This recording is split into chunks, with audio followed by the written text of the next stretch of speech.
I think I may die in this Airbnb.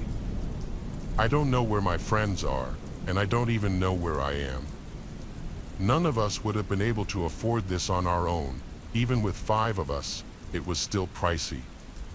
But to be fair, it was one hell of a house. It was 3 stories with dark scalloped siding.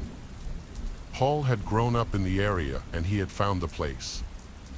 He had heard all sorts of things about the place being haunted and some of the dark history growing up, but it hadn't been open to the public back then. When we chose this town as our friend group destination, he jumped at the chance to stay here. I was intrigued, but the prospect of staying somewhere haunted excited me a lot less than it did my friends.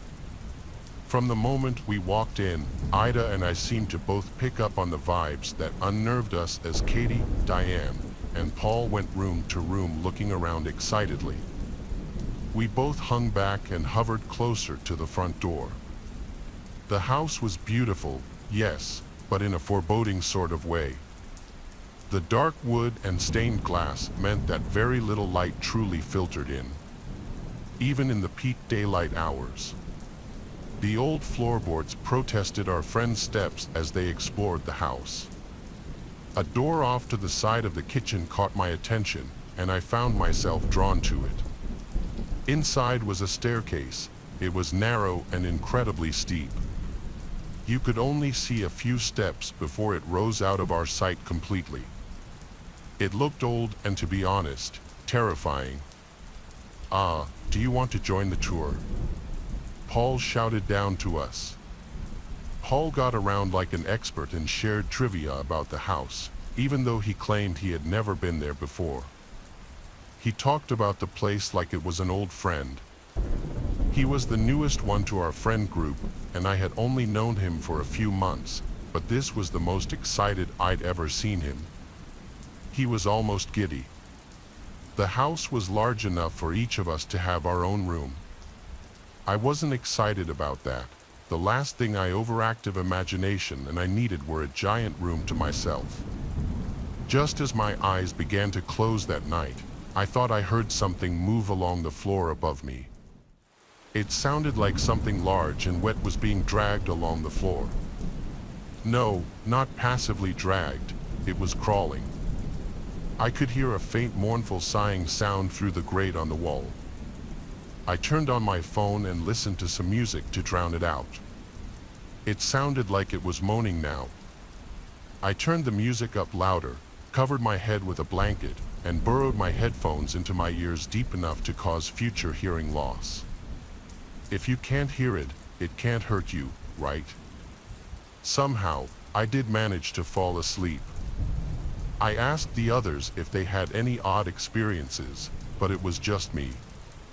Paul looked excited. He had lots of questions. He truly was hoping the house was haunted. I just told him I heard footsteps. I felt like that made me sound less crazy than if I said I heard something crying out in the night. He looked at me with a sly smile, almost as if he knew I was lying. We spent the day in town and had an amazing time. Katie asked around about the house we were staying in, and an older man in a little ice cream shop we visited told us that he thought it was irresponsible and dangerous to rent the place out after what had happened there. It turns out a number of tragedies occurred there, from as recent as the owners before our Airbnb host, and then dating back to nearly 200 years earlier. He mentioned how he believed that enough suffering could result in opening a door and letting something in. "So do you think it's haunted?" Diane asked, her green eyes wide. She had been hanging on to the man's every word. "Well, I always thought that haunted implied that a human passed on but never left." He scratched his chin and leaned in for effect. "But I don't think that what walks those halls was ever human." His words hovered over me the rest of the day, like a dark cloud. The sounds from upstairs continued on the second night. The wet slaps, followed by slow drags and cries above me, sickened me. I mentally nicknamed whatever was making those sounds the crawler, and immediately regretted it because giving it a name did not quell my fears. I turned the music on again. I woke up around midnight, and the album had ended, but luckily so had the disturbing sounds from upstairs. I heard voices coming from the living room area and figured I'd see if my friends were also being kept up too, but there wasn't anyone there. It wasn't like I had just missed them. In this house, the creaky floor would have indicated their movement. I tried to quietly slide back to my room with my socks gliding across the smooth wooden floors. Not too long after I had closed the door, someone gently rapped their knuckles on my door. It was as if they had been steps behind me the whole time, but why hadn't I heard them? "Can I come in?" Katie whispered. I was so relieved. The house was really getting to me, and I was grateful for the company. Before I could even answer, she repeated herself in a more sing-songy voice. "Can I come in? I want to show you something." She called out my name but struggled to pronounce it, almost like she had never said it before. I froze. Sure, my name may not be all that common here, but we've known each other for a decade. She always pronounced it with ease. At my lack of response, it sounded like she was banging at the door. She let out a sound reminiscent of a wounded animal. I turned all the lights on in the room and spent the rest of my sleepless night trying to figure out how to tell my friends I wasn't going to spend another night here.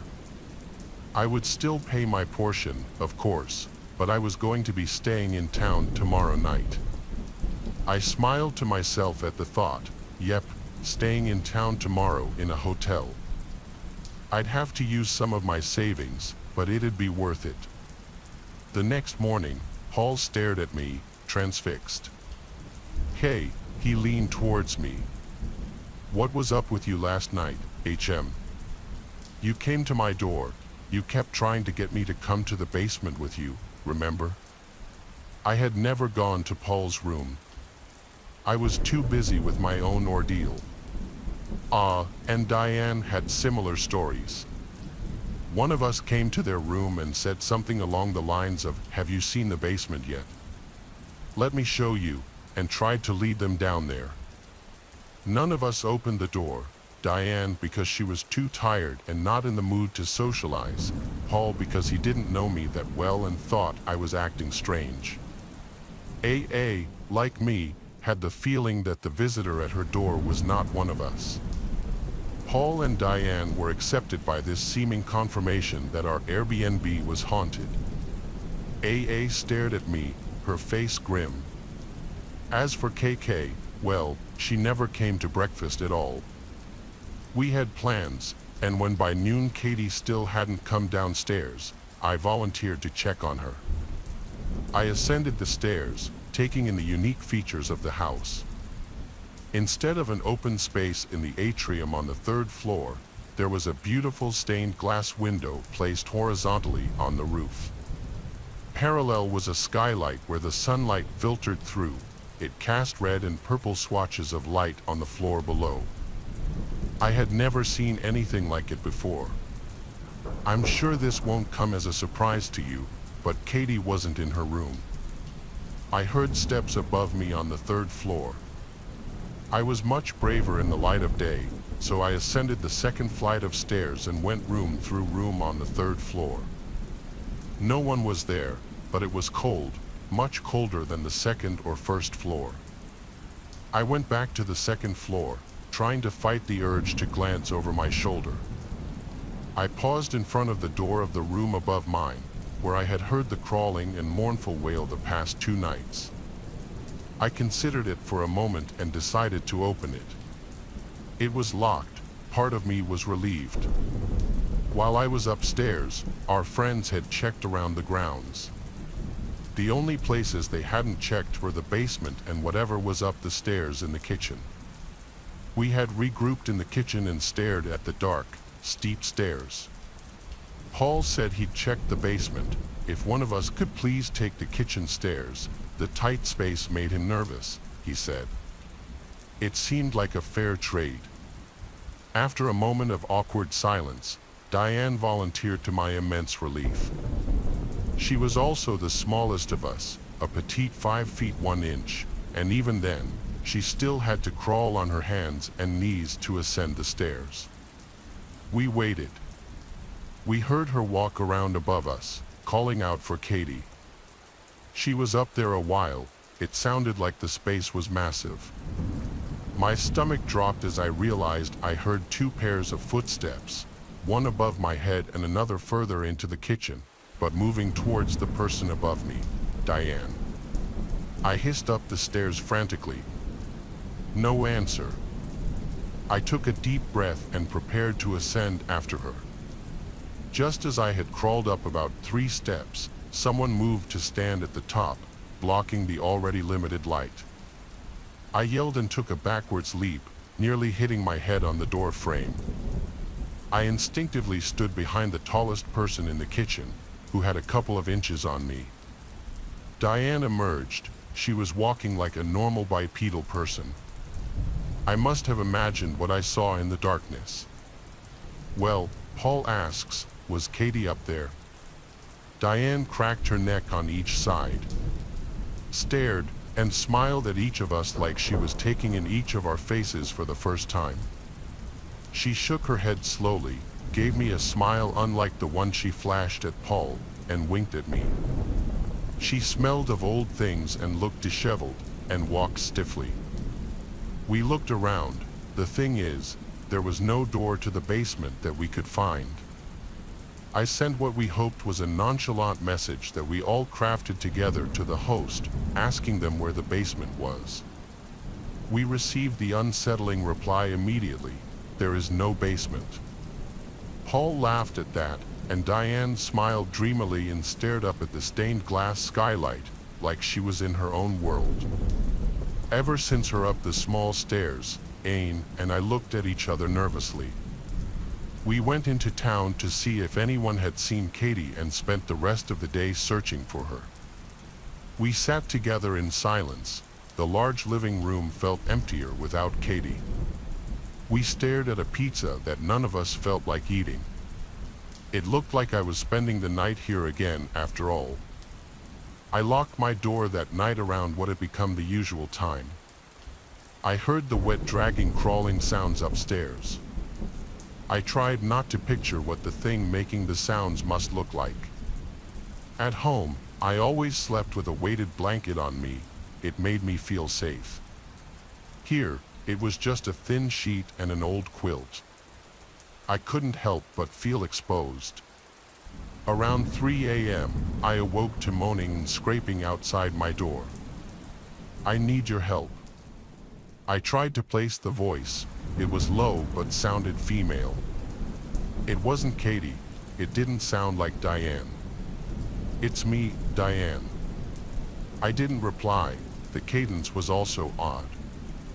The doorknob turned quickly and aggressively. I tried to remain silent and motionless. I need your help. My skin, it's too tight. It doesn't fit. I sat up against the headboard with my hands over my mouth, focusing on breathing as quietly as possible. As it pounded at the door, eventually the steps faded away. The next morning, AA looked happy. She was practically beaming. I realized that she looked different. AA always wore her meticulously applied cat eyeliner and her purple lipstick, but this morning, she had no makeup on. Her blue-black hair looked odd. Her bangs, which were usually carefully styled and ended in a delicate point between her brows, were hastily rushed off to one side. I'd always admired how she presented herself and wished I had the skill and patience she did. She didn't look bad this morning, but she didn't look like herself either. Diane and Paul hadn't calmed down. I'm going to look for the others, I whispered. You should look up there, Adu whispered in the same husky, foreign voice that I heard last night outside my door. She pointed to the kitchen stairs. I felt my throat tighten and shook my head quickly. She responded with a smile. I half expected her to leap at me or follow me on my search for Paul and Diane, but she didn't. Instead, she crawled back up those narrow, thin nightmare stairs, showing the same oddly proportioned dexterity that Diane had demonstrated the day before. I knocked on Paul's door nervously. It was also locked.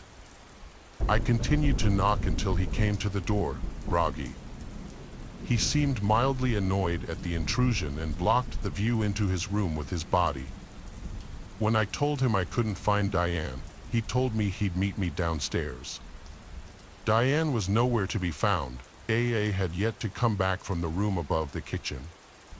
I could hear tearing and wet chewing sounds coming from up the stairs. I locked the door wordlessly and tried to fight back the bile rising in my throat. I tried to tell Paul we needed to leave while it was still daylight. I didn't want to leave our friends either, but we needed to come back with more people because something terrible was going on. We were outmatched. We were probably outnumbered. Paul tried to convince me to stay. Surely there was an explanation. We couldn't take the car and leave our friends here. He looked at me accusingly. I loved our friends too, but I wasn't going to spend another night in this place. I thought of the crawler upstairs. Behind this locked door, dragging its heavy body across the floor like wet meat, crying out in the darkness for who knows what. I thought of Diane's odd behavior and subsequent disappearance. I thought of Katie, who had a crush on Paul. If she heard his voice outside her door, I'm sure she would have followed him. I thought of the thing that was likely wearing AA's skin, eating something messy upstairs. I vaguely wondered if Paul and I were the only ones left. I told him I was leaving. As I was packing up, I felt the sharp blow, and everything went dark. I woke up in the basement. Turns out there was a basement after all. Katie was down here too. She seemed to be pinned to the wall by her wrist, with her eyes glassy. She stared ahead, unblinking and pale. Katie.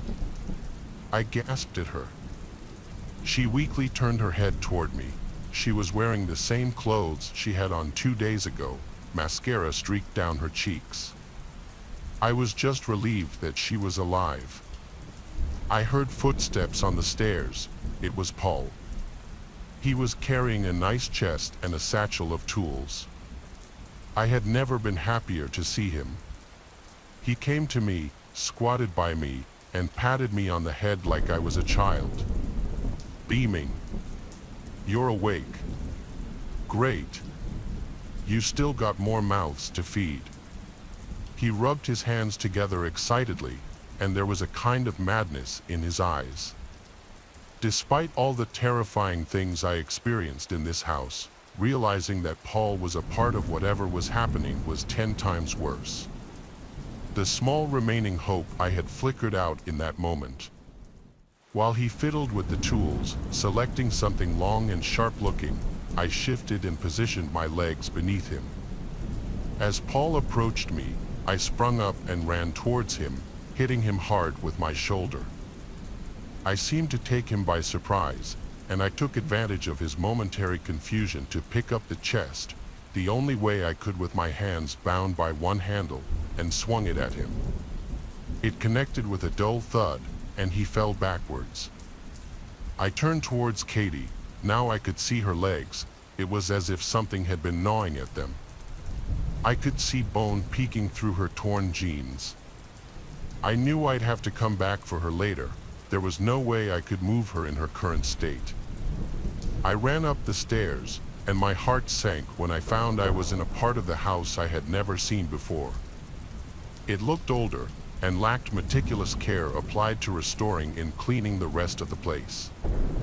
I wondered which of the many doors led out, but the fact that one door was nailed shut served to both further dash my hopes and answer their question. I limped. My leg was asleep through the dusty hallway. I found a room where light seeped through 2 small windows and locked the door. I called the police. All I can do now is wait for help. I can either get one of the sealed windows open or the police find me here before Paul or one of the other residents. I used to work for Domino's quite some years ago when I was 18. One night I was out making deliveries and I had finally stumbled to the last house of the night. I was ready to get the night over with as it was getting late and I had school the next morning.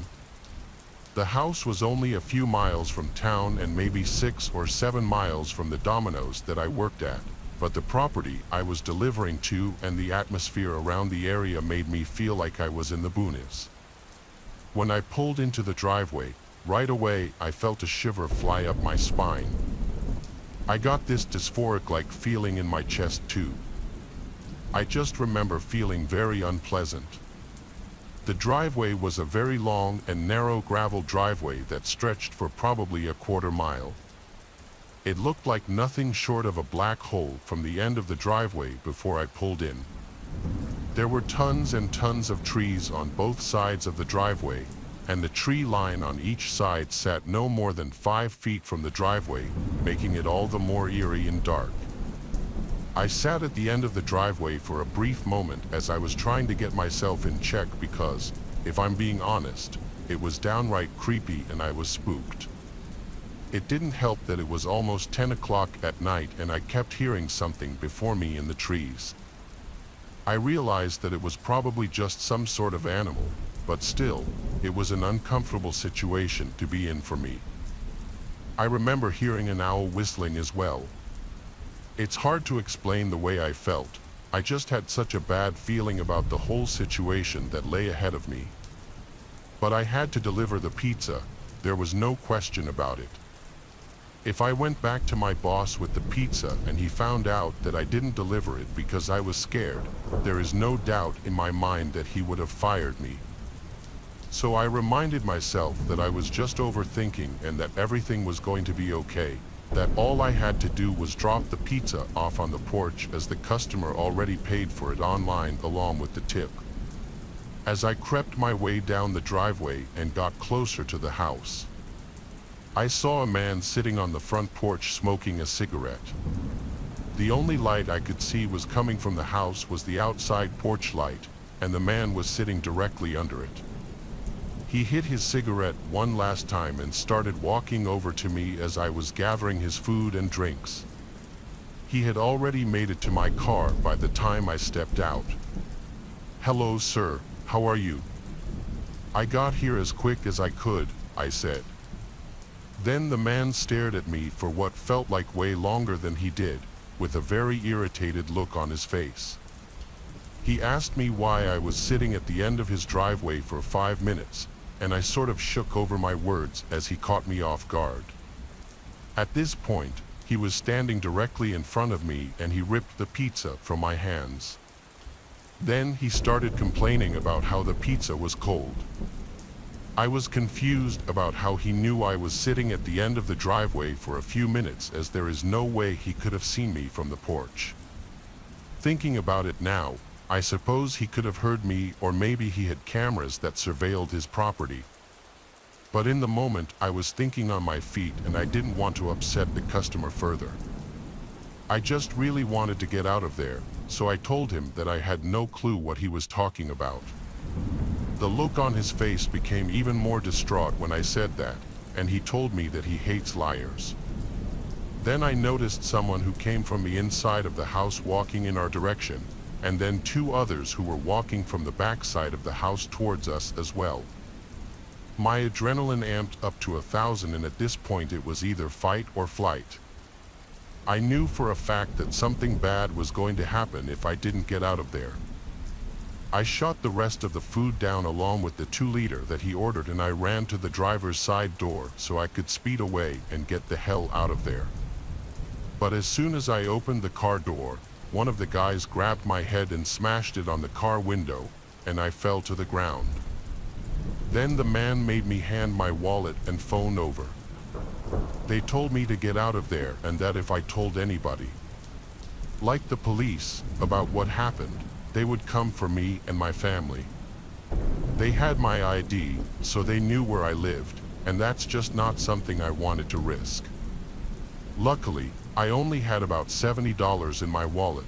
The rest of my money was in my bank account. So as soon as I got home, I asked to borrow my girlfriend's phone. I called the 24/7 hotline number to cancel all of my cards and report them stolen. That way they wouldn't be able to have access to my money. I got a new ID and everything was okay. For anyone reading this that does any sort of delivery driving at night especially, please stay safe out there and listen to your gut no matter what. It might just save your life. What's one place you can go to and find the weirdest, freakiest creatures in our society? I swear, I've never been to a single Walmart where I didn't see at least one eye-catchingly strange human being. Strange does not even cut it for what I'm about to tell you. It was the Thursday before Black Friday. My Walmart was open extra late. I was in there around 11 o'clock, looking for a new laptop, and by chance, I picked up off the shelf the last one that was being promoted for a really good Black Friday deal.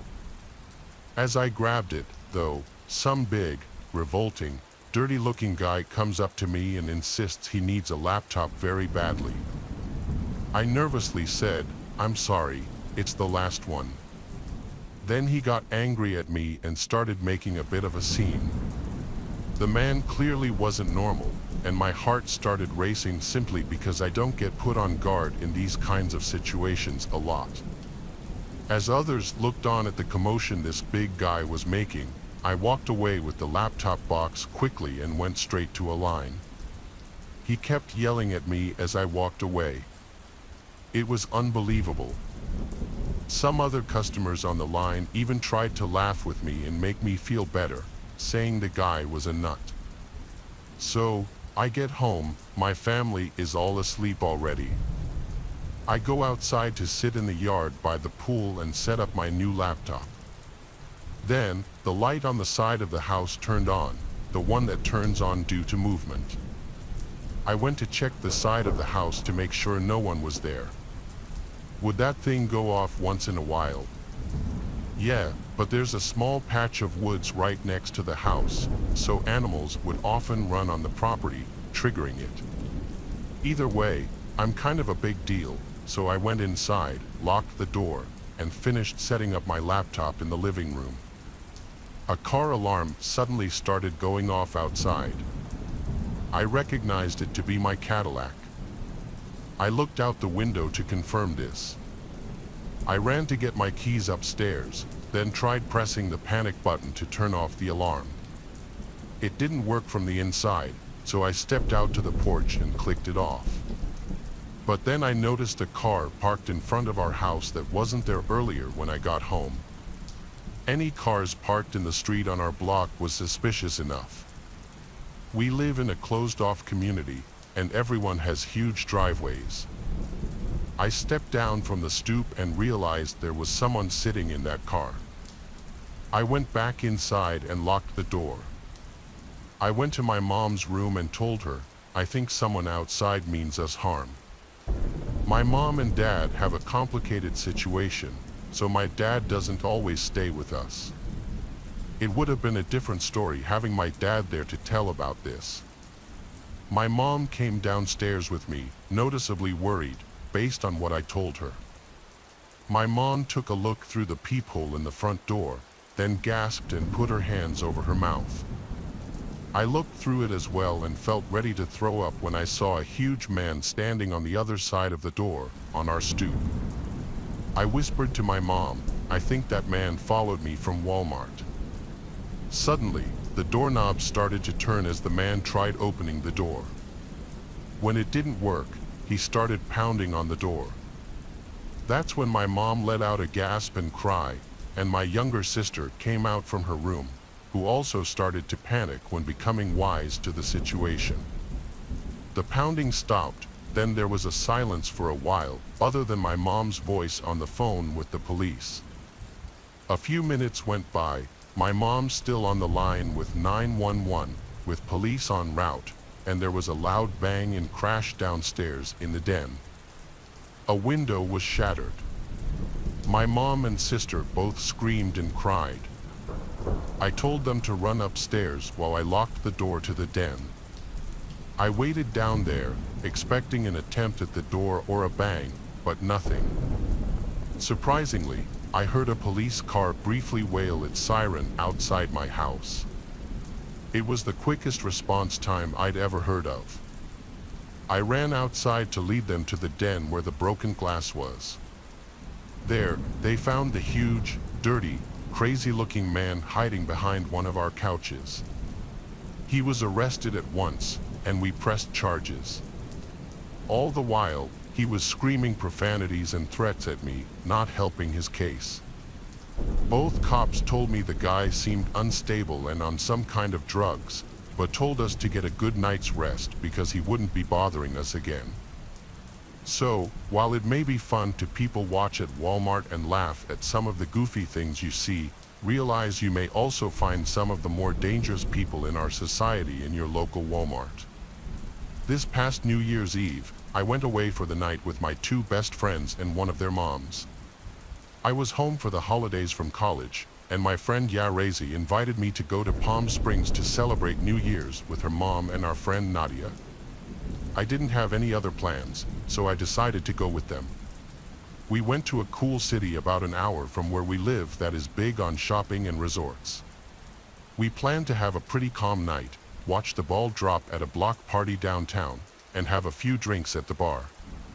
Since we're on the West Coast, the ball drop is at 9:30, so at around 8:30, we ventured from our hotel, walking to the block party about a mile away. On the way, we passed by a very lively bar. We decided to stop by and we spent 15 minutes dancing, but we didn't get any drinks. It was a gay bar, and Yarezi and Nadia, being gay, were stoked on it and wanted to come back after the ball drop, even though it was about 90% men there.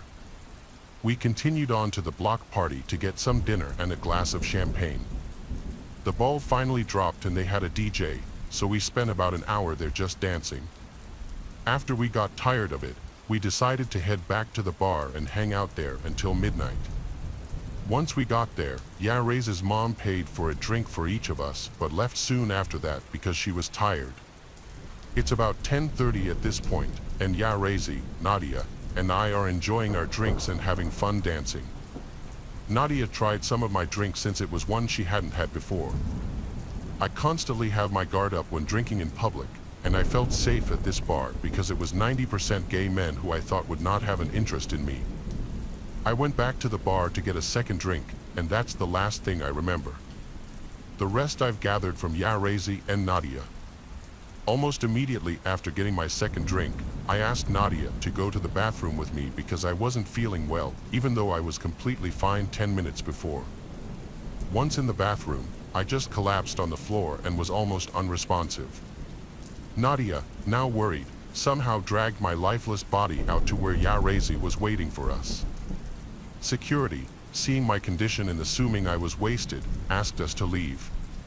Yarezi and Nadia decided to take me back to the hotel about half a mile away. By this point, I was unconscious, and there were barely sounds escaping from my mouth. They saw someone leave the bar at the same time as us who was walking near us, but they were preoccupied with trying to keep my lifeless body off the ground. At one point, I threw up all over myself, them, and the sidewalk. The next part of the story we had to get from Yarezi because Nadia doesn't have much memory of this. Still struggling to carry me, the man they saw leave the bar approached them. He was hitting on Nadia, trying to get her to grab a drink with him. She was very agitated and told him to leave, saying her friend needed help right now. He didn't take no for an answer and continued to follow us down the street, asking if we wanted to get drinks with him and if he could help carry me and such. A middle-aged woman witnessing this came up and told the man off, saying something along the lines of, "Stop harassing these young women or I'm going to call the police." Thankfully, he left after that. Next, by some miracle, an EMT and his wife, enjoying the holiday, ran into us on the street. He checked me out to make sure something wasn't majorly wrong and then carried me the rest of the way to my motel and into the room since my friends could barely hold me up. They thanked him profusely, and him and his wife left. This is where Nadio's memory kicks back in a little bit. 5 minutes later, they get a knock on the door, and it's the EMT and his wife again. They came to let us know that a man followed us to the hotel, and they just saw him hop the gate and start to make his way to our room. My friends called hotel security, but they were unable to find him. My friends didn't get a glimpse of him, but I'm sure it was the same man from earlier. I spent the rest of the night vomiting everything in my body in dry heaving. After that, I woke up the next morning in a pile of pillows and blankets on the bathroom floor. My last memory was at the bar getting a second drink, and my friends filled me in on everything that happened. Feeling like crap, I thought I must have drunk way too much, but I've never blacked out before in my life, and the amount of drinks I had, only 2 in 2 hours, since I didn't get to my second at the bar, didn't add up to me being completely unconscious. We all decided that my first drink had to have been drugged since Nadia had some of it and had no memory of our walk even though she was fully functional. I'm sure that the man that was talking to Nadia and then followed us back was the one that slipped something in my drink. To this day, I don't really know how I could have been slipped something because I got my drink from the bar and never set it down. My best guess was that it was already in the cup. Thankfully, I had a good friend and kind strangers protecting me that night. It keeps me up at night thinking about what could have happened under different circumstances. My name is John. I don't have much time left, but I want to get this story out there so anyone can read it online. Just don't ignore the rotting smell. I'm not sure how many of them are out there. It was only yesterday that I was preparing for prom, my date soon to be by my side. I drove along the empty road, excitement filling my veins until I pulled up in front of Laura's house. She was the girl I had been crushing on since freshman year, and I was eager to take her to the prom. "Laura, you look amazing." "Thanks, John." We hugged and chatted as we drove off towards the prom venue, but there was something that I couldn't shake, a foul odor lingering in the air. "What's that strange smell?" "I don't know. Let's just roll the windows down." And so, as we arrived at the prom, I led her to the dance floor where we proceeded to enjoy our night. Everything seemed perfect until the light suddenly went out. "Laura? Laura, where are you?" I couldn't seem to find her anywhere. I was reaching out in front of myself, groping along the floor till I felt someone lying there. "Hey, who's there? Are you okay?" And with a click, the lights came back on. I recoiled, my face wrinkled in disgust and horror. 2 dead bodies were lying on the floor in front of me, and chaos broke out. Kids were screaming and yelling, but my mind instantly went to Laura. Where was she? I had to find her, so I ran out the doors and toward the forest behind the prom venue. As I ran, I heard a faint voice calling out my name. "John, John, come help me." It was Laura, so I ran faster. When I reached her, I saw that she was standing in the middle of a large circle of candles. "Laura, what are you doing here? What are these candles for?" "We have to get back. There are dead bodies." "Stephen, come closer." "Closer? What do you mean?" "We need to get out of here." As I stepped forward, however, she grabbed her face and pulled. It was then I saw the disgusting sight underneath, rotting in death. The skin which had covered her rotting flesh easily slid off. And I was faced with her rotting and mangled corpse. The worst part, however, was she was still moving. What the heck? What are you? I'm dead. I'm dead, John. I died, and now I need a sacrifice to come back to life, but I only have until the moon rises. I'm sorry, John. I wanted it to be someone else. She then lunged toward me, trying to take my life as her own. I tried to run away, but the candles seemed to have formed some type of barrier, keeping me from exiting the circle. Turning back toward her, I barely had time to react before she was at my throat. She leapt across the circle at superhuman speeds and grabbed my throat with both hands, throwing me to the ground. "Laura, don't do this." "I'm sorry, John. I can't die. You understand, don't you?" She began to chant, her voice echoing through the clearing. As she finished, however, she looked confused. What? Why isn't it working? Why isn't it working? Just then, the moon rose above the horizon. As its light shone down on us, Laura's body seemed to collapse and fall apart.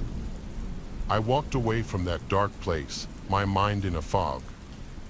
I got into my car and drove home. I didn't even bother to head back to the school, back to where I could see the police lights shining. As I drove, however, I could smell something, a strange rotting smell that seemed to grow stronger as I got closer and closer to my parents' house. I pulled into the driveway and stumbled out of the car, heading towards the bathroom. What I saw in the mirror, however, scared me. My body was rotting away, my skin turning a sickly gray, and my veins growing dark. I was dead yet still alive. That's why the ritual didn't work.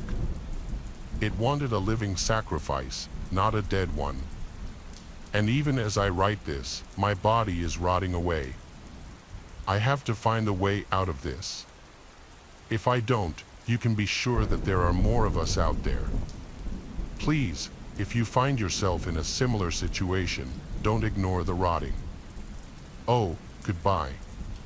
My whole life, I had been an avid skier.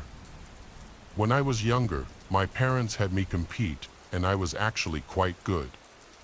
My parents had 4 kids, including me, and I was the youngest girl, having 1 sister and 2 brothers. We live in Maine, so we get plenty of snow in the winter, and there's plenty of resorts local to us. I am now in my early 20s and in my final year of college.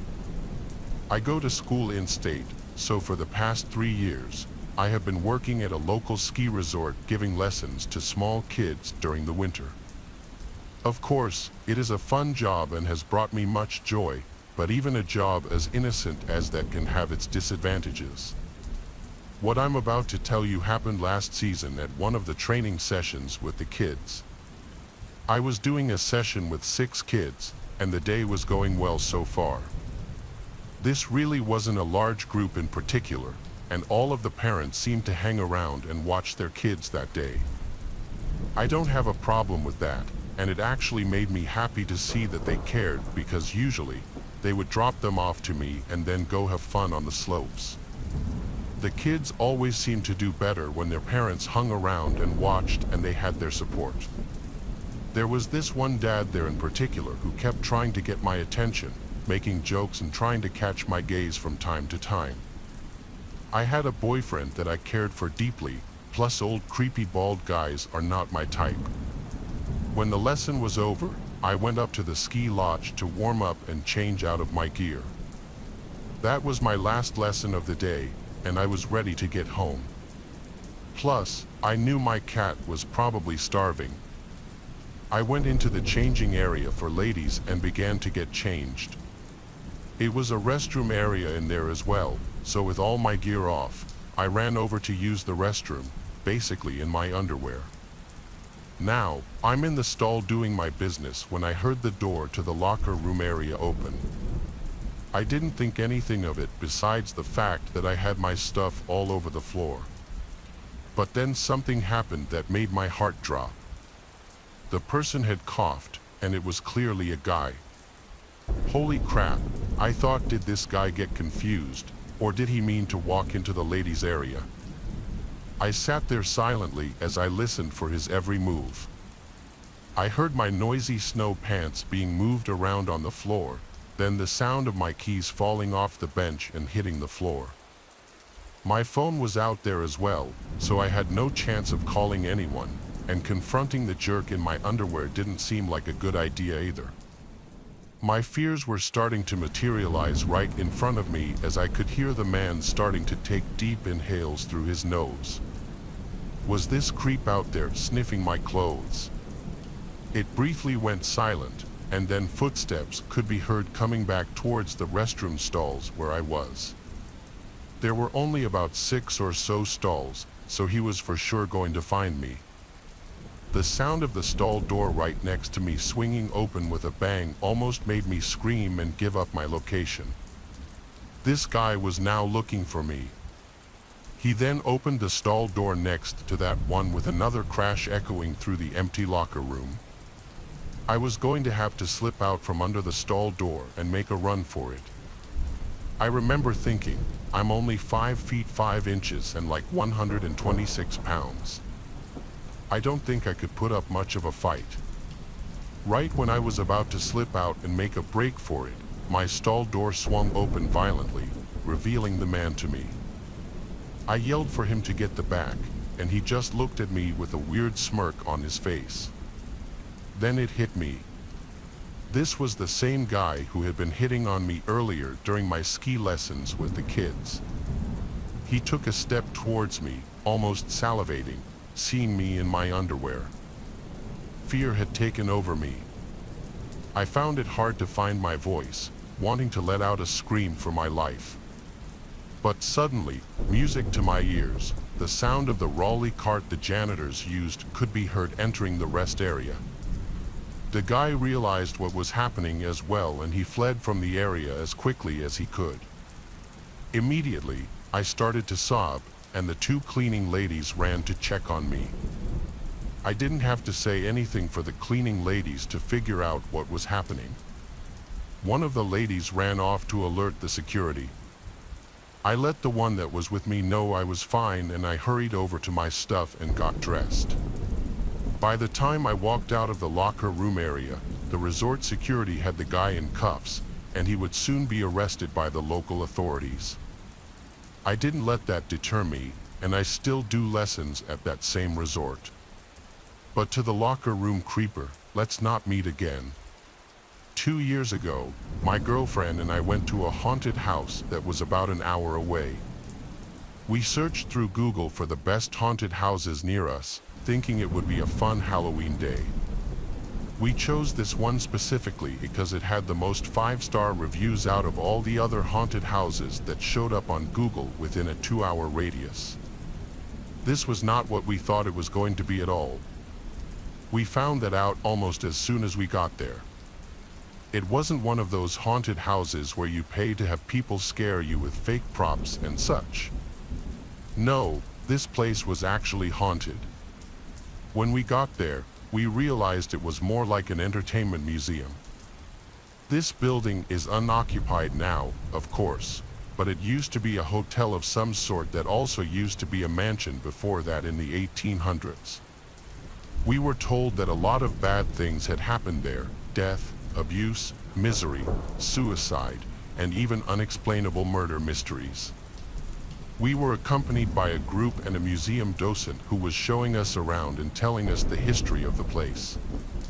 You're allowed to roam by yourself or stay with the group, so my girlfriend and I decided we wanted to explore it for ourselves.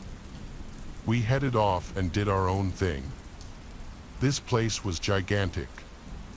I mean, when I say a mansion, I mean a mansion: huge staircases, gigantic chandeliers everywhere, historical paintings, ruby red carpets.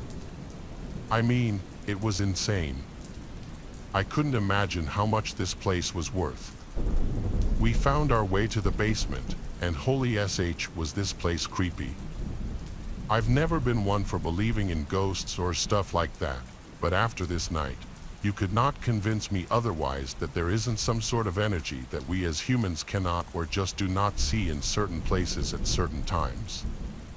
I know you're probably thinking I sound crazy, but just hear me out. Walking down those steps and hearing the floorboards creak every step of the way down only added to the eeriness. I had this impending doom feeling, almost like my soul left my body and was trying to push me back up the stairs, because that's how gut-wrenching it felt. When I made it all the way down the stairs and took my first look at the basement, I'll try to describe what I saw, but really, it would never even come close to doing justice for just how disturbing I felt. I paused. The door behind me slammed. I immediately turned around and looked up the stairs. Lisa. What? Hello. What the hell? She was gone. There was no possible way that she could have been gone. She was with me, holding my hand the entire time. I ran up the stairs and ran around looking for her. I couldn't believe what was happening. I couldn't find her anywhere. I called her, and she picked up almost immediately. Hey, you okay? Where are you at? Lisa said. I've been waiting for you for like 10 minutes. What? What do you mean? You were just with me. We were just going to check the downstairs area out. Huh? What are you talking about, Michael? She said. I asked her to stop messing with me and that I'm really freaking out and that it's not funny anymore. She finally told me where she was. Stay put, I said, so I angrily hung up the phone and made my way to her. I could tell that she wasn't lying and that she was telling the truth, but I don't know how to explain it because she was with me until that moment I turned around downstairs. She promised on her life and our entire relationship that she had no idea what I was talking about. I told her we had to leave and that I felt like I was going insane. I explained everything to her on the way home. Luckily, she believed me for the most part. I think that place is so messed up I could not even begin to explain how confusing that was for her and me. I'm pretty sure Lisa thinks I'm absolutely stone cold nuts. Sometimes I wonder if I am too, and honestly, I don't blame her. I mean, how else could I describe what happened that night? To me, she was there the whole time, but to her, she wasn't. And I know what you're thinking, that maybe I have some psychological or severe psychiatric disorder or something of that order. Well, I don't. And I've never had any sort of mental illness at all throughout my life.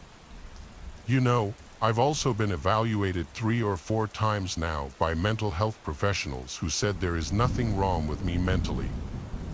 I still don't know what to make of this, but it disturbs me greatly to even think about it. When my dad passed away, not only did he pass along his fishing boat, but he also passed along his love of fishing to me. The boat is which has a decent-sized cabin allowing me to go overnight deep-sea fishing. I usually fish off the coast and would sail for an hour out to sea, then stop and spend the rest of the day fishing.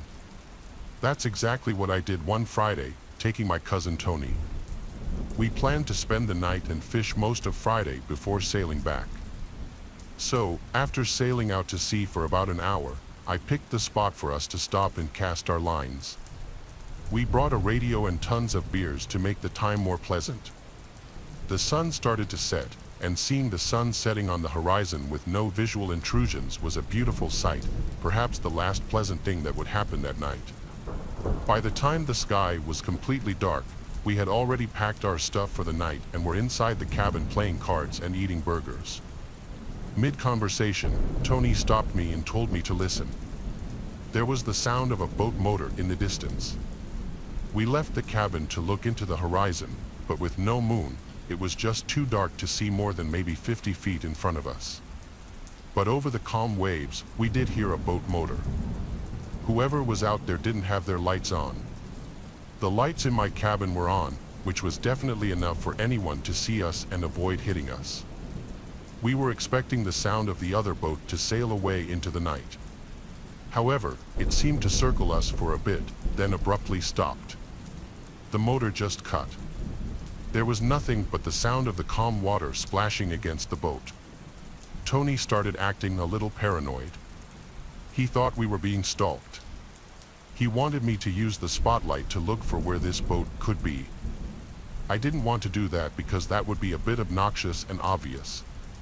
To make him happy, though, I started to drive the boat for a few minutes away from the last direction we heard that engine stop.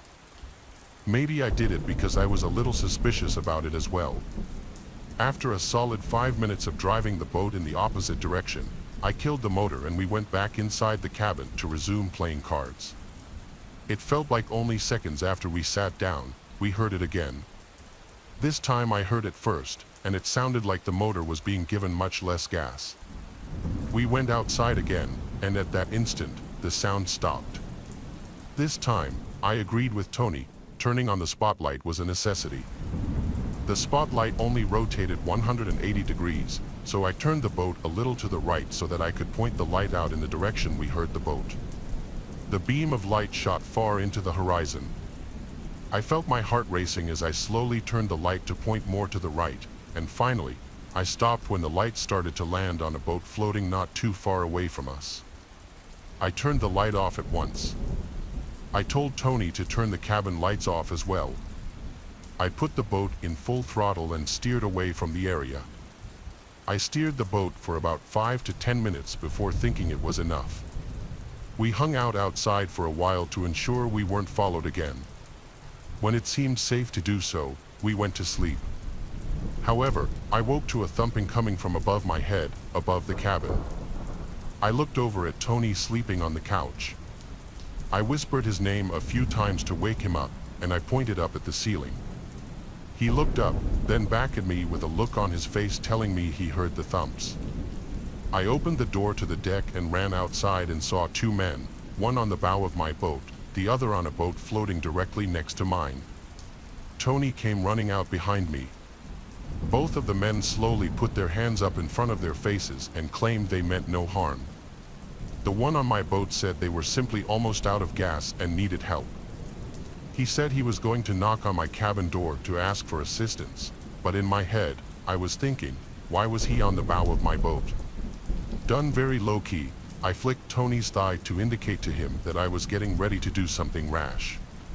The guy stepped down from the front of the boat to the lower deck, right in front of Tony and me. He was significantly taller and bigger than us. He looked at me for a few moments and reached out his hand, expecting a handshake. Without saying anything, I knew something was about to go down with these guys, and for all I knew, that could start with my shaking his hand. Instead of shaking his hand, I pushed the guy overboard into the water with all my strength and ran up the stairs to turn the boat on while I yelled at Tony to make sure they didn't get back on the boat. We were able to lose them in the night for good this time. I didn't stop, though I kept going the full 2 hours straight back to the shore. We made it back to my dock and slept on my boat that night. The next morning, we packed up and drove home. Strange things can happen at sea in the dark, but I never anticipated anything like that. I don't know what those guys were planning on doing to us on my boat, but considering they had been making a point of stalking us, I know it was nothing good. This was like 15 years ago now. When I was a kid, I was with my best friend Conal at some abandoned family resort or bungalow colony type place in New York. It was off a main road and then down a private dirt path driveway entrance. It was a rather large property with a bunch of old abandoned buildings, including at least 10 small bungalows, a main hall, a few bathroom stations, and an indoor pool house. Along with that, there was an outdoor pool, a shuffleboard area, and a kids' playground. Everything was old, run down, and with tall, overgrown grass growing over it. We found this place accidentally one time walking down Route 209, but we didn't explore it that day. We came back another night. By the time we went, it was past sunset. The sun was kissing the sky goodnight. It was getting very dark, but we didn't want to come during the day in fear of getting caught and charged with trespassing. We brought along walkie-talkies and flashlights to communicate with each other when we'd split up. We started looking around the bungalows together. Most of them looked the same and were relatively small, 1 or 2 beds each, a small kitchen, and 1 bathroom each. Some of them had these little living room areas. Halfway through these bungalows, I split off from Conal because he was moving kind of slow. I tried to enter the building that looked to be the main hall or office or something, but every entrance was locked. I walkie-talkied Conal to tell him that the big building was locked, but he didn't walkie-talkie back. I wondered if I was out of range from where he was. 2 minutes later, I found myself at one of the 2 bathroom buildings. It was probably a 400 square foot building. There were no doors to the building, though. It was unusual. It just had 2 big openings, one for the men's room, one for the women's room. I remember the signs being faded and worn out looking. Then, I saw these red tracks on the dirty old concrete bathroom floor. Now, I'm not going to sit here and say they looked like bloody footprints, but I couldn't explain what these red marks could be then, and I still can't say for certain now. Regardless, it was pitch black inside that bathroom around that corner, and that was the first building I was scared to enter. I tried walkie-talking to Conal again, hoping he was in range this time. I pressed the button on the walkie and said, "Yo, where are you?" When I let go, I heard the beep sound that the receiving walkie makes after getting a message from inside the bathroom. It gave me a near heart attack. Then, I thought Conal must already be in there, hence the red-looking footsteps. I called his name, and it echoed into the bathroom. I was actually about to step into the bathroom, thinking he was hiding from me, pranking me, when I heard Conal's voice call out from the distance behind me. Outside in the darkness of the night, I heard him getting closer. I couldn't see him in the dark, but he obviously saw my light, so I yelled back, "I found your walkie-talkie." I started stepping into the bathroom, but then he said back, "Don't go in there." I never went in there. This is when I turned around and hurried right out of there. I pressed and released the talk button really quick on my walkie, causing the beep again from inside that pitch-black women's room. Conal and I looked at each other for half a second and then began dashing in the direction we came. We made it back to Route 209 and had to stop to catch our breaths. This is when Conal told me that inside one of the bungalows he went into, he tried walkie-talking me, but I wasn't answering, meaning we must have been out of range. But then he heard a noise from the living area of the bungalow. As he turned around, his flashlight revealed an older woman almost running towards him. He dropped his walkie-talkie and flashlight and ran out from the bungalow. He ran in the dark and hid, refraining from making noise in fear of being followed. He hid for a questionable amount of time before looking around and seeing my flashlight across the field over at the bathrooms. The most likely explanation to me was that some cracked-out drug addict was hiding or living in that abandoned bungalow. For whatever reason, she lunged at Conal and picked up his walkie-talkie. What she was doing in that bathroom, who knows? Maybe drugs, maybe the bathroom in the bungalow didn't work. But what I don't know is why there was a trail of what looked like blood in there. Those are my theories, but I can't explain all of it away, and that's the scariest part. I'm 18 years old and going to be a freshman in college this September. This past July, my friend Zelda held a pool party in her backyard as a sort of graduation party, minus any of her family being around because her parents were away. She often has the house to herself, so her parents' house is the go-to spot for a lot of hangouts.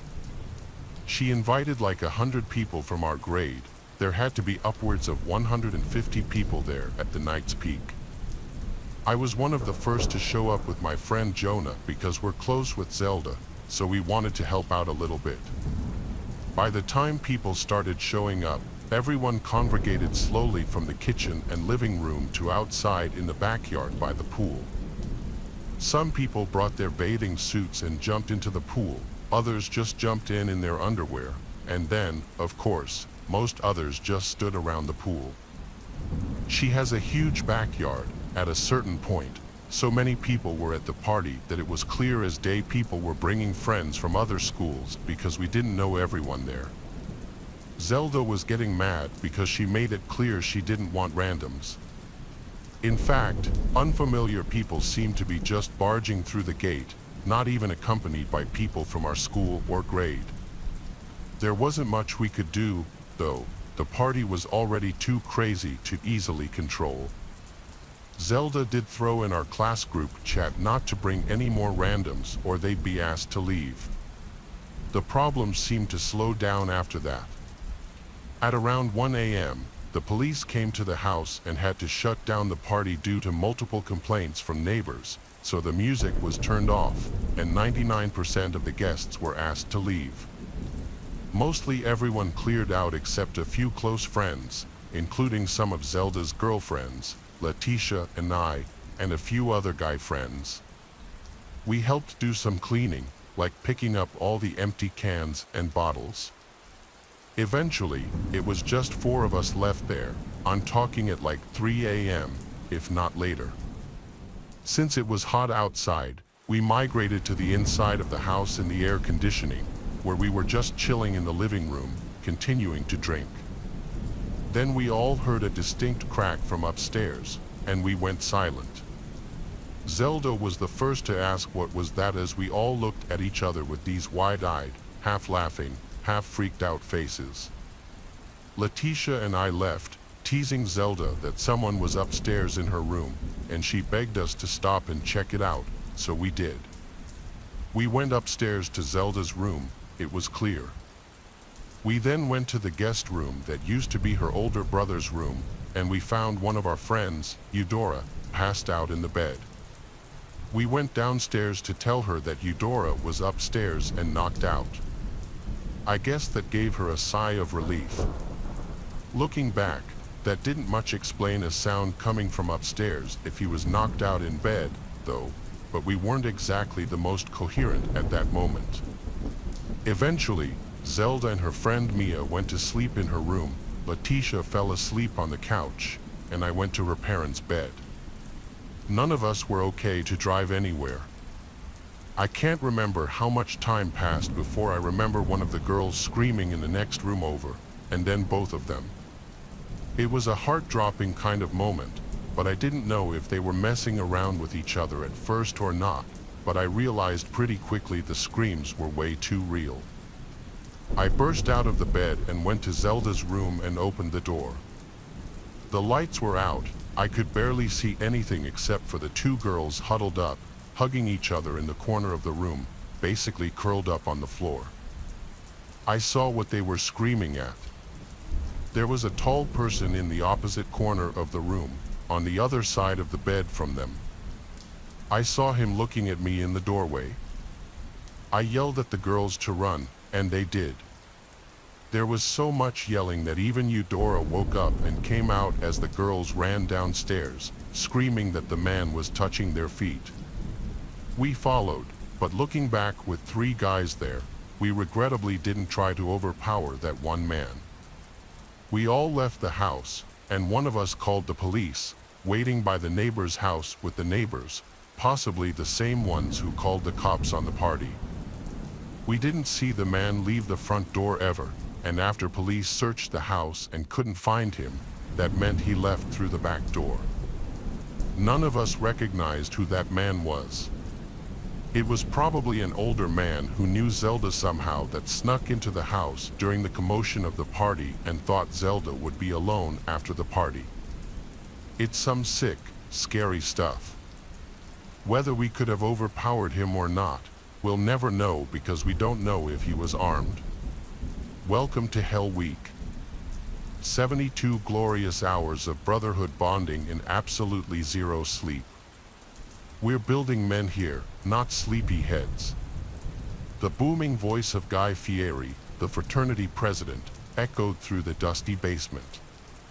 We, the 5 newest pledges, sat huddled on the cold concrete floor, eyes burning from exhaustion. 48 hours in, and the exhaustion was a suffocating weight pushing down on my eyelids. First task, Guy Fieri grinned, revealing a row of chipped teeth, stay awake. Sounds simple, right? Wrong. Hallucinations are part of the experience. Just remember, anything you see, anything you hear, it's all in your head. A nervous chuckle rippled through the group. Easy for him to say, he wasn't the one seeing the shadows dance in the flickering light bulb or swearing the cobweb-draped corners seemed to writhe and shift. The hours bled into each other. We were fueled by stale coffee, stale pizza, and a relentless barrage of demeaning tasks, push-ups until our arms felt like jelly, memorizing fraternity history recited backward while holding gallons of milk, running laps in the dead of night chased by flickering flashlights wielded by unseen figures. The hallucinations intensified. I kept catching glimpses of a hooded figure lurking in the periphery, only for it to vanish when I blinked. Abigail, one of the pledges, swore she could hear whispers coming from the air vents, a chilling symphony of voices speaking in a language she didn't understand. The paranoia crept in. Was Guy Fieri right? Was this all just sleep deprivation messing with our heads, or were the brothers playing some elaborate mind game, twisting reality to their twisted amusement? One night, during a particularly grueling scavenger hunt, I stumbled upon a hidden room. Inside, a single light bulb illuminated a dusty altar adorned with fraternity paraphernalia. But perched on top was a small taxidermy owl with piercing black eyes that seemed to lock its gaze on me. Panic clawed at my throat. This wasn't a hallucination. The owl wasn't there before. Had the brothers put it there, a sick joke to further unhinge us? Suddenly, a hand clamped over my mouth. It was Abigail, her eyes wide with terror. She hissed, "Don't let them know you saw it. They'll think you're weak." By the 71st hour, we were a broken mess. Sleep deprivation had stripped away our bravado, leaving behind raw fear and suspicion. The basement echoed with accusations and frantic denials. "You saw it too, right?" Bear, normally the stoic one, accused me, his voice cracking. "The owl, they're messing with us, messing with our minds." No one replied. Trust had eroded, replaced by the desperate need for sleep. Suddenly, the basement door flew open, blinding light flooding the room. We flinched, expecting more hazing, more mind games. Instead, we saw paramedics and concerned faces. Apparently, someone had called in an anonymous tip about a disturbing ritual at the fraternity house. Relief washed over me, then morphed into chilling confusion. The owl, the whispers, were they figments of our collective imagination, or was there a darker secret at play? We were released after a stern lecture about hazing and mandatory psych evaluations. In the aftermath, Abigail and I hesitantly compared notes. Neither could explain the owl, but the details of the whispers, a language we didn't understand, a chillingly familiar melody, were identical. Weeks later, I received a package. Inside was a small tarnished silver locket. Opening it revealed a faded photograph of a group of men in fraternity attire, their faces obscured by shadows except for their eyes. And in the center, perched on an outstretched hand, was a taxidermied owl with piercing black eyes. Beneath the photo, a single inscription, "We see all. We never forget." It's been months since the incident. I still have nightmares about the basement, the whispers and the accusing stare of the owl. I haven't spoken to Abigail or any of the other pledges, but sometimes, late at night, I swear I hear a faint melody echoing in the air, a chilling reminder that some things are best left unseen, unheard, and most definitely undreamed. One of my favorite hobbies has always been playing video games. When I was younger, I used to do a lot of console gaming, but in recent years, I've done most of my gaming on the PC. So, I have a setup in my bedroom in the apartment that I currently live in. It's in one corner of the room opposite my bed. Several weeks ago, I was having a gaming night with a friend. We both logged on at probably a little after 8 p.m. I was at my apartment, and he was at his apartment, so we were just gaming online. We were going to go until we got tired. I live alone in my small one-bedroom apartment, which is kind of old and on the first floor of the building.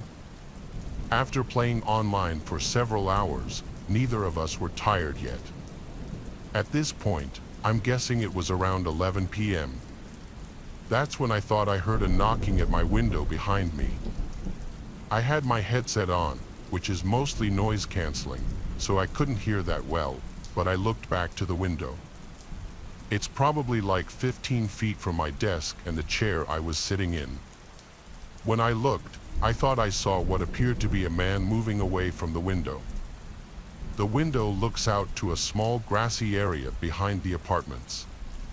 Then there's a fence between the next property and the little woods before another apartment complex. In all my time living here, I had never really seen anybody out walking back there or anything, so this was kind of strange and also suspicious. The total time that I saw the guy was less than a second, though he was already moving away when I turned around and looked. I told my friend I would be back in a minute, and then I got up. I then walked over to the window and looked out of it. It was pretty dark in the little space back there, but I could see a little bit. However, I did not notice anyone there. I then left my bedroom and walked out to the kitchen, which also had a window looking out to that same general area. This had a broader view, but I still didn't see anyone. I figured that the guy was gone. This situation was kind of weird, especially with it being late at night. My only good explanation that I could think of was that possibly the man accidentally went to the wrong apartment window. He could have been trying to get somebody else's attention who he knew. I then went back to my gaming chair and sat down. I told my friend about what had happened. We chatted about it for a while and decided that it probably wasn't a big deal. However, probably 30 minutes after this or so, I remember looking back to the window. My headset was still on, so I don't remember if I heard anything or if I was just randomly turning around. When I did, though, I saw a man standing at the window. He was looking in. Because of it being dark outside, I did not really see any details of the man's face or what he looked like. Instinctively, I quickly got up from my chair. When I did, the man moved out of sight from the window. I then walked out of my bedroom into my small hallway with just a bathroom and a closet. Then to the right is the living room. It just felt safer to be away from that window. Moments later, before I returned to my bedroom or really did anything, I heard a noise. I was standing in the hallway, and there were a few sort of loud banging noises from my bedroom window. It seemed like possibly the man was going to try to break in. I heard several more loud bangs on the window, and I worried that it would break. I walked over to my door and left my apartment, going into the hallway. Then I called the police. I told them about what happened and said that I thought a man was breaking in. While I waited for the police, I went to the lobby of the apartment building near the front. I felt much better being away from my unit. The police got there minutes later. They searched my apartment and behind it. When I returned to my place, I saw that my window was actually broken and the man had gotten in. Several things were messed up. I was also missing several items. However, the man was able to escape before the police got there. At the end of the day, I was just glad that I left before he broke in. With the window being broken, I went and stayed at a friend's house for the night. The window got repaired the next day. Though I'm mad about having several of my things stolen, it was not even $100 worth of stuff. I am, however, sort of concerned that something like this will happen again. I still live in the same apartment, but luckily, nothing like this has happened since. My dad helped me buy my first house when I was 27. I was never spoiled, but my dad always had a lot of money, and when I wanted a house, he lent me a large amount of cash. The previous owners of the house were an elderly couple. As far as I know, the husband died many years before I moved in. The wife died just a few weeks before I bought the house. The son of the couple who sold me the house kept a lot of the furniture in the house for me, and he took only what he really needed or wanted, which made things easier for me, less furniture to buy. I did dump some of the more outdated stuff on the curb, though, including this old rocking chair that was sitting in the living room. A lot of the furniture just had an older, creepy vibe that I didn't want in the house. The next day, I was cleaning out more junk in the upstairs section of the house for most of the day. A lot of it was heavy lifting, so I'd take breaks in between, and this ate up most of the day. I didn't really get an ounce of sleep the night before, as I have a mild form of insomnia which affects me certain nights. That second night, having moved into the house, I went out to get some Chinese for dinner because I had no energy to cook. When I got back, I was disturbed to find the front door was unlocked. Now, I truly don't remember if I had simply forgotten to lock it or not. I wanted to believe I forgot, but it just seemed so unlikely I'd forget to do that, especially with my brand new house. I started flicking on every light of every room on the main floor. The more light, the safer I'd feel. I then proceeded up the stairs to do the same there in the common area and in all 3 bedrooms. There was also a basement to the house that I'd only been down inside once at that point. It was not a big basement like you would expect, though. It was kind of just a small storage space where the washer and dryer happened to be. I was already feeling a lot more confident that I had just simply forgotten to lock the door, but I still had to check the basement before I could confirm this. I opened the basement door and flicked on the light. As I got halfway down the stairs, I saw an old rocking chair sitting in the middle of the basement. I didn't remember it being there the first time I saw the basement, and when I stood over it, I could swear it was the same rocking chair I had thrown away the night before. If not the same one, at least an identical one. I looked around the basement, though, and there wasn't anyone down there, so I did calm down just a bit. I headed back upstairs to eat my Chinese food.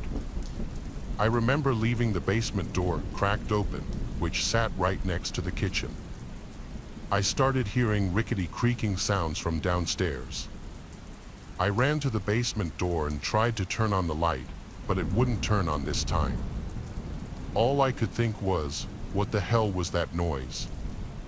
I went to the kitchen, grabbed my flashlight from under the sink, and went a quarter of the way down the stairs with the flashlight beaming down to the bottom. I saw the rocking chair moving, and someone was sitting in it. It was an old woman with gray curly hair, glasses, and she was dressed in a pink nightgown. Her head slowly turned to be looking up at me. I gasped and left the basement, closing the door this time. I don't know what I was immediately thinking at that point. All I knew was I had to call the police. But when they came, they searched the whole basement with me, and we didn't find anyone. There were also no hidden compartments or exits down there where she could have escaped through. At a certain point, the cops started looking at me like I was crazy.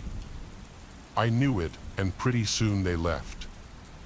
I had the contact details of the son of the couple who owned the house before me, so I called him up around 8 or 9 p.m. and described the lady to the best of my ability.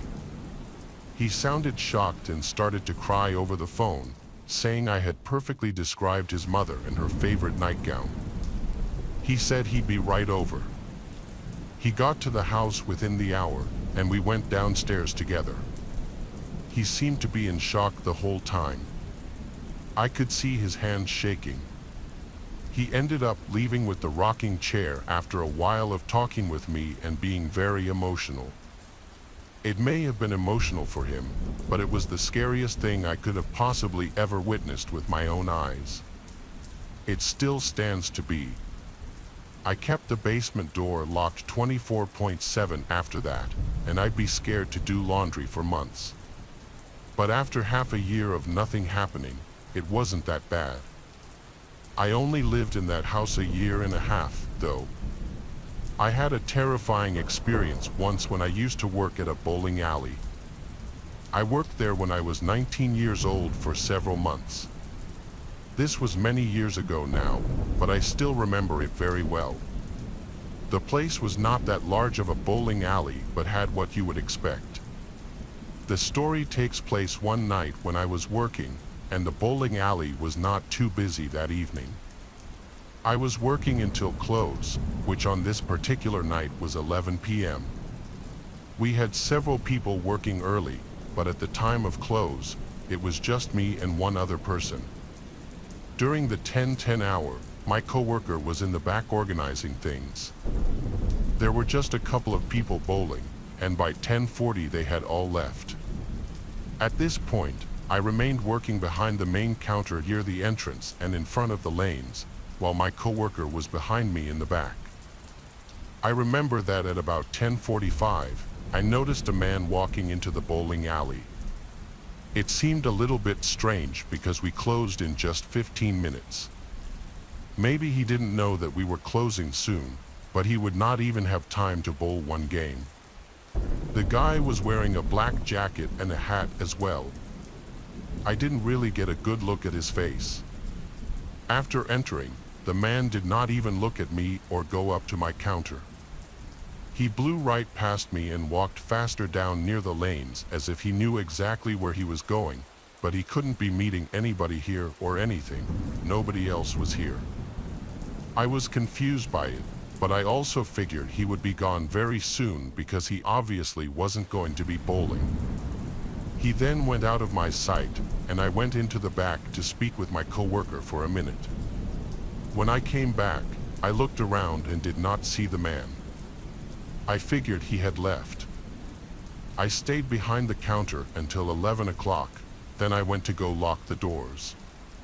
But before doing so, I went all around the bowling alley just making sure that the man had, in fact, left.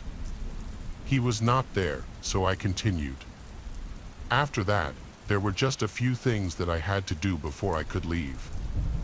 One of those was to turn off all the bowling lanes, which you had to do behind them. This is something that I had done many times before. So I walked around to enter the small back area behind the lanes near where the pins are. As soon as I entered, I instantly saw the man. It was the same guy who had recently entered the bowling alley. I did not know what he was doing back there. The guy looked right at me. I was so surprised about seeing him at first, I didn't know what to say or do. After staring at each other for a few moments, I was about to tell the guy that he wasn't allowed to be back there. But before I could, he started to aggressively charge towards me. He was maybe 20 feet away, so I quickly moved back and out of the room. I got back out into the walkway next to the lanes. I did not hear the guy leaving, but I ran all the way to the back room where my coworker was. I closed the door and told him about the guy back there. We both decided to call the police. Then we waited where we were in the back. We did not hear anything from the rest of the bowling alley and didn't dare leave the back room. When the cops got there, they searched the entire place, but the man was gone. He must have left some time while we waited. After that, my co-workers and I were able to finish closing up and leave. This happened when I was maybe 9 or 10 years old. I was invited to a friend's birthday party, and there were about 10 other kids there. It was a friend named Tom, and he was not my best friend, but I knew him pretty well. I also knew just about everybody else at his birthday party. The party itself was at Tom's house, which was maybe 5 minutes away from mine. It was a really populated neighborhood with lots of houses. I remember that the party was both inside and outside because this was during the summer. I didn't know much about what was planned for the party, but when I got there, I was pleasantly surprised. Tom's parents had done a good job of setting everything up. I remember they had video games inside of the house and lots of snacks inside as well. Then, in the backyard and front yard, they had activities like bags and mini golf and some other stuff. So, after getting there, we played some games and eventually had pizza and cake. Then, when it got a little bit later, everyone kind of spread out. Some people were playing video games inside, and others went out to the yard. I remember that Tom was inside, but I went out into the front yard with 2 or 3 other kids. We were hanging out there, and it was beginning to get dark. I don't remember exactly what we were doing, but I remember that I was looking out into the street, and I noticed this clown. Well, it was a man dressed up as a clown. I'm not sure where he had come from, but he was walking down the side of the street out front. We soon noticed that he was walking in our direction. We figured that Tom's parents must have hired the clown. It was probably a funny joke because Tom's parents were funny people. So, this clown guy walked right up to the front yard. He then approached me and the other kids that were there. Then he waved at us without saying anything. We didn't really know what to do. The clown guy started making hand signals and stuff, and then he walked up and grabbed one of my friend's arms. He started to walk away with him before my friend pulled himself away. The clown then turned around and took a few steps towards us. We all began to move back and away from him. That's when the clown started to run in our direction. I remember that we all just took off running and went back inside the house. We still thought it was probably a joke, but it seemed kind of strange. The clown did not follow us inside, but after getting in the house, we told Tom, who told his parents. Tom's parents said that they did not hire a clown. They were not expecting anybody in a clown costume. We got the creeps when we heard that, so some random guy dressed as a clown who just approached us and acted all weird. We all went outside to look, but did not see him. Tom's parents then called the police. They made everybody stay inside for the rest of the night. We all went to the windows and looked out of them. I remember, like, a couple of minutes later, we saw the clown jogging down the street. When he passed by the house, he turned and did a little wave towards us, then he was quickly out of sight. The police got there maybe 5 to 10 minutes later. The clown was no longer in the area, though. Not long after, everyone's parents came and picked them up, so I left. We never found out who the clown guy was or what he was doing. I worked from 9 to 5, then came home, ate, and then worked on the old house to get it ready to sell. One night, after an exceptionally long and rough night of working on the house, I was on my way home when I saw in the sky something that routinely is not there. I stopped to watch the object only to see it not move at all. Now, realize this is around 1 a.m., and it's not a hot air balloon or anything like that, especially since I have never seen one in my area of Ohio.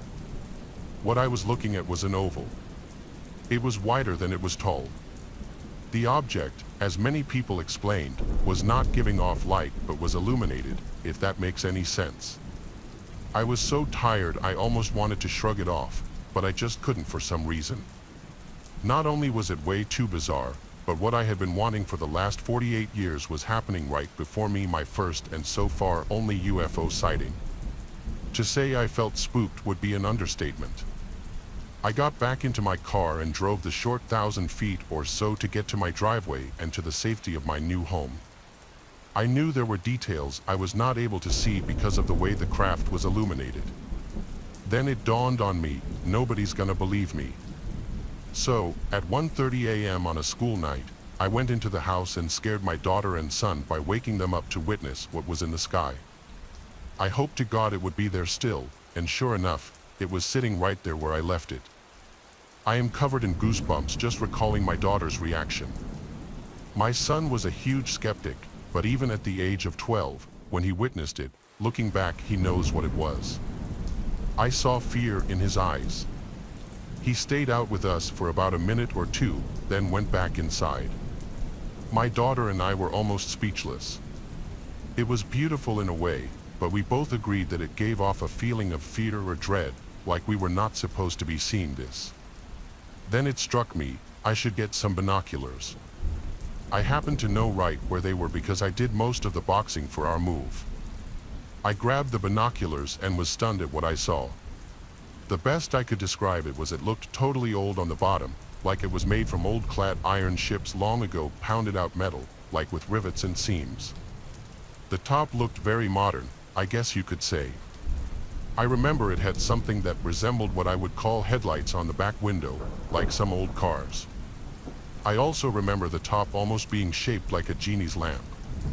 My daughter looked through the binoculars and had a terribly similar description. Then I saw something that freaked me out even further. It now looked as though the craft was sitting on a long, thin, yellowish pedestal.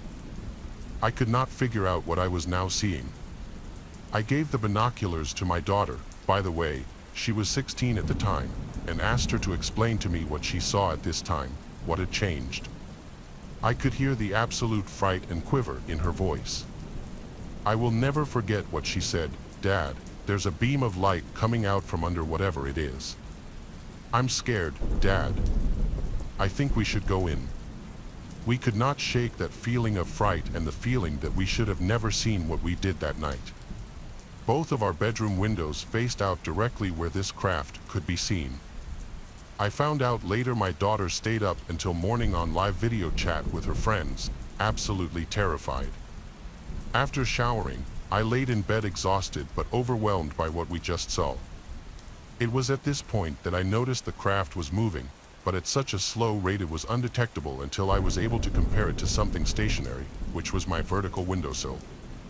I will never forget that dull, eerie, pale yellow light this craft illuminated. I forgot to mention that if you held out your arm, the craft was just slightly larger than the width of your thumb, if that makes any sense. I was told later that that is quite large. Eventually, the craft traveled out of sight, and I crashed from exhaustion. When I was 17 years old, I got my first job ever. It was to be a pizza delivery driver for a pizza place near where I lived. I lived with my parents and was still in high school at this time, so mostly I would work on weekends, but some weeknights as well. One time, I was working a Friday night, and we stayed open really late, so I would work longer shifts on those nights. This was after I had the job for a few months and had pretty much gotten used to things.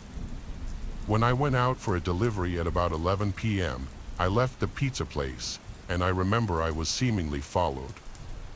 The roads were pretty quiet with it being 11 o'clock at night, so when I was driving to the address, probably just a few minutes into the drive, I noticed headlights behind me.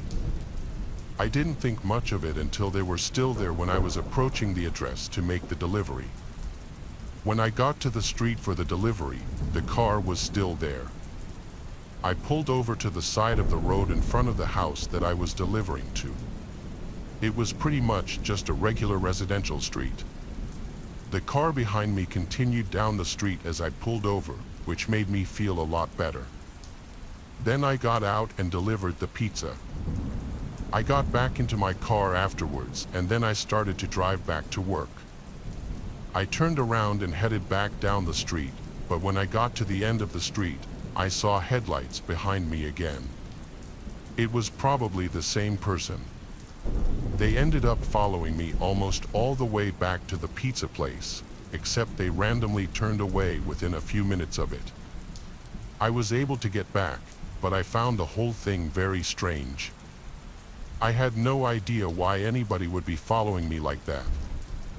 I had another delivery to make a short time later. During this one, I got followed again, this time for just part of the way.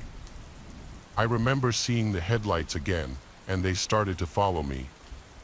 I didn't know what I was going to do, but then within just a few minutes, the headlights were gone. I made the rest of the delivery and back without any problems. The next delivery was completely fine. I didn't notice myself being followed at all, but the one after that, the car returned. By now, it was well after midnight. This time was very similar to the first. The car followed me almost the entire way to the house and back, but not quite the whole way. Then I had my final delivery of the night. For this one, I did not see the car at all, and I felt slightly better about that. I was back at the pizza place for a short time after that, and then I got off of work. I left work and started driving back home. Unfortunately, when I was a few minutes into the drive home, the car showed up again. When I saw it, I had a terrible feeling because I didn't want it to follow me to my house. I remember that I tried calling my parents, but it was really late, and they were both already asleep. I didn't know what else to do. The drive back home took maybe 10 minutes, and the car followed me the whole way. When I was approaching my street, though, I first turned onto it. My plan was to go around the block a few times and see if the car would keep following me, but when I first turned, the car behind me did not. Then I was able to drive the rest of the way home and pull into the driveway. I kept looking around, careful that the car would return, but I did not see it. I quickly went inside after that. I was not followed like that the entire rest of the time that I worked at the pizza place. I still don't know who was following me that day or why. Our next tale takes us to a secluded lake, shrouded in mystery and whispers of the past, where a fraternity known as the Sentinels held their annual pledge retreat, a tradition steeped in secrecy and fear. The pledges, expecting a weekend of bonding and camaraderie, walked into a nightmare that would change their lives forever. Among them was Chad, a promising athlete with dreams of success and a future full of potential. The first night, the pledges were gathered around a bonfire, the flames casting eerie shadows on their anxious faces. They were instructed to partake in a series of dangerous challenges, each more terrifying than the last. They were forced to swim across the icy lake, their breaths visible in the cold night air, and scale treacherous cliffs that loomed ominously in the darkness. With each challenge, the fraternity brothers' laughter grew more menacing, echoing through the night like a sinister chorus. One challenge stood out. The pledges were told to paddle to the center of the lake, a place rumored to be haunted by spirits of the past. As they reached the center, the canoes were jerked violently, and the pledges tumbled into the icy water, their screams piercing the night. Panic surged through Chad as he struggled to stay afloat, the cold water sapping his strength with every passing second.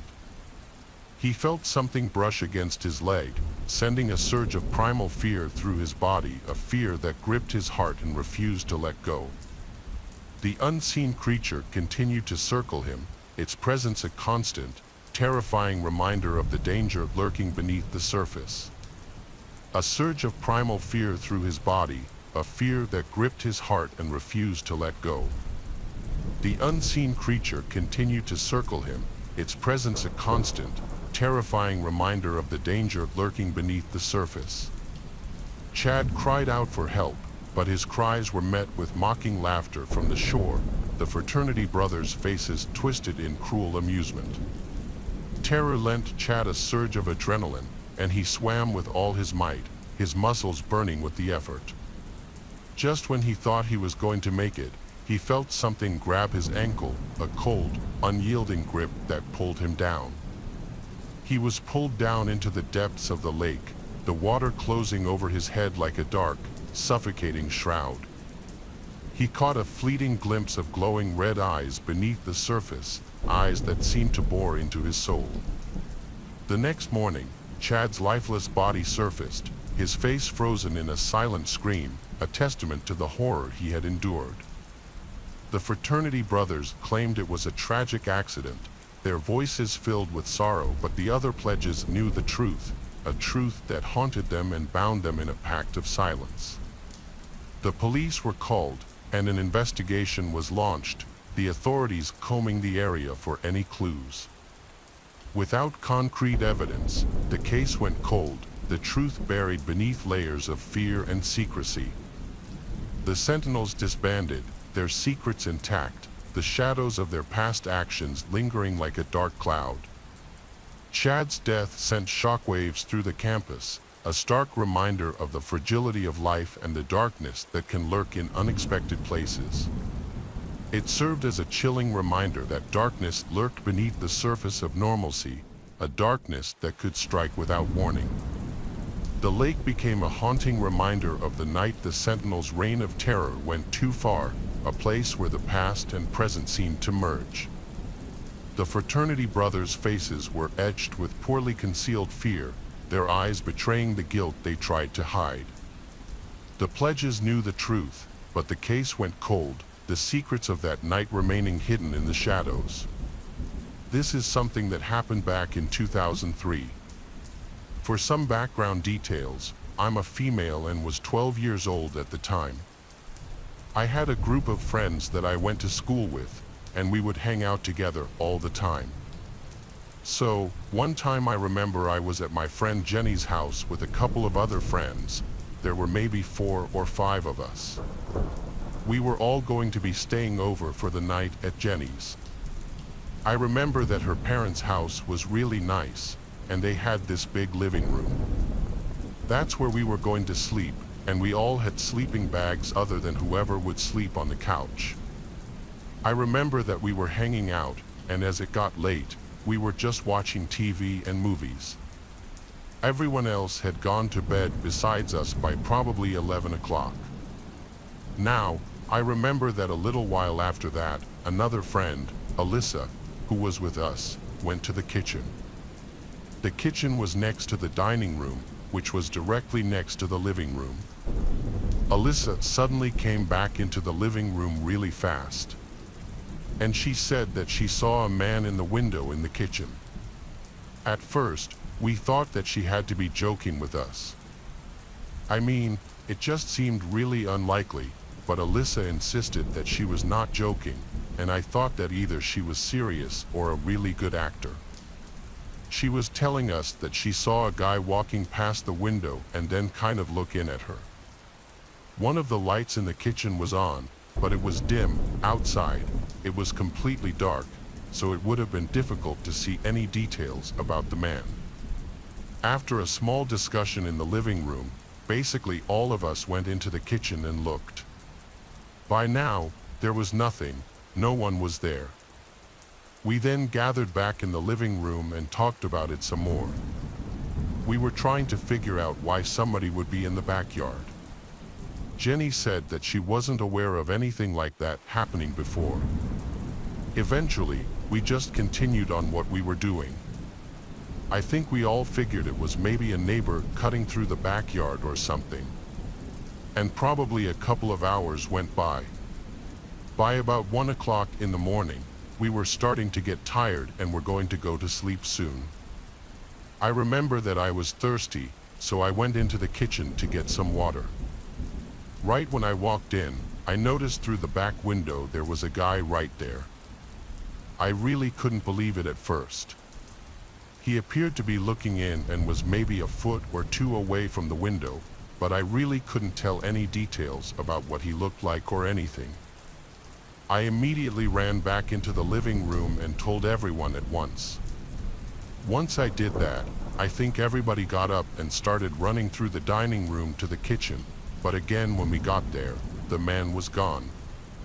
We looked out of the windows of the dining room, kitchen, and even the window in the living room, but did not see anybody. We stayed up for at least another hour talking about it. Finally, though, we were convinced that the man was gone for good this time. Everybody went to bed, including myself. We all woke up the next morning, and Jenny's parents were making breakfast in the kitchen. I remember that we went in there to get something to eat.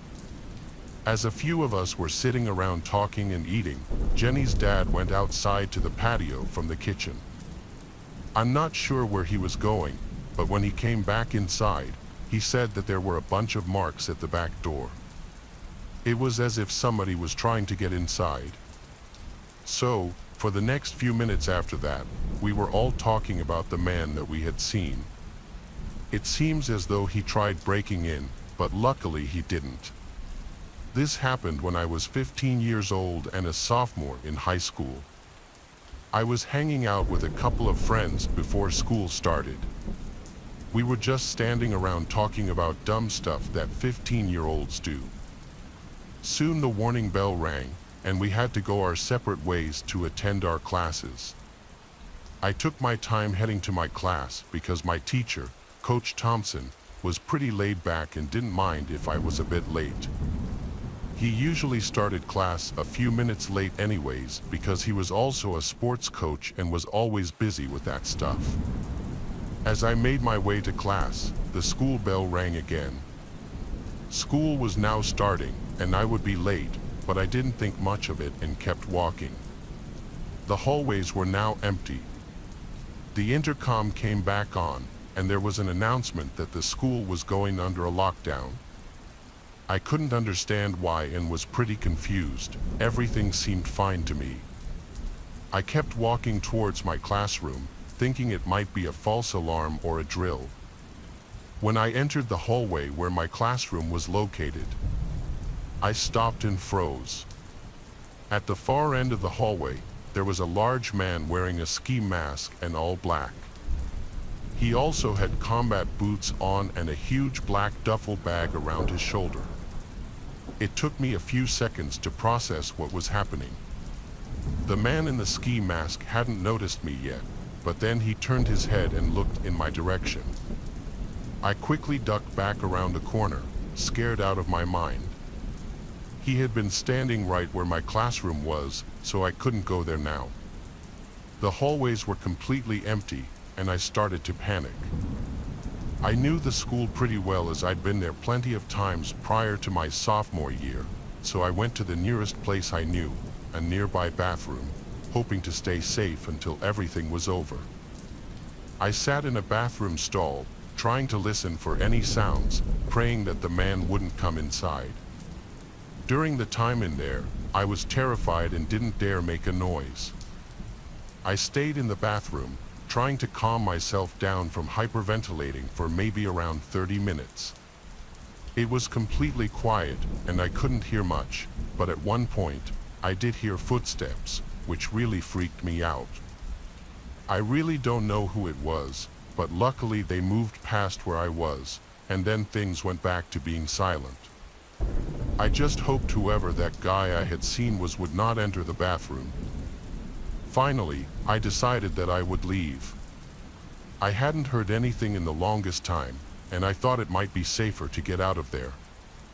When I stepped out, I noticed the hallways were still empty and quiet.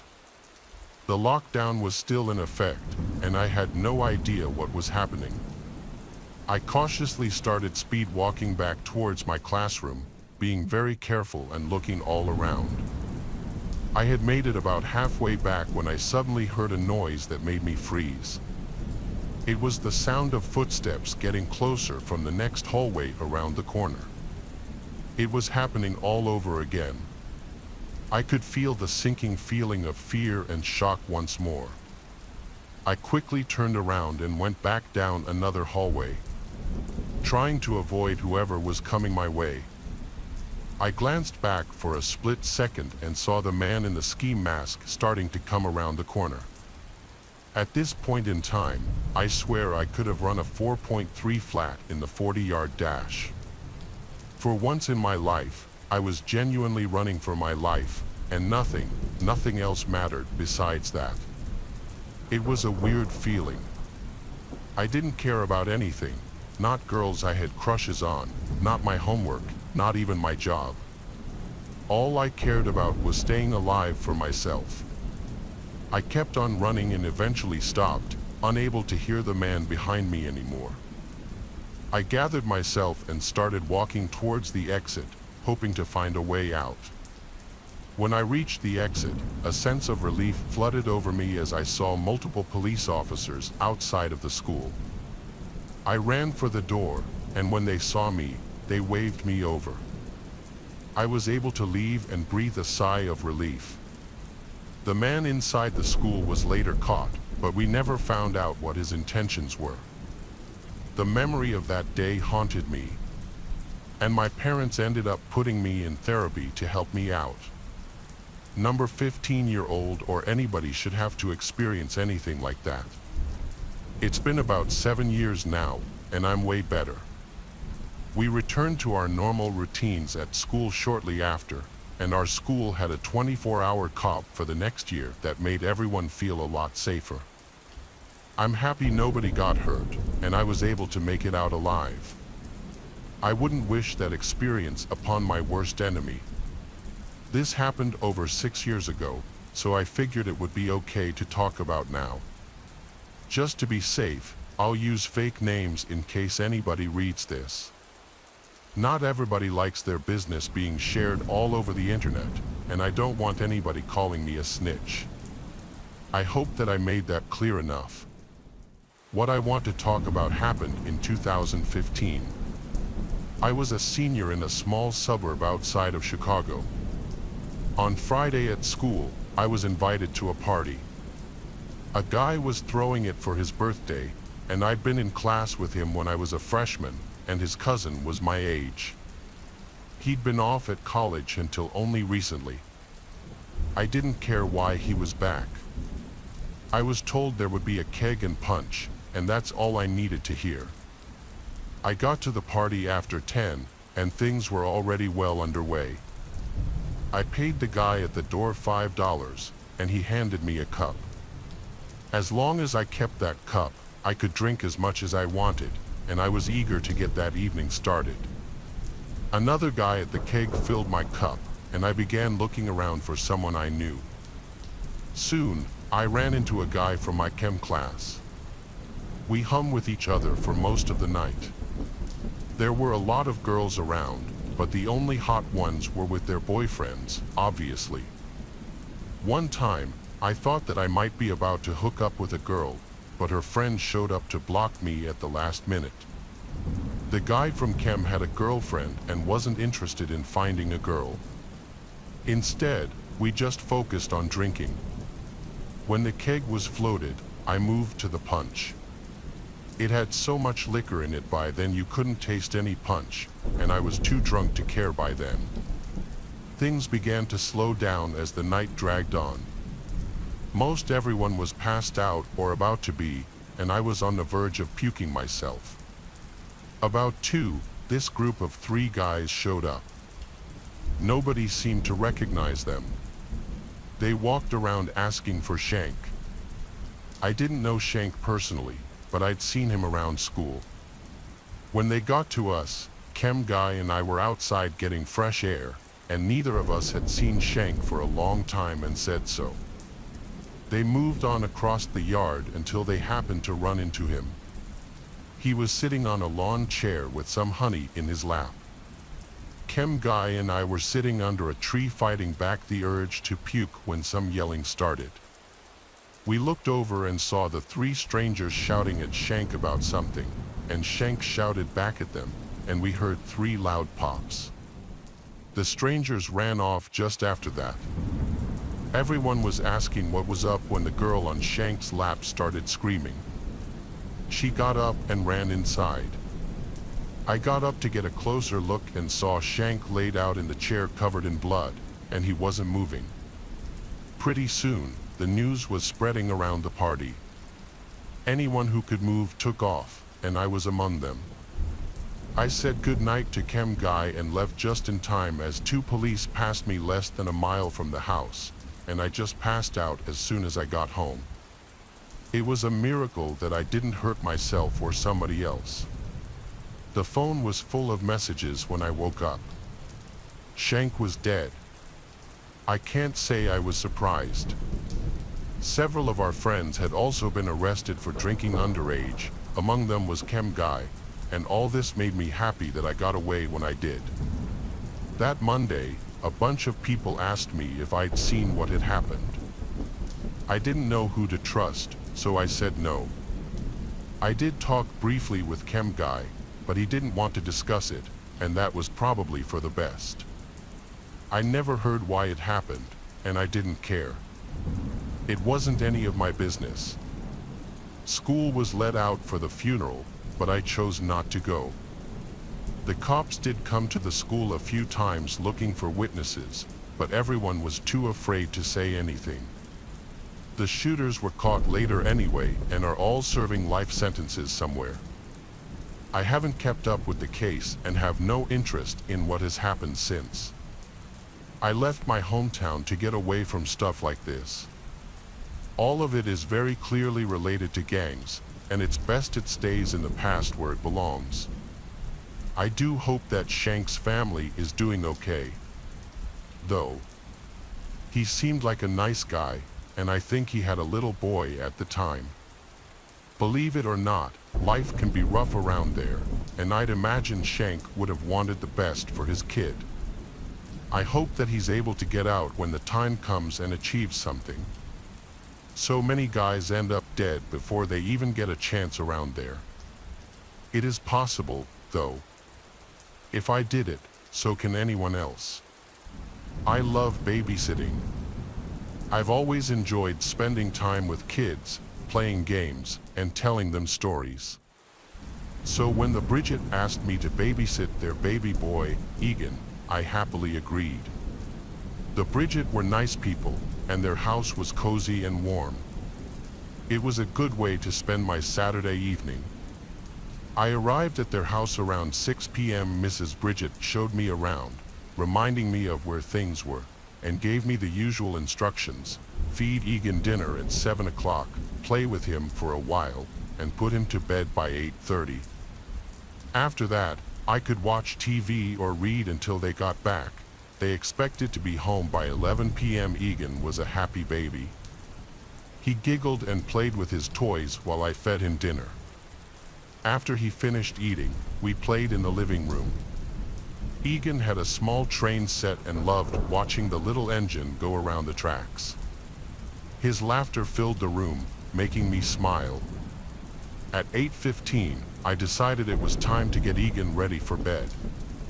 I carried him upstairs to his room. The nursery was painted in soft blue colors, with pictures of animals on the walls. A small night light in the shape of a star glowed gently in the corner. I placed Egan in his crib, and he looked up at me with his big, innocent eyes. "Good night, Egan," I said softly, tucking him in. He smiled at me, and I turned to leave the room. Just as I reached the door, Egan spoke. "Who's the lady on the ceiling?" My heart skipped a beat. I turned around slowly, my eyes scanning the ceiling. There was nothing there, just a plain white ceiling. I looked back at Egan, who was still smiling up at me. "There's no one there, Egan," I said, trying to keep my voice calm, but I felt a shiver run down my spine. Egan continued to stare at the ceiling, his smile fading a little.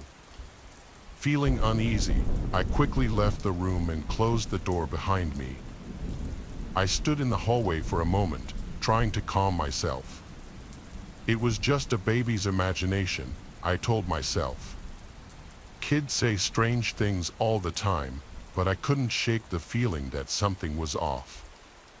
I went downstairs and turned on all the lights. The living room felt safe and warm. I turned on the TV and tried to find something to distract myself. A funny movie was playing, so I decided to watch it. I kept glancing at the baby monitor, listening for any sounds from Egan's room, but everything was quiet. After a while, I picked up a book from the coffee table. It was one of Mrs. Bridget's mystery novels. I tried to get into the story, but my mind kept wandering back to what Egan had said. "Who's the lady on the ceiling?" It echoed in my head, making me feel uneasy. I forced myself to focus on the book, trying to ignore the creepy feeling that lingered in the back of my mind. The hours passed slowly. Every creak of the house made me jump, and I kept checking the baby monitor to make sure Egan was still asleep. Finally, at 11 p.m., I heard the sound of a car pulling into the driveway. The Bridget were home. I felt a wave of relief wash over me. When they walked in, I greeted them with a smile, trying to hide my anxiety. "How was everything, Mrs.?" Bridget asked. "Everything was fine," I replied, not wanting to worry her. "Egan is asleep." They thanked me and paid me for the evening. As I walked home, I couldn't stop thinking about what had happened. The strange feeling stayed with me, making me feel uneasy. I decided I would not babysit at the Bridget house again. The next morning, I got a call from Mrs. Bridget. She thanked me again for babysitting and said Egan had slept through the night without any problems. I didn't mention what Egan had said about the lady on the ceiling. It seemed best to leave it alone. Even now, whenever I think about that night, I get chills. I can still hear Egan's innocent voice asking about the lady on the ceiling. I never found out what he saw, and I never went back to the Bridget house. Babysitting is fun, but some experiences are just too creepy to forget. From that day on, I was more careful about the jobs I took. I always made sure to ask a few extra questions about the house and the kids. It's better to be safe than to end up in another scary situation. But no matter how many years go by, I'll never forget that night with Egan and the lady on the ceiling. I work as a new breed driver at night to make a little extra cash.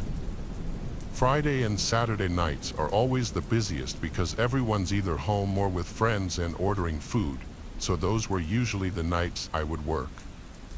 I got a request on a Saturday night at 1 a.m. to pick up McDonald's for a guy named Harold. He lived a few minutes away from my current position, so I punched in the nearest McDonald's, which was like a 2-minute drive away, and picked up his order. It was a small order. I think he only wanted 2 hamburgers. He lived like 5 to 7 minutes away from the McDonald's. I followed the app's directions to the house, and eventually it led me to a short dead-end street that veered off another dead-end street. The house was the last one on this dead-end road. It was right next to a line of trees that ran alongside a highway. Though it was pretty much dead at this hour given how late it was, I didn't want to ring the bell, so I called this Harold guy's number. It rang once, then went to voicemail. So I hung up. Then I got a text from him, though he told me to come to the door, and so I did. I got to the big wooden front porch of the house, and soon the front door opened. A bald guy opened the door, and he didn't look very old. He looked to be in his 30s, yet his head was completely bald. Maybe he was sick or just liked that look, so I didn't judge. However, his breath was disgusting and he seemed to be quite drunk, so that was a little off-putting. The payments were done through the app, so usually there was no need to wait around for money, but this time, this Harold guy asked me to come put the pizza on his kitchen table while he ran to fetch a tip. I didn't object to free money, so I waited in his kitchen, which, by the way, was only lit by a small outlet-sized nightlight, so it was pretty dim in there. The whole kitchen smelled rather disgusting, though I didn't know what it was. Harold was taking awfully long down in the basement fetching this tip, so I started to wander a bit. I stepped into the living room, which was adjacent to the kitchen. The TV was on in there, which was the only reason I could see anything. However, the stench was even greater in this room. Then I noticed that the back door was slit half open. Maybe he was airing out whatever that putrid odor was. For the hell of it, I walked to the back door expecting to get a quick breath of fresh air, but the smell only got worse. Finally, I stepped outside onto the man's back deck. I heard flies, the sound of a swarm of flies right by the door. Then I guess a motion-sensing light saw my movement and turned on, revealing two big black garbage bags stuffed with two long objects. The smell was unbearable. It took me a second to catch on to what I was most likely looking at. Suddenly, waiting around for the tip didn't seem like a good idea anymore. I went back inside and rushed to the front door, and just then I heard Harold emerge from the basement calling to me. He was holding a few singles in his hand. He saw me as I was about to open the door and asked where I was going. I had to come up with something, so I said I was just rushing to check if I had something in my car. He said, "Oh, okay," as he came over to me and handed me the bills. Then he turned to the back door to the porch where the light was still on. Then he looked back at me with his gummy smile now disappearing. He asked me in a firm voice if I went to his backyard. I told him no, and he just stared at me, not saying anything. I didn't give any more thought to it. I opened the door and walked myself out, but not without him grabbing my shoulder as I got onto the stoop. I yanked his hand off my shoulder and ran to my car. I saw him run back inside with the front door still open.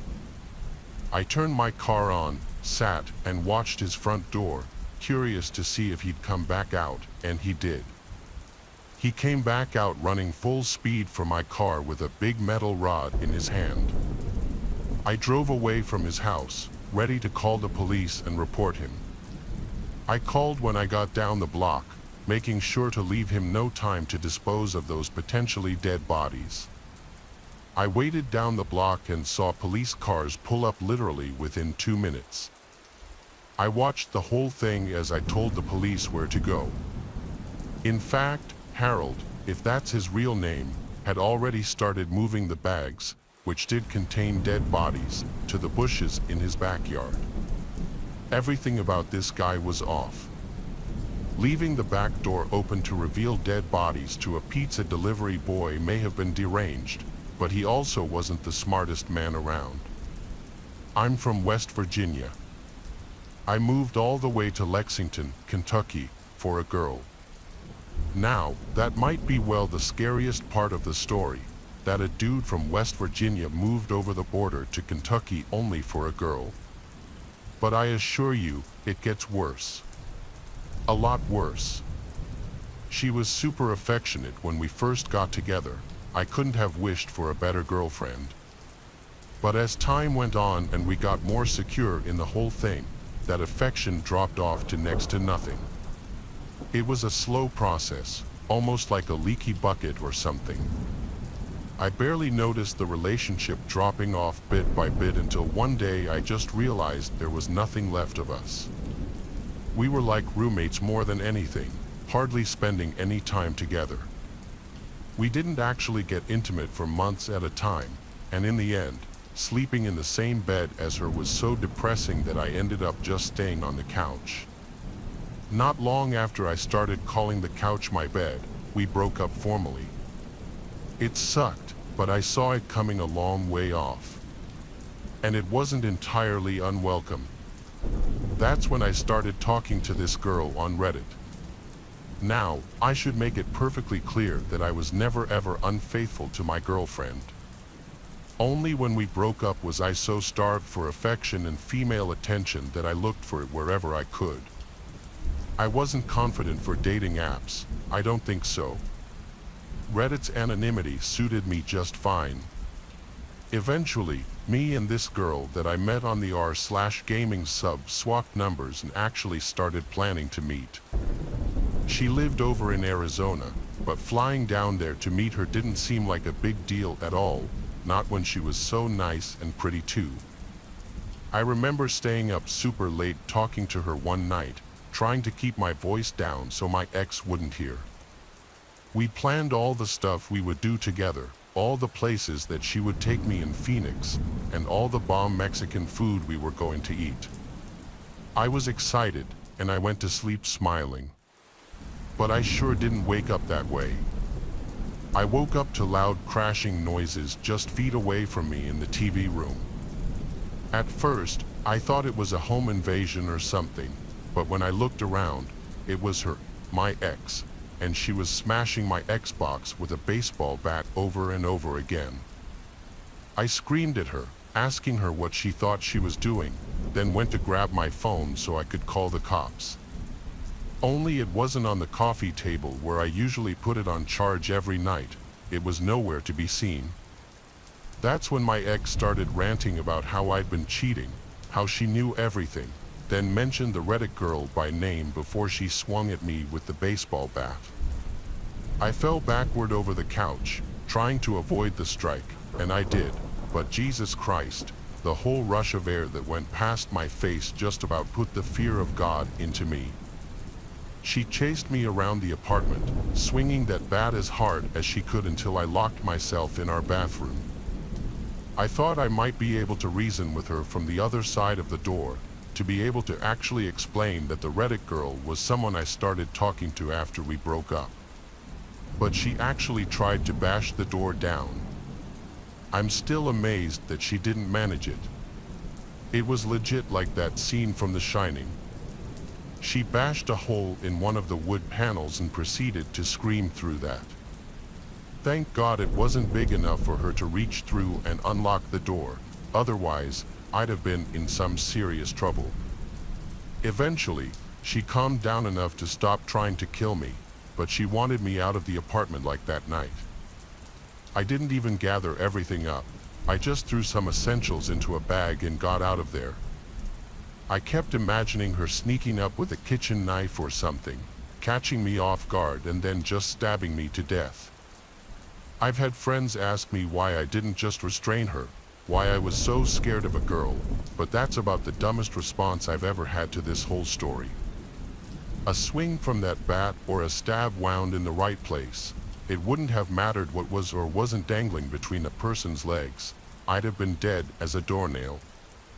I got out of there pretty fast, drove to a motel, then tried and failed to sleep through the rest of the night. The next morning, I called my mom in West Virginia, told her everything, and arranged to stay with her for a little while until I could get back on my feet. I'd have gone back to the apartment to get the rest of my things if I didn't think that she'd either smash or burn everything I owned. Besides, I was just happier to be out of there by that point. And I'll tell you another thing, I have never, ever been back to Kentucky since then. I'll wait until Tyler Childers comes back around to Vergie rather than bring up all those bad memories. I've been doing this since I was around 30, and it's been a stressful but also a joyful experience. However, it's not at all an exciting job, as most people would think it is. I won't disclose the name of the actual town I lived in, but it was one of those towns that wasn't too safe but wasn't too dangerous. I would most of the time be doing the night shifts, where the chances of crime slightly increased. Most of the time, you'd mainly get calls of people shoplifting and maybe even occasional break-ins. Every once in a while, I've been on several calls that had to do with both those kinds of things, but for the most part, it wasn't anything life-threatening. Throughout my time as an officer, I've definitely had to deal with stressful situations, but this incident takes the prize. There was this one night where I didn't receive any calls and was just cruising down the road with no cars and no street lights. As I'm driving, I then see up ahead these orange reflectors that appear to be blocking the road in front of me. Beside these reflectors was a parked unmarked car with its headlights turned off. As I got closer, I realized that these reflectors I was seeing were traffic cones. All of a sudden, a man got out of the car and slowly approached me. He looked to be in his early 20s and wore what appeared to be a police uniform that wasn't part of our town. I got out of my car to ask what was going on, and he apologized, telling me that I had to go around the other way in a direct tone. I asked, "What's your name, son?" He replied with Officer Tom, and that he had been assigned to close the road. Right away, I started to have suspicions of him. Even though he was in uniform, it still didn't seem official. What I mean by this is that he didn't have equipment on except for a radio and a gun case.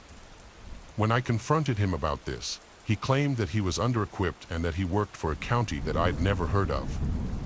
This instantly made me suspicious, as there were many red flags in his story.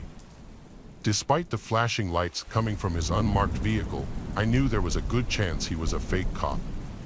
Eventually, I scoffed at him, declared that I was not stupid, and told him to put his hands behind his back.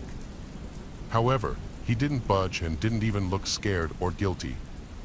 He just stood there staring in my direction with a blank expression on his face, as if he were doing something mundane like taking out the trash or raking leaves. Suddenly, I heard what sounded like a twig snap from behind me. I turned around and saw this very tall person wearing a white ski mask, with a fire axe in his hand. I instantly drew my gun while screaming, telling him to put the axe down. He didn't comply, and that's when I heard and saw movement coming from around the tree line. I yelled out for everyone to come out of the woods with their hands up while still keeping my eye on the guy with the axe. Long story short, about 10 or so people wearing these scary masks emerged from the woods with their hands up. A few seconds later, the phony cop said to me in a smug tone, "I think you should probably leave." Without hesitation, I got in my car and drove back the way I came while radioing dispatch for backup.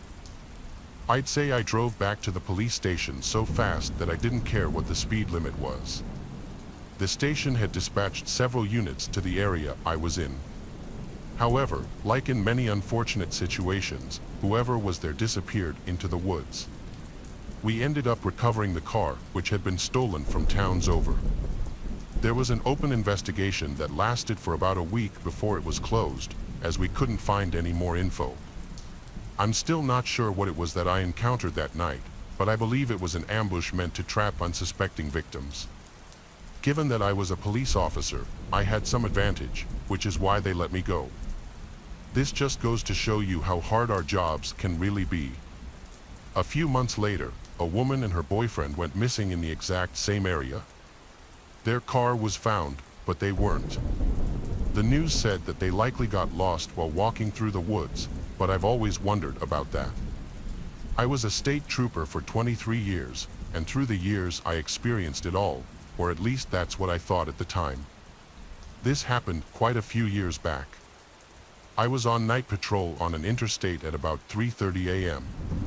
Now, I don't know if you guys know what the show Cops is, but basically, it's where cameramen would follow around real cops filming everything that goes down.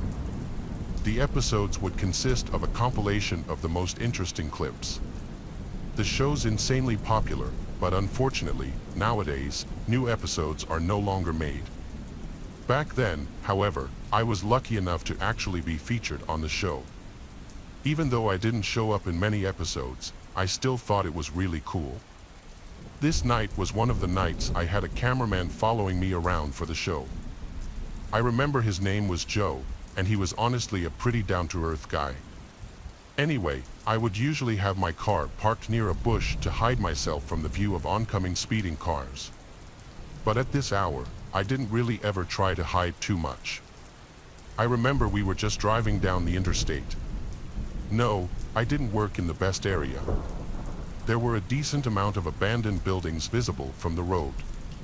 Because of this, I adopted into my nightly routine to enter the parking lots of them as they were hotspots for drug activity.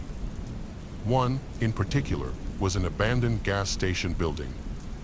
The exit from was coming up, so I figured I might as well check it out. Ben started filming, and as we pulled up, we could both clearly see a flashlight moving around in the building. I pulled into the parking lot and put the car in park. At this point, I was almost positive some sort of drug deal was going on inside as I could still see the flashlight moving around. But a part of me hesitated as there were no other cars in the parking lot. I also realized if there was a drug deal going on, there would have been at least 2 flashlights visible from the outside of the building. I figured either way I'd have to investigate. I went over to the cruiser's speaker, yelling out, "Police," and explaining how whoever was inside needed to exit the building immediately. Right as I did this, the flashlight from inside turned off. It was now eerily silent. I decided I'd have no choice but to enter the building and to get whoever was inside to leave. So, I did. I got out of the cruiser and proceeded to walk towards the wide-open front door with Ben and his camera not far behind me. As I approached, I couldn't help but notice a terrible smell. It was as if an animal died in there and had been in there for at least a week. I peeked inside with my flashlight and once again yelled out, "Police." This gas station was small, so any sound could pretty much be heard from anywhere in the building. I stayed quiet for a second, just listening. That's when I swear I could hear what sounded like something being dragged across the floor from the other side of the building. "Who's there?" I got no response. I walked inside the building, and in one of the back rooms, I could see what looked like a figure. I shined my flashlight in the figure's direction, but right as I did, whoever it was bolted and eventually left through a back exit. I started chasing after the guy, but as soon as I exited the same back exit, I didn't see anything. Almost the whole area was surrounded by a cornfield, so there was no way I was gonna find this guy. But I figured I had to try. I ran out in some random direction, but stopped only after a few seconds, realizing it was pointless. Defeated and still confused as to why the guy ran, Ben and I went back to the gas station. But what we found left behind made it perfectly clear. There, in the back room, we found the lifeless remains of a dead body.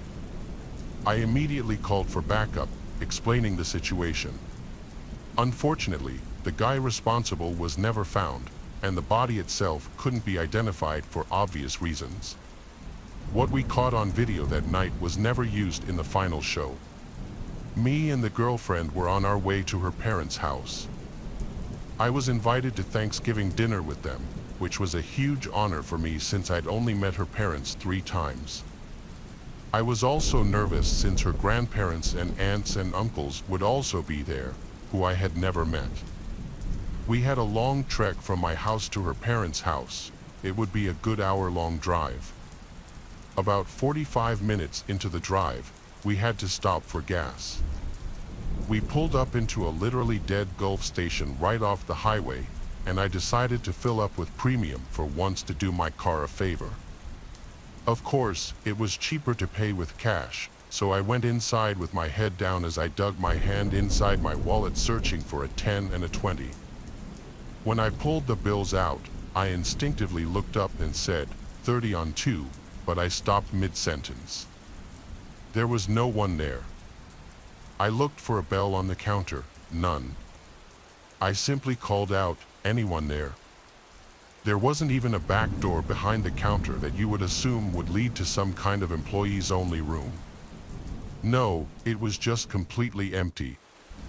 The only other door in this little gas station besides the entrance was the single bathroom, and that door was open, exposing the blackness from within the bathroom.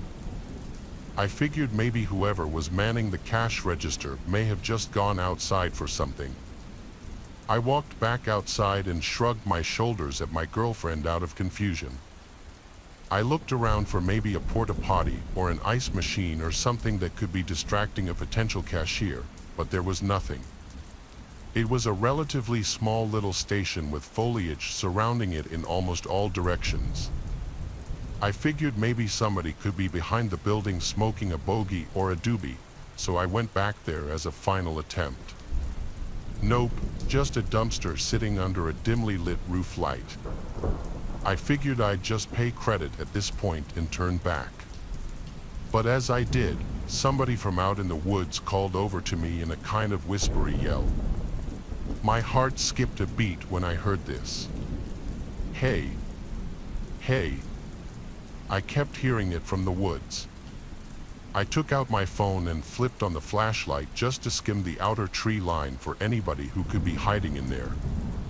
As my now shaking hand rotated the phone slowly, the light momentarily revealed somebody from behind a tree. I took off back to the car and stepped on it out of there. My girlfriend was scared shitless just in reaction to my fear. I told her about the bizarre thing that just happened, and from that point on, she kept looking through the rearview mirrors just to make sure we weren't being followed. We pulled up to the next gas station we could find, this time one that actually had a cashier. I paid him $30 and began filling up.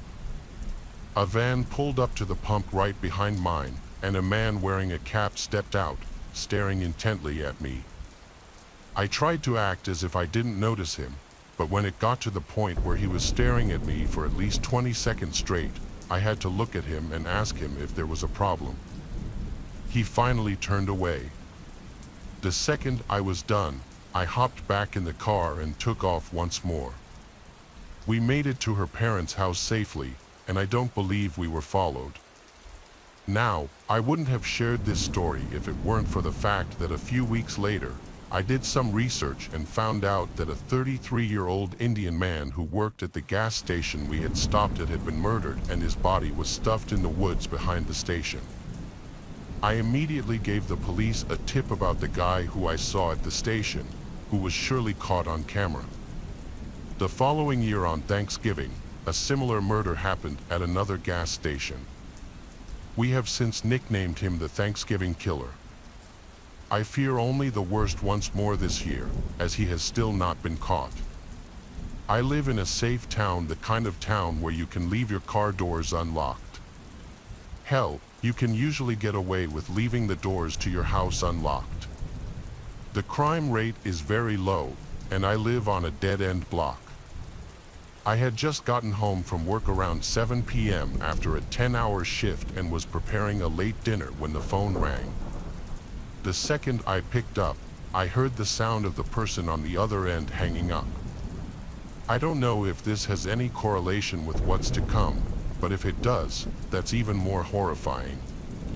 On nights when I get home late, especially after 10-hour shifts, usually I'll just cook, eat, clean up, take a shower, then lay in bed watching TV for an hour before going to sleep. This was one of those nights. I was physically and mentally exhausted, which led me to making what I learned that night was a serious mistake. I was laying in bed watching One Piece for my third run. Sometimes I'll drift off to sleep with the TV still on when I'm just completely beat, and that's exactly what happened this night. I woke up to the TV still playing the One Piece. I had slept through 2 episodes. I felt around the bed for the remote and turned it off. In the now freshly silent room, I was able to hear little creaks in the wood under the carpet. I felt adrenaline kick in as I looked across the dark room. I felt I could vaguely see the shape of a very wide figure. As I aimed the remote at the TV to turn it back on to light up the room, before the TV was even on, I started choking on my own spit as I tried to say, "Please leave." The TV came back on, and the room lit up a tint of blue, revealing this woman in a wedding dress looking at me with the veil covering her face. I tried to scream at first, but nothing came out of my mouth because I was just in pure shock. I sat up, pressed against the headboard of my bed, frozen.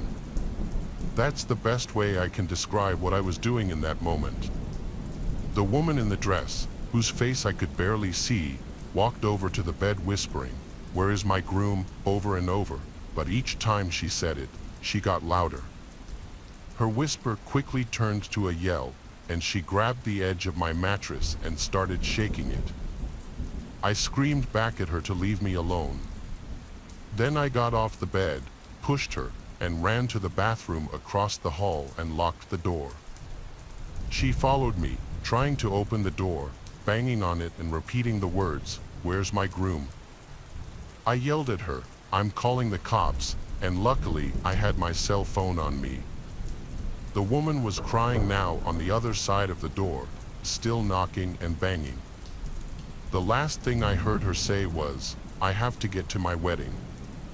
I heard her stomp down my stairs, screaming and crying. Then I heard the front door slam shut. I was on the phone with 911, and I explained what just happened. I checked the living room, and she was gone. I stepped outside to see if I could see which way she ran, but she was out of sight.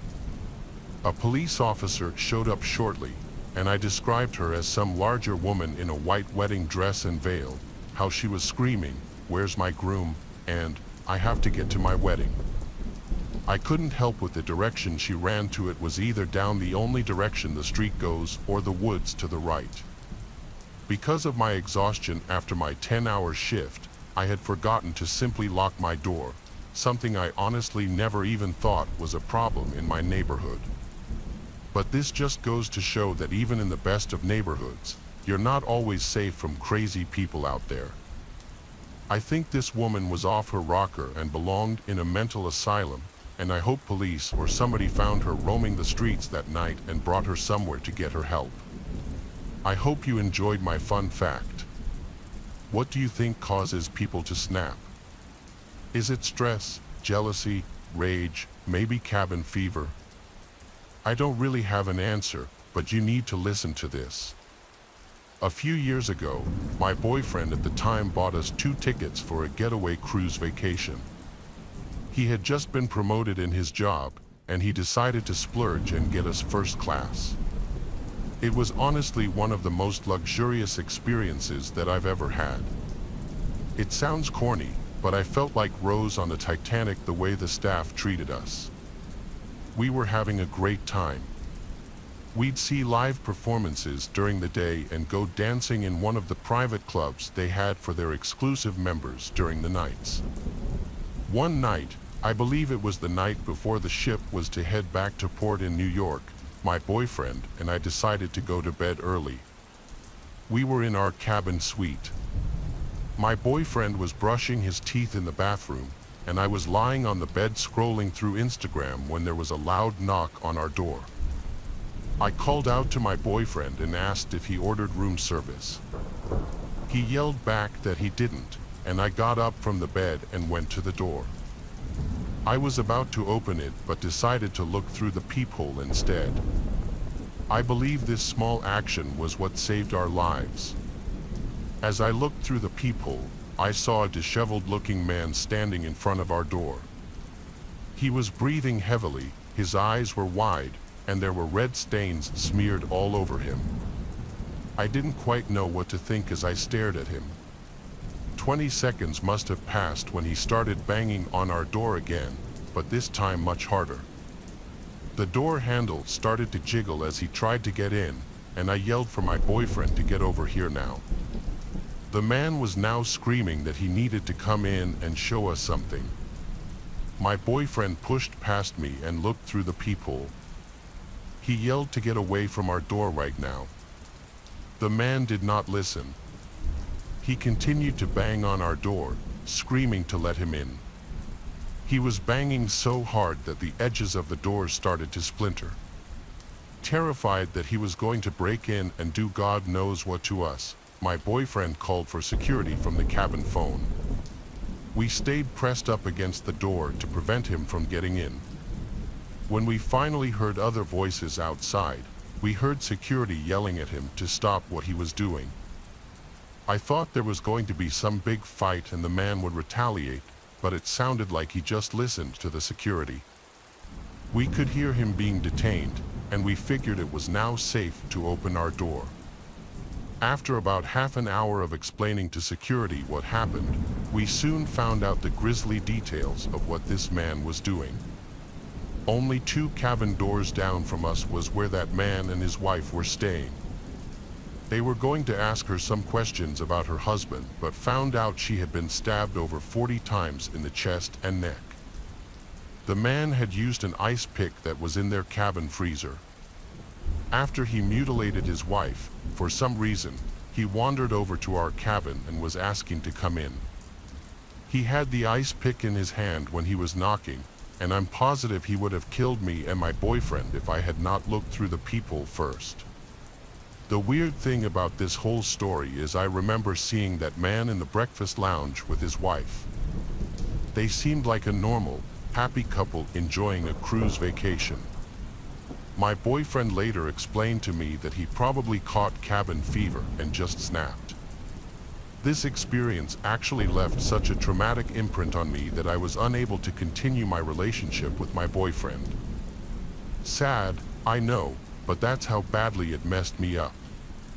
I've since gotten better, but believe me when I say I will never step foot on a cruise ship again. Back in late August of 1989, my friend and I set out on a 3-week sailing trip. Our job was to sail a 40-ton yacht named Tamaro from French Polynesia to San Francisco, and we were being paid handsomely to do so. We had years of sailing experience between us, but the 5,000-mile journey was the furthest either of us had ever been on. We were confident that we could do it, but early on, there was a worrying change in the weather's forecast. Statistically, hurricanes happened really late in the South Pacific and tend to arrive in mid to late October, so by setting sail in late August, we figured that we'd avoid the worst of the bad weather. But as the saying goes, man proposes and God disposes. 3 weeks into our voyage, we were faced with a Category 4 hurricane, which whipped up waves as high as 20-story buildings. We'd sailed through gales and storms before, but never a hurricane. We tried to escape it for 3 days, but the boat could only go 15 miles per hour, and so eventually, it caught up with us hit. It was too late for us to turn around and escape, so we had no choice but to brave it head-on.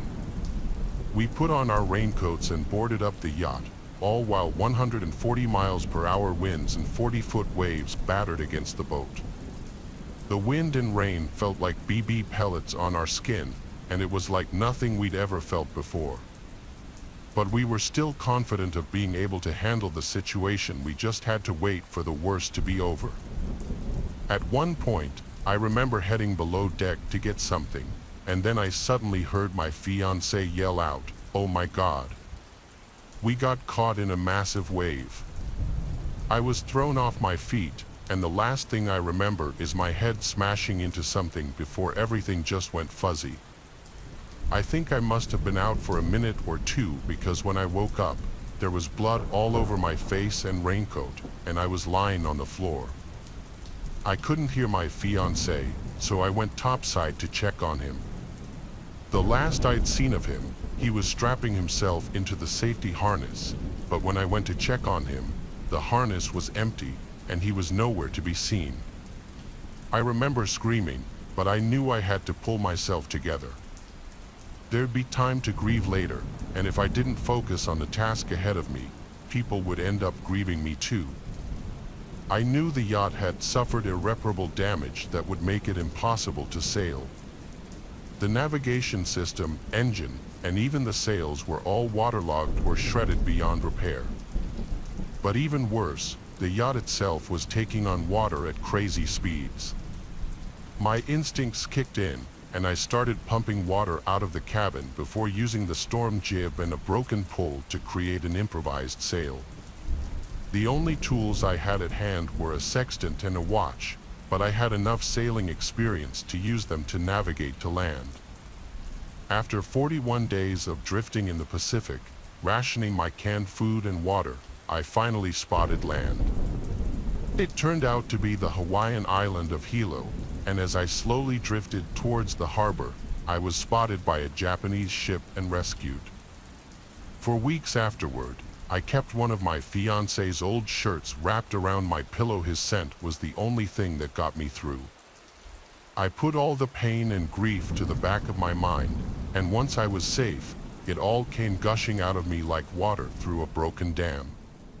It took me many years to get back to sailing, and these days I'm much more cautious about the jobs I accept. I thought about retiring from it altogether, but after a while, I realized that it's where I belong. If there's one silver lining to the dark cloud of my fiancé's tragic death, it's that he went out doing what he loved most. Kelvin moved away with his family to this really rural town in Michigan, but we've always stayed in touch. His family is very country, and I'd go as far as to say they're kind of rednecky, so the move there was no surprise. His family loves me, and I'm always welcome to go visit. We're 19 now, I'm in college, and Kelvin works for his dad. They have a huge property up there. I had visited before, so this was not my first time going up there. It was a weekend in the fall, and I was going to stay at Kelvin's family home. His mom and his sister wouldn't be there this weekend. It was just him and his dad. It's a 4.5-hour drive up there with a lot of farmland and open fields. To get onto their property was a gravel road about 300 feet off the main road. I got there to a warm welcome from both Kelvin and his dad. They were already sitting in the backyard drinking beers, so after bringing my bag in from the car, I joined them. Kelvin was telling me about all the trails in the area where we could take my Toyota 4Runner off-roading. I'd never off-road before, but I was super down to. Kelvin's dad grilled us up some burgers first, then he was off to his friend's house. Kelvin and I got in my car, and he guided me to this nearby trail that he described as perfect for off-roading. It was around 6 o'clock, so we only had a couple of hours of light left. We did about an hour of off-roading on various trails not far from Kelvin's house. When it was starting to get a little darker out, we left the trails and got back on the road because it was even darker in the middle of the woods. As we were just driving around passing a bunch of farmland, we passed this abandoned church-looking building that had a huge cornfield next to it. Kelvin said he passes this place all the time but never checked it out. So what do we do, of course? We both agreed to go back and check it out later, but Kelvin suggested we take the bikes over. His family has 1,000,000 mountain bikes fully equipped with lights and everything. We drove back to his house. He grabbed a backpack and threw in some tequila and a bottle of Sprite, along with some flashlights. We took the two best bicycles they had, each equipped with night riding lights mounted on the handlebars.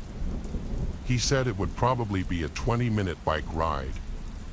Both of us are big fitness guys and have been since high school, so I didn't even mind a long bike ride. When we got to the abandoned building, it was pretty dark out, hence why we brought flashlights.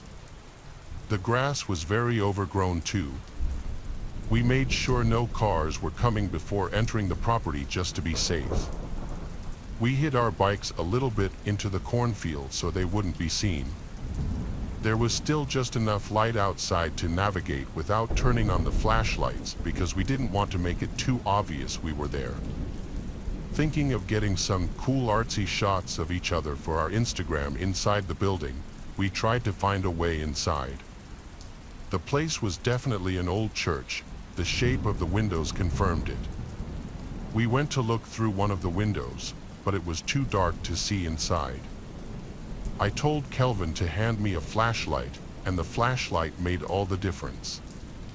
We could see inside now, and we both noticed something strange in the pews. It looked like a person's head hunched over, sitting down with their back to us. Kelvin said it looked like a mannequin, especially considering it was completely motionless. We placed a friendly bet, Kelvin betting it was a mannequin and me betting it was some drunk homeless man. We went to the front door, but it was boarded up. Kelvin shook it just for the hell of it to see if it would budge, but there was no way. He implied this meant he won the bet because there was no way for a homeless person to get in. I said, hold up, let's check the other windows for a closer view. We walked along the other side of the church to the window we knew had the best angle of whatever we saw in there. But when I shined the flashlight through the glass, whatever was in that pew just a couple of minutes ago was gone. I told Kelvin he owes me money because I was right, even though that was also terrifying. He asked, where did they go then? I shined the light in every direction until we both spotted it at the same exact time and jumped, a man standing right to the left of the window on the inside, looking at us. It didn't look like a homeless man to me, though. We took off running back to the cornfield and tried to find the bikes in a panic but couldn't. It was so dark out now that we avoided turning on our flashlights to expose ourselves. We heard a slam from the church building, sounding like some kind of door. Kelvin told me to be quiet because he heard sounds in the cornfield, like the crops being brushed through by someone. Then it stopped and went silent, dead silence, no breeze at all, so all the crops were just still. We were stationary, ducked down, scared to move. We stayed in this position for a solid minute before Kelvin said in a low voice, "Which way did we leave the bikes?" That's when we heard the crops mere feet away from us being brushed aside, as someone was clearly running towards us. I screamed, "Go," as we both beelined through the crops, some of them smacking me in the face. At some point, we cut out into the open, leaving the cornfield, running back to the road. We were no longer being chased. Kelvin called his dad right away, and he came and picked us up. He wasn't the kind of dad to get pissed at us for trespassing or drinking or anything like that. He was more so pissed about the bikes, but he said we were right to leave the bikes and run. The next day he drove us back to that church, bringing his gun with him. We looked in the crops until we found the bikes, then threw them into the bed of Kelvin's dad's truck. We were about to leave when we took a look back at the church and saw someone at one of the windows. It had to be the same person. I guess when he saw us notice him, he creepily walked away from the window. Kelvin's dad said, "Let's get the hell out of here," because that was genuinely disturbing. For his dad to be creeped out meant a lot. He's a pretty tough guy. We went to some barbecue place afterwards and had a bunch of food and some drinks. Afterwards, Kelvin's dad called some town number to let them know someone was squatting in that abandoned building.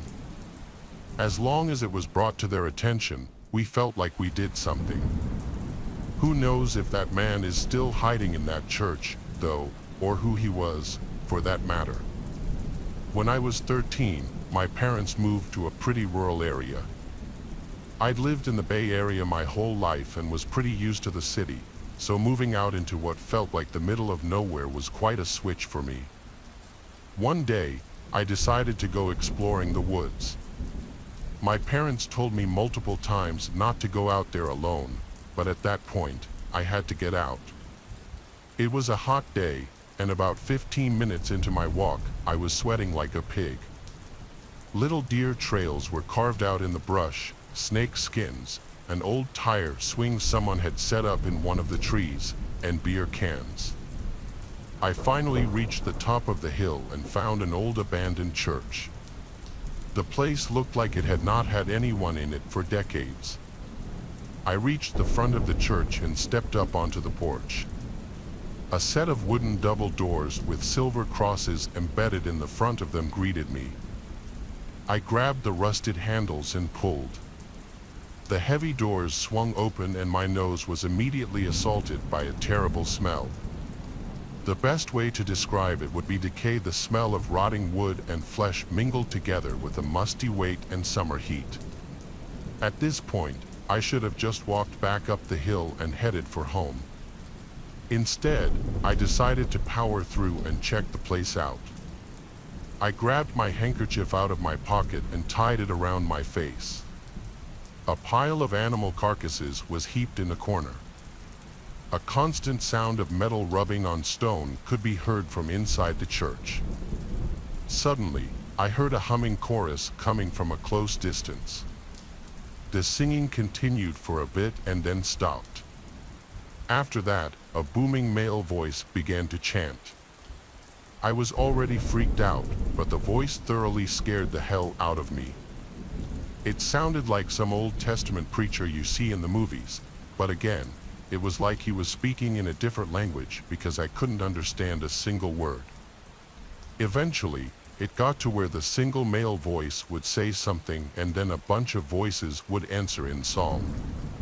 This lasted for a while and then they all broke into this long sustained wail that kept getting louder.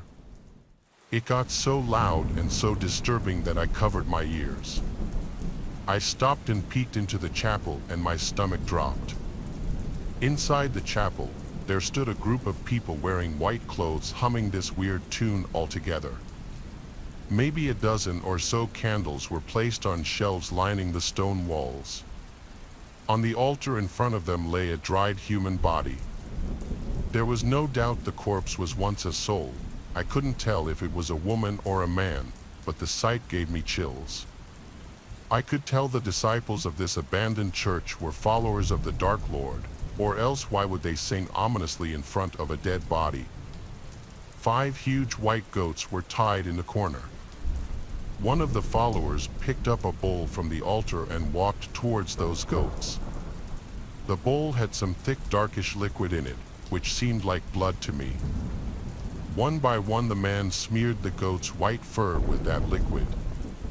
The poor animals bleated in fear. They could probably sense something that was about to happen to them. Once the goats were marked with that suspicious liquid, another man picked up a huge scythe and started chanting in some weird language, Sanguis bibimus, corpus sanguis bibimus, corpus. The entire group then screamed, "Hail Satan, hail the Dark Lord." In front of my eyes, the man with the scythe slaughtered the goats one by one. The floor of the church drowned in blood. I was horrified by this scene. Suddenly, a voice spoke from behind, "Do you like what you see?" Turning around, I was face to face with this old woman on the floor. She'd only had her upper torso balancing on her frail, skinny hands. I tried to answer, but my voice froze in my throat, and my instincts told me to try and run.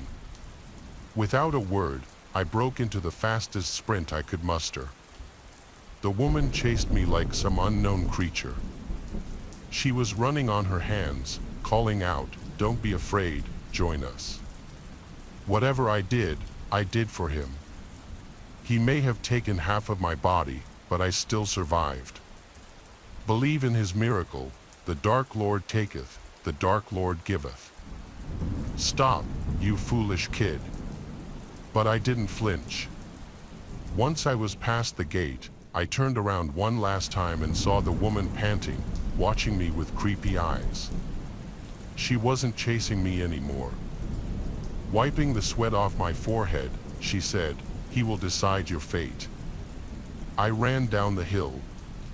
At some point my sight went black as I slipped into unconsciousness. It was once I was past the gate, I turned around one last time and saw the woman panting, watching me with creepy eyes. She wasn't chasing me anymore. Wiping the sweat off my forehead, she said, "He will decide your fate." I ran down the hill. At some point my sight went black as I slipped into unconsciousness.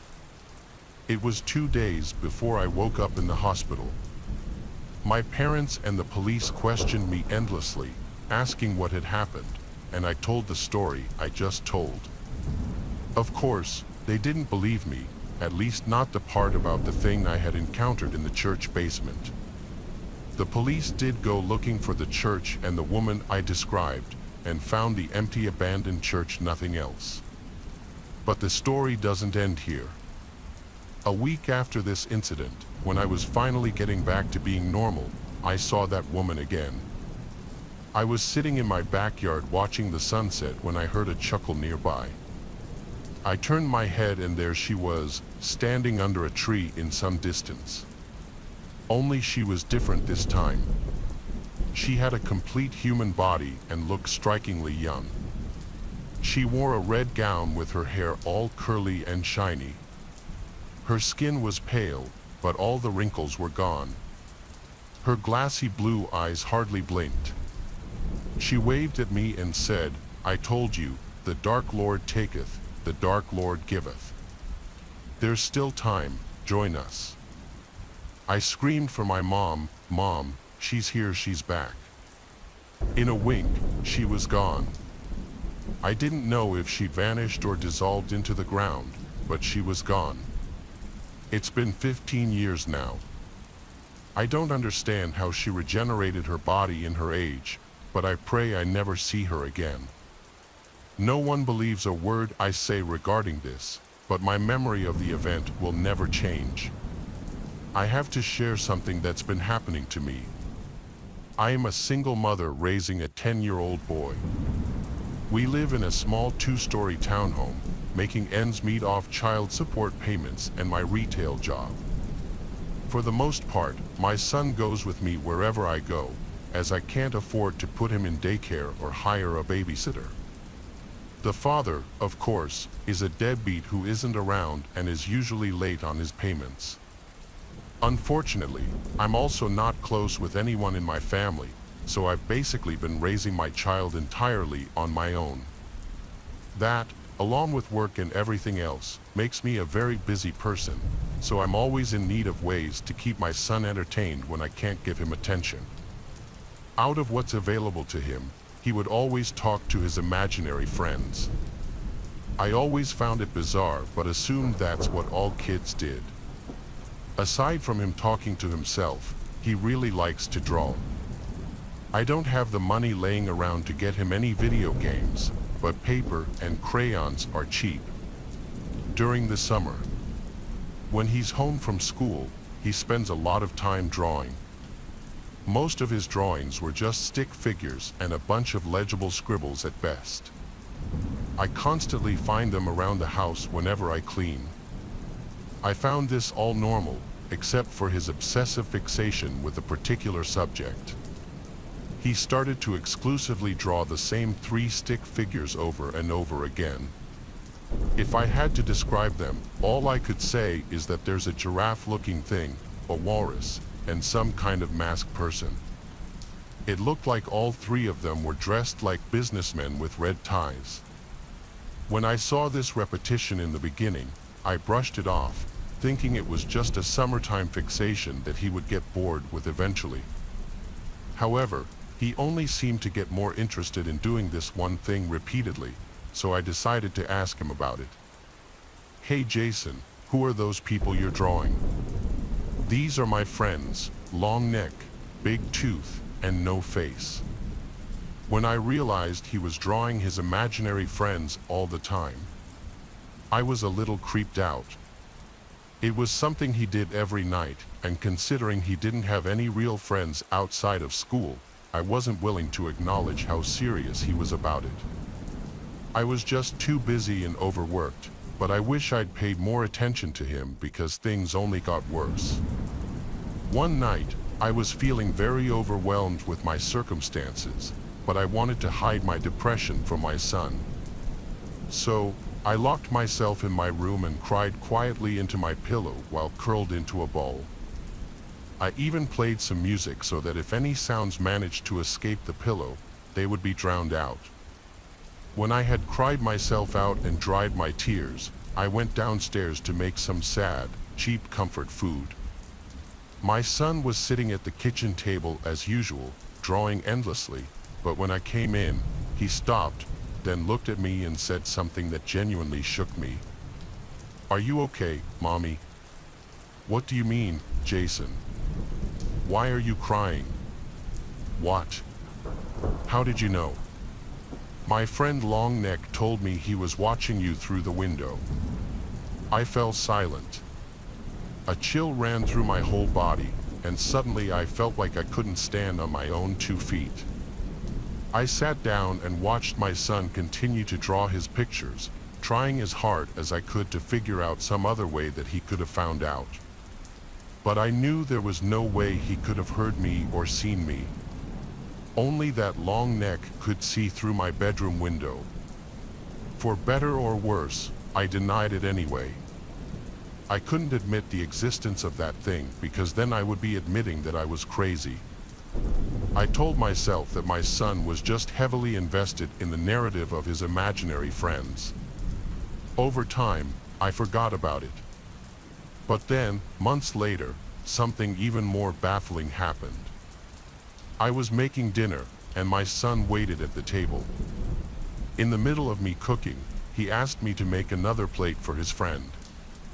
I refused, of course, as I was only serving 1 plate, and I couldn't afford to make more food for nobody.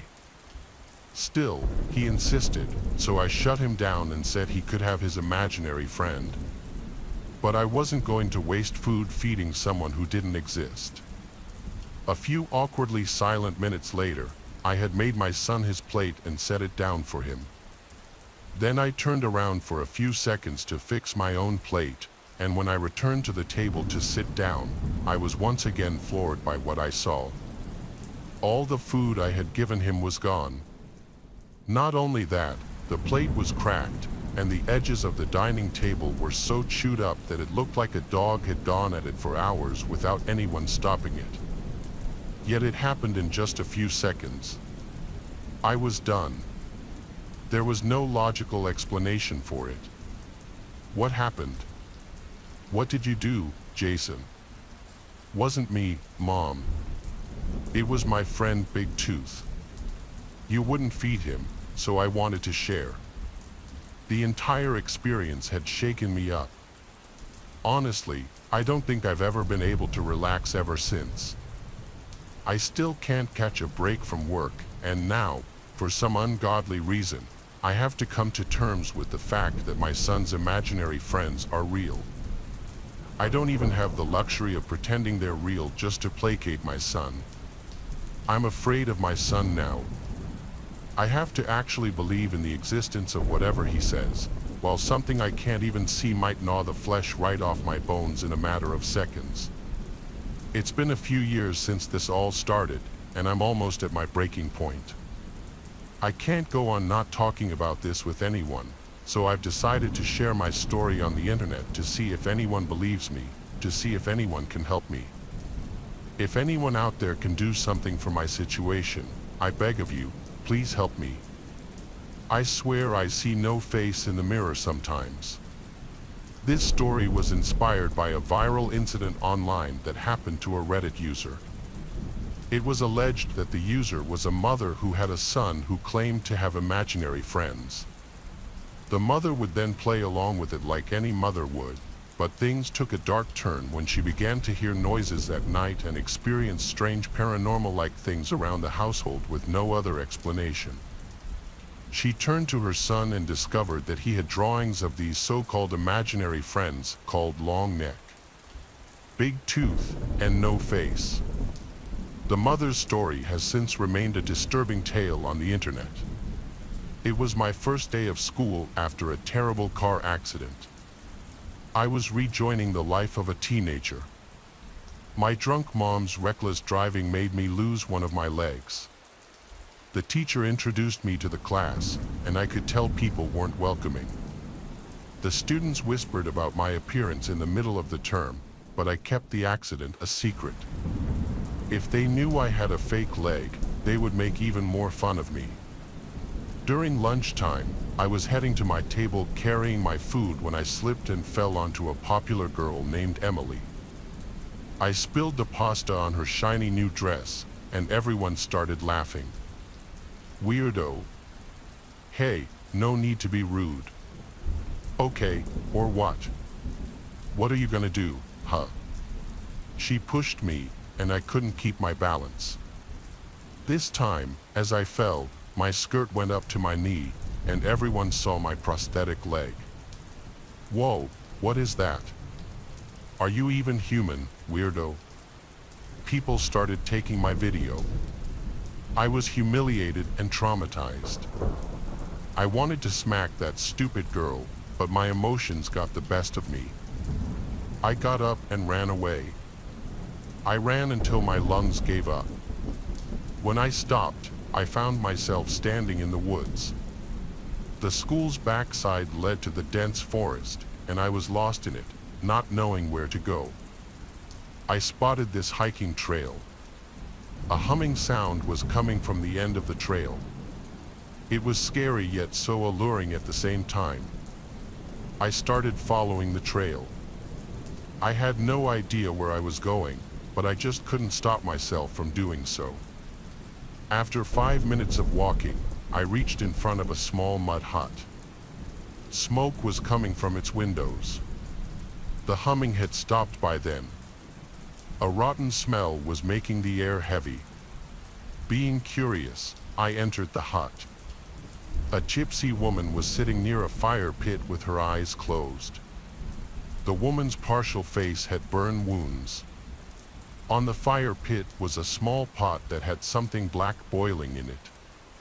Suddenly, the woman opened her eyes and smiled at me. "So you want them to be nice to you?"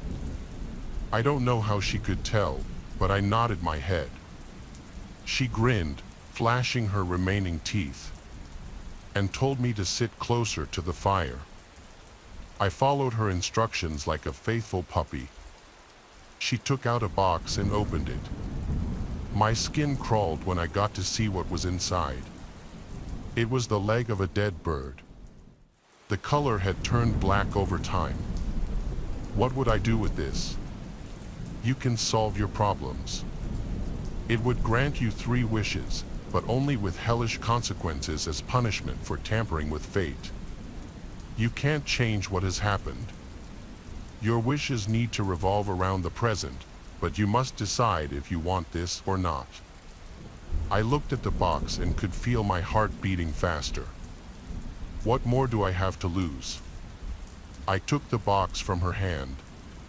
Just then, a bolt of lightning struck. A storm is coming. You should go home before you get lost in the dark. I came out of her hut after putting the box in my backpack. I turned back for one last glance. To my shock, the hut was gone. The lady was nowhere. It was just an empty barren land in the middle of the woods. I couldn't sleep the entire night. All I could think was, what should I ask for my first wish? Then suddenly, a cruel plan came to mind. I opened the box and made my first wish. I wanted Emily to get humiliated at school. The next day, we were all sitting in our art class when Emily started behaving crazily. She picked up a scissor and began cutting her hair while laughing like a psycho. Other students got scared seeing her behave that way. Our art teacher tried to stop her, but she didn't let go of the scissor. I was sitting right next to her and watching her embarrass herself. My heart enjoyed the cruel deed I just pulled off when suddenly the scissors slipped from her hand and landed on my big toe. I got up screaming in pain. Emily was escorted out of the classroom, and I got immediate medical attention. The power of the dead bird's leg made me a little scared. To get my revenge, I ended up hurting myself as well, but then it was only a cut, so it didn't take me much more time to make my second wish.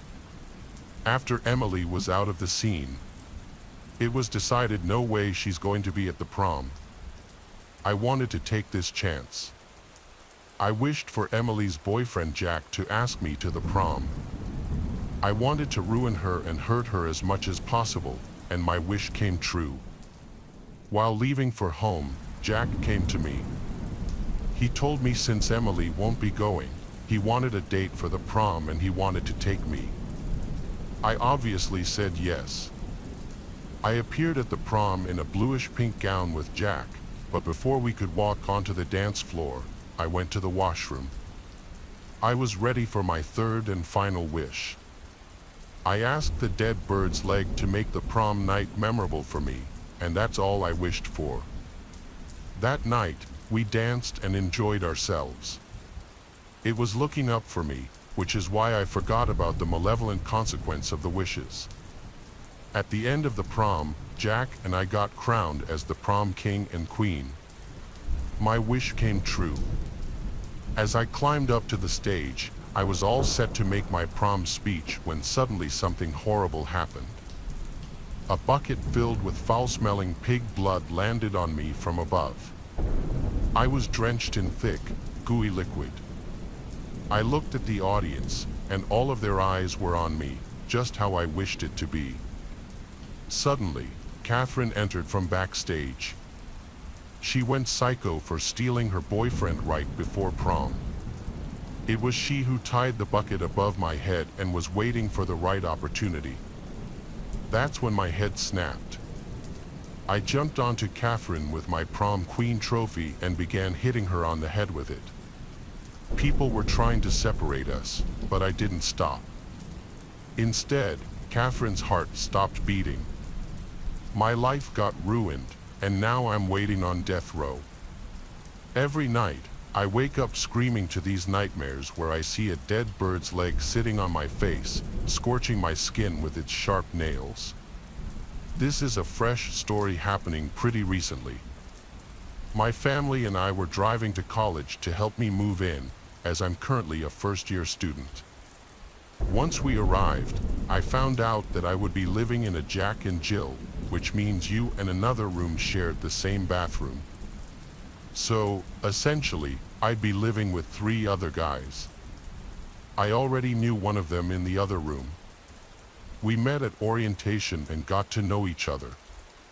His roommate doesn't matter for this story, though. It's my roommate, Walter, who I'm going to talk about. I got his socials beforehand, and we exchanged information prior to moving in. I tried talking to him on Instagram to get to know him better, but his replies seemed dry. On top of that, his profile seemed like one of those Discord mods that you see on Instagram Reels or TikTok. Once we moved in, I met him, and ironically, he looked like a Discord mod, except he had a skinny build around my height. He looked very pale and had a peach fuzz mustache. I tried talking to him again. His talking style matched his texting style and seemed very introverted. He stuttered a lot and always tried to end the conversation as quickly as possible. I tried to lighten him up by asking what kind of music he listens to, but he said he doesn't, as music wouldn't fill his cup of emptiness. To make things more weird, when he set up his PS5, he immediately started gaming. It's not him gaming that's weird, it's what he does when he games. Walter makes these weird grunting noises, violently shakes his body, and laughs when he spams the controller. He puts his feet in his desk cabinet, occasionally grabbing his feet and pulling them towards his body during his shakes. He also whispers to himself as he plays, whether by himself or with his online friends, and he usually repeats what he whispered twice in a giggly manner.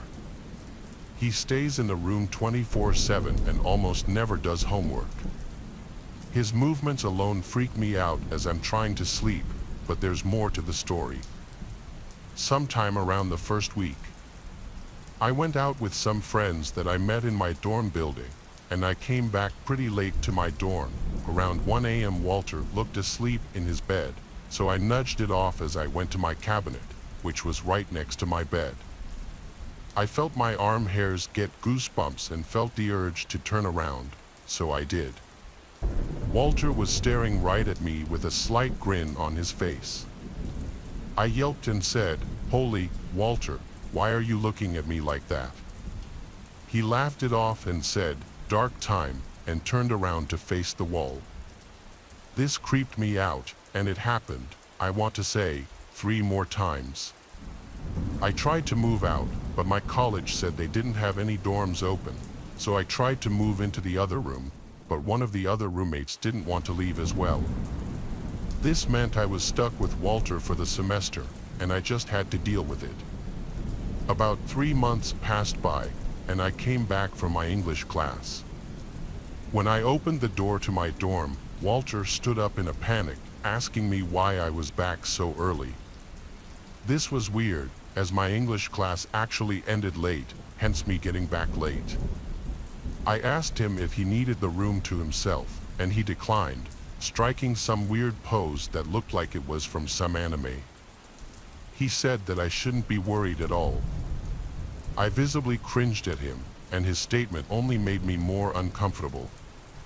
I noticed he had a box on his desk, and when I brought it up, he told me that it wasn't important. I shrugged it off. At this time, I noticed that my iPhone charger and my scissors were missing. I asked Walter if he had seen them, and he said he had. He handed me the scissors, and as he was handing me the iPhone charger, the cable knocked his box over to me as well. The box opened, and what I saw made my heart sink. A sticky note with my name on it fell out.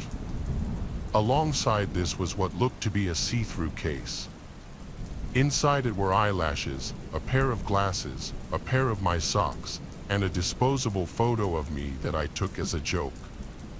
He collected all of it up off the floor as he tried explaining the meaning of it, and I yelled at him to get out. He left immediately. I texted my RA about the situation, and he told me that he was out at the moment, but when he came back tomorrow, I should show him the box as evidence so that they would have a reason to kick Walter out. So, I got the box and hid it within my laundry bin. I felt really rattled, and the sight of my roommate disgusted me.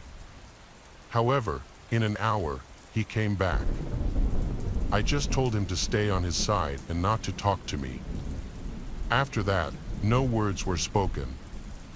I tried to stay awake out of fear that he might try to find the box, but after a long day, I fell asleep around 2 a.m. When I woke up, I saw Walter was gone, and it felt good seeing him out of the room for once. But then I remembered the box. I went to my laundry bin, and it was gone. I panicked, and not long after, my RA was knocking on the door. I let him in and told him the story. While he did believe me, he said he couldn't do anything without that box, otherwise, he'd just be going off my word alone. Which wasn't much. I felt like I was losing my mind. The RA left, and about 5 hours later, Walter came back. I asked him what he did with the box. He played dumb and said, "What box? I don't know what you're talking about." I pressured him to stop playing dumb, but Walter kept denying it.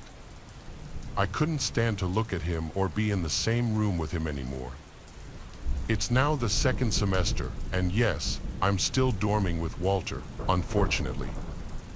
He did let me know that he will never do it again, and that if he does, he'll let me know and we'll move out immediately. I took his word, and we're still dorming as of today. However, I stay out of the room as much as I can. He still creeps me out. The worst part is that I can't sleep sometimes nor focus during the day as I keep thinking of what was in the box. Why did he steal my photo? Why did he steal my socks? What were the glasses for? The part that leaves me scared each time is what those eyelashes were doing there, and perhaps weirdest of all, was that he labeled the box with my name. Foreign and I decided to get something to eat at a restaurant down the street from where we worked. She was 22 at the time when I was 24. We were in no way involved in a romantic relationship, but we were commonly mistaken as a couple constantly. We didn't mind since it wasn't that serious. That night, though, would prove to be different. We got to the restaurant at around 8 p.m. and were looking forward to a nice dinner and drinks. We were seated and given our menus and a little piece of paper with some questions on it.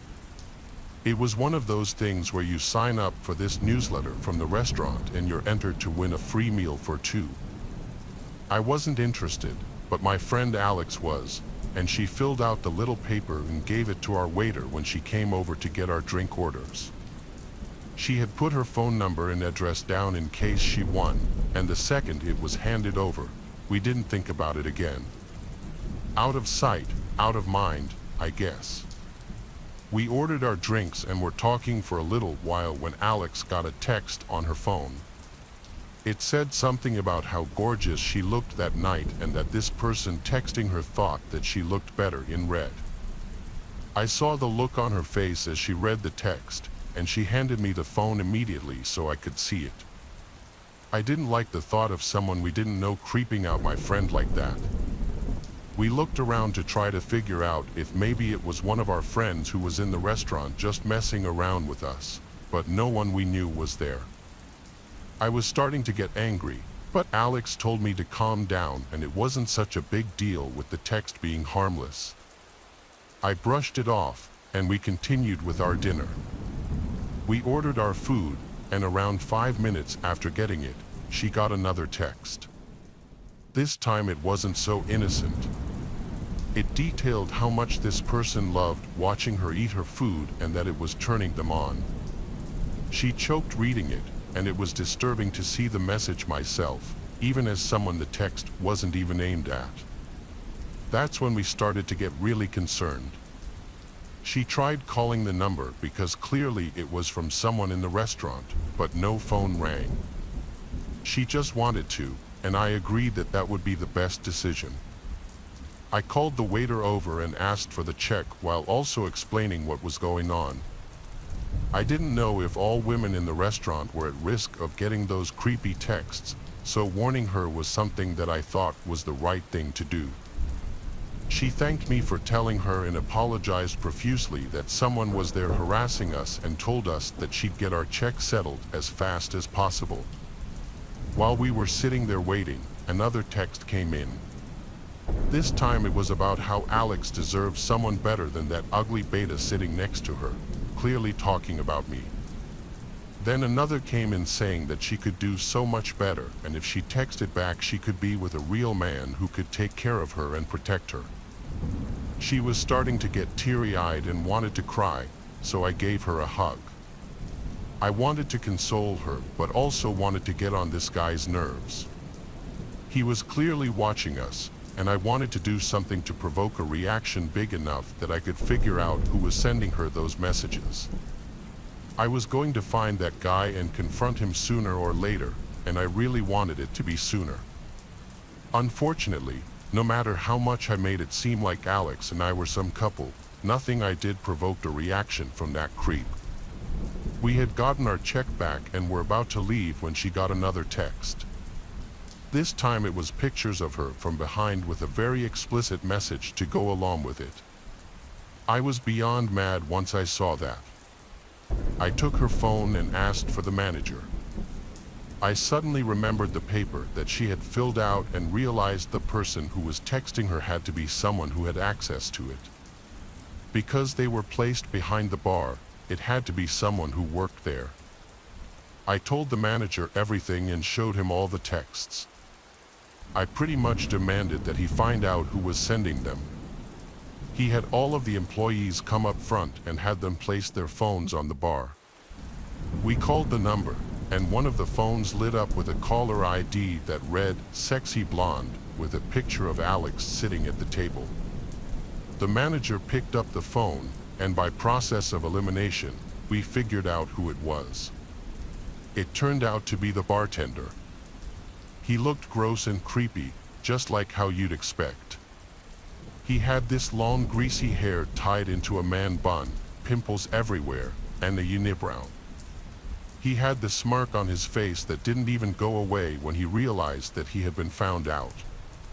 I walked up to him, I pushed him, and I asked him what the hell he thought he was doing, but he didn't respond, only seemed to laugh and said that I just wouldn't get it because I'm beta and he's alpha. So I pushed him again, and that time he didn't find it so funny. The manager wasn't liking the scene that was being created, so he suggested that we head into the office and sort things out there. Once we were in the room, I demanded that he delete every picture that he took of her, but he seemed to refuse. He said that it was a man's right to take what he wanted, and he wanted those pictures, so they were his. That's when it was obvious that we had to call the police, and the second that was mentioned, he started getting more agreeable, but I thought it was too late.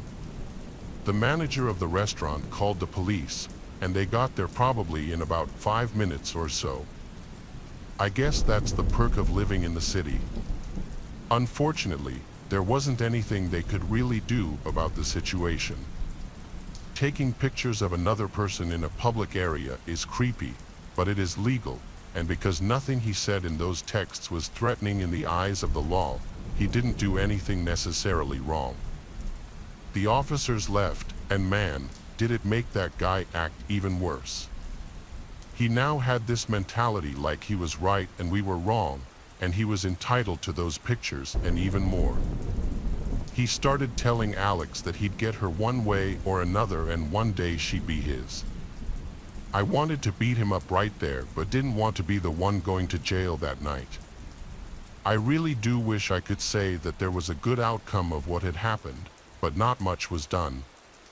He was fired, which obviously was a step in the right direction, but I wish the police would have done something.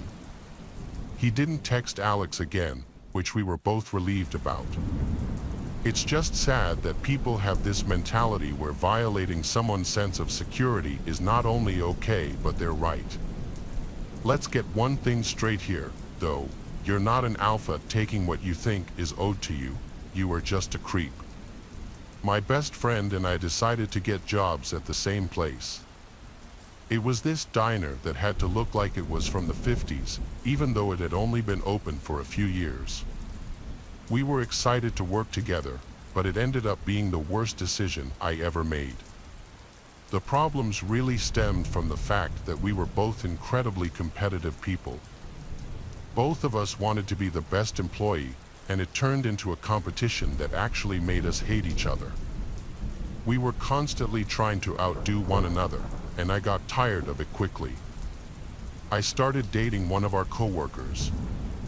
His name was Johnson, and he was super sweet to me. I had a crush on him for quite a while. The problem was that I had no idea my ex-best friend, Jessica, also had a crush on him. We hadn't spoken on a personal level for months, so there was no way that I would have known about it. But to be honest, in reality, even if I did know, it probably wouldn't have changed anything. We hadn't been friends for a while. Johnson and I were respectful when it came to showing our affection at work. We knew a lot of people didn't like PDAs, so most of our affection on the job consisted of smiling, maybe winking at each other, that kind of thing. Anytime Jessica saw this, she just kind of scoffed and acted like she was going to throw up. I thought she was just being childish and tried not to think anything of it, but it stopped being childish and turned into her doing everything she could to sabotage me every day at work. I knew she wanted to get me fired, but her obsession with it got way too excessive. Scheduling was handled by our district manager, and I had a very specific schedule set up because I was taking some college courses a few days a week. I had shown up for my Monday shift at 4:30 p.m., and the second I walked in, my manager started yelling at me for being late. I was confused because I always came in at 4:30 on Mondays, but he pointed to the schedule, and according to that, I was over 6 hours late. I was given a formal warning, and Jessica was standing right there smirking at me. It was obvious she had something to do with it, but I didn't want any more issues that day, so I just left it be. It got worse the next week when I had cleaned the bathroom at the end of the day. I hated cleaning the bathroom, but it had to be done. Our manager went around the restaurant after we had closed to make sure everything was looking good so we could all leave. But when he came out of the bathroom, his face was pale, and he was gagging. He could barely stand upright, and when the door opened, the smell was unlike anything I'd ever experienced before. He screamed and asked why the bathroom hadn't been cleaned. I was adamant that I had cleaned it only 30 minutes before then, so he told me to go look at the clean bathroom and let him know if I still thought it was clean. I walked in and was met with the horrible stench of, well, I'm sure you know what I'm talking about, and it was everywhere. Someone had relieved themselves in that bathroom and hadn't even attempted to make it to the toilet. It was on the walls, the floors, the sinks everywhere, and I ran out of the bathroom with tears coming down my face. I was trying hard not to, but I threw up right there on the floor. I was confused and disgusted, but also knew for a fact that it was Jessica. She was the only one who had gone in there after we had closed, and no matter how much I wanted to believe that she wasn't capable of doing something like that, it was clearly her. She started laughing as she watched me get sick over the mess she had made. I accused her in front of everyone, but she denied it.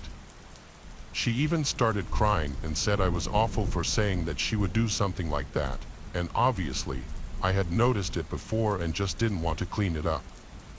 Of course, everyone believed her. Her plan didn't go as well as she had hoped, though, because our manager absolutely was not going to allow any of us to clean it up.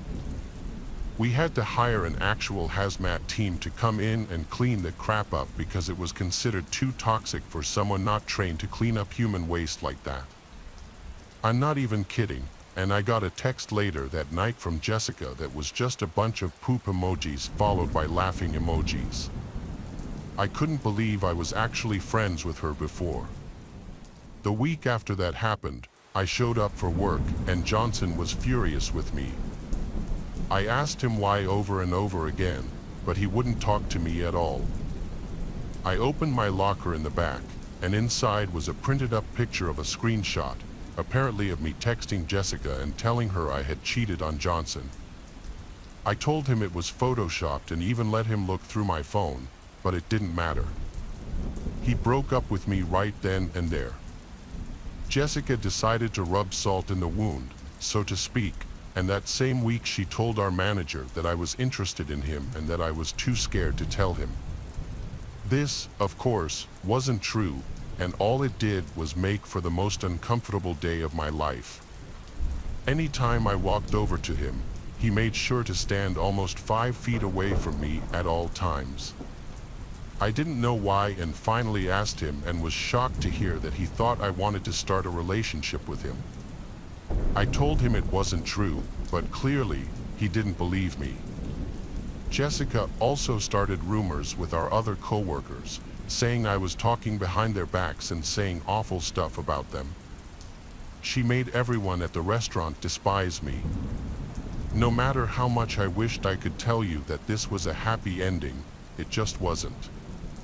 I was fired only 2 months after putting up with Jessica's antics.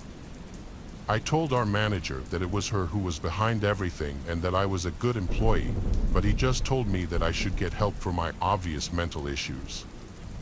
I turned in all of my work clothes and didn't even bother saying bye to everyone since they all hated me anyway. I ended up getting super depressed after that. No other place in town wanted to hire me because Jessica had sent a mass email to most local restaurants telling them about what had happened at the diner. I guess a bad reputation, false or not, really does follow you. I ended up moving back in with my parents in my hometown a few states away and was able to find a job doing something I actually liked. Last I heard, Jessica still worked at the diner, which does make me feel a little bit better knowing she's probably not happy. As for me, I'm relatively happy but still getting very paranoid when making friends at work. I just really don't want to meet another person like Jessica and have to go through that all over again. This is a story about my uncle and my dad that they've told countless times at family gatherings, and it still creeps us all out. It was the 80s, and my dad and Uncle Jack have always been avid fishermen. They'd go out deep-sea fishing at least a few times a year in my uncle's boat. He had a 70s 2-cabin cruiser. I've seen pictures, and the thing was huge. My uncle used to live in Cape Cod, Massachusetts, where he'd dock his boat. My dad would go up there for a weekend once in a while to go out to sea for a night with my uncle. I've never been into fishing. My dad tried to get me into it, but it's not my thing. I'm also not going to pretend to know much about fishing, but I know the fish you catch will be bigger and more abundant the deeper into the ocean you go. I think they primarily go for striped bass, tuna, and cod. They'd go about 20 miles out to sea and just catch whatever they could fit on the boat. They used to be so obsessed that my uncle's walls in his house to this day are still covered 90% in pictures of him and my dad holding fish. This one time, though, it was a very unexpectedly cloudy night, and it was a new moon. They were currently in the cabin having a beer together, playing cards after supper, when something went wrong with the boat and the lights died. My Uncle Jack had to check the circuit panel, but doing so in the dark with nothing but a crappy flashlight was difficult. Upon checking the circuit panel, my uncle learned that something caused 2 of the fuses to blow, conveniently eliminating almost all the lights on the boat, including the running lights. They didn't really have much of a choice other than to call it a night early and wait till dawn to head back to the shore. But within an hour was around the time they started to hear a humming type sound coming from around 20 meters in the horizon. They went out onto the deck of the boat. My dad always says it was nearly impossible to tell if his eyes were open or closed. That's how dark it was outside. There was a strange humming sound coming from behind the boat. Both my dad and uncle stepped to the stern of the boat, and they realized the humming sound didn't sound like any kind of fish. They said it sounded like a person groaning, but even with the flashlight, they couldn't see beyond maybe 5 meters in front of them. It was starting to rain, so the two of them went inside the cabin. It would have been a horrible idea to try to drive the boat in pitch blackness in the rain, so they went to sleep. The next morning, at the crack of dawn, my uncle woke up my dad and told him to come outside to the deck. Through the thick fog, they could see another boat floating in the near distance. My Uncle Jack drove the boat closer to the vessel and then blew the whistle he had on board to try to get anyone's attention who may have been in the cabin. The boat looked like it could have been abandoned, though, so attaching a rope from one boat to another, my uncle jumped onto the boat. The cabin door was unlocked. He stepped down into the cabin and smelled the disgusting, sickening smell of death. He saw a man hanging by a rope in the cabin.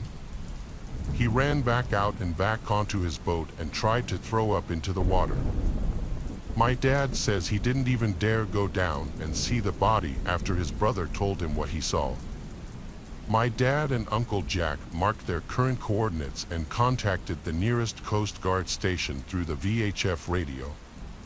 The Coast Guard was there within an hour, and only then did my dad and uncle head back to the shore.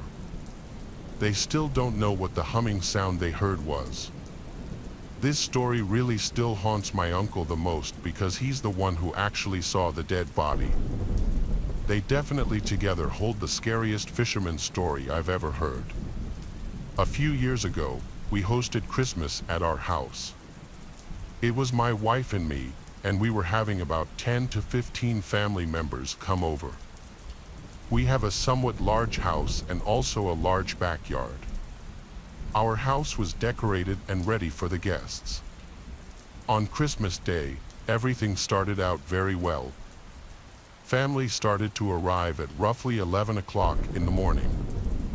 I was pretty busy talking to people and stuff, but maybe at about 11:30, something odd happened. One of my cousins arrived, and I went outside to greet him. As he was walking in, he told me that he thought he saw a guy in my backyard and wanted to know if I knew about him. I was confused. Nobody was going outside, and I didn't know why anybody would be in the backyard. I asked him to tell me more about it. He said that when he pulled into my driveway, he noticed a guy walking near the tree line of the woods in the backyard. He thought that it was me at first, but quickly realized that it wasn't. He took a few steps towards the backyard after getting out of his car, but the man quickly went out of sight. We both decided to go over there and look.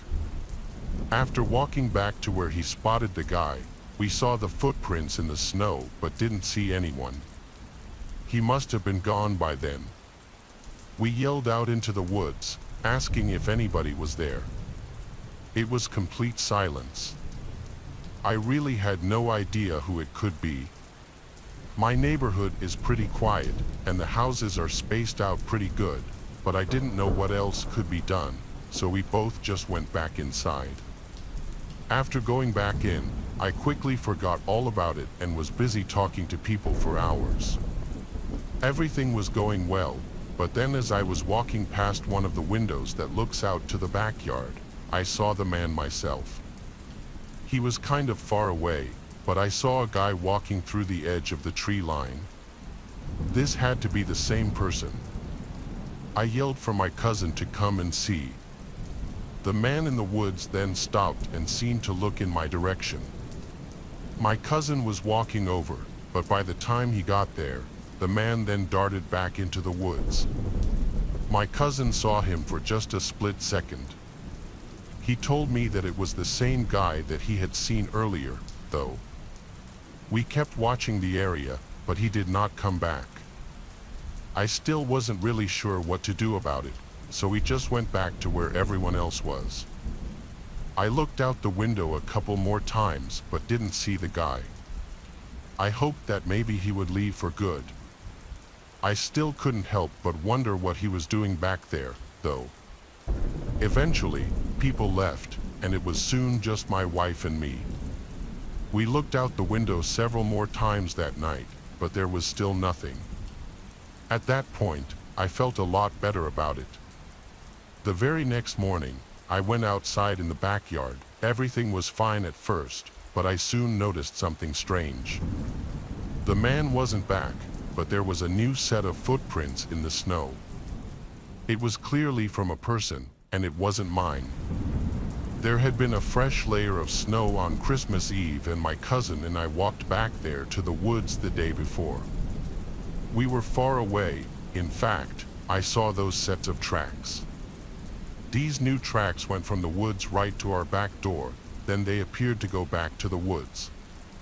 Could the same man have walked to our back door and tried to get in overnight?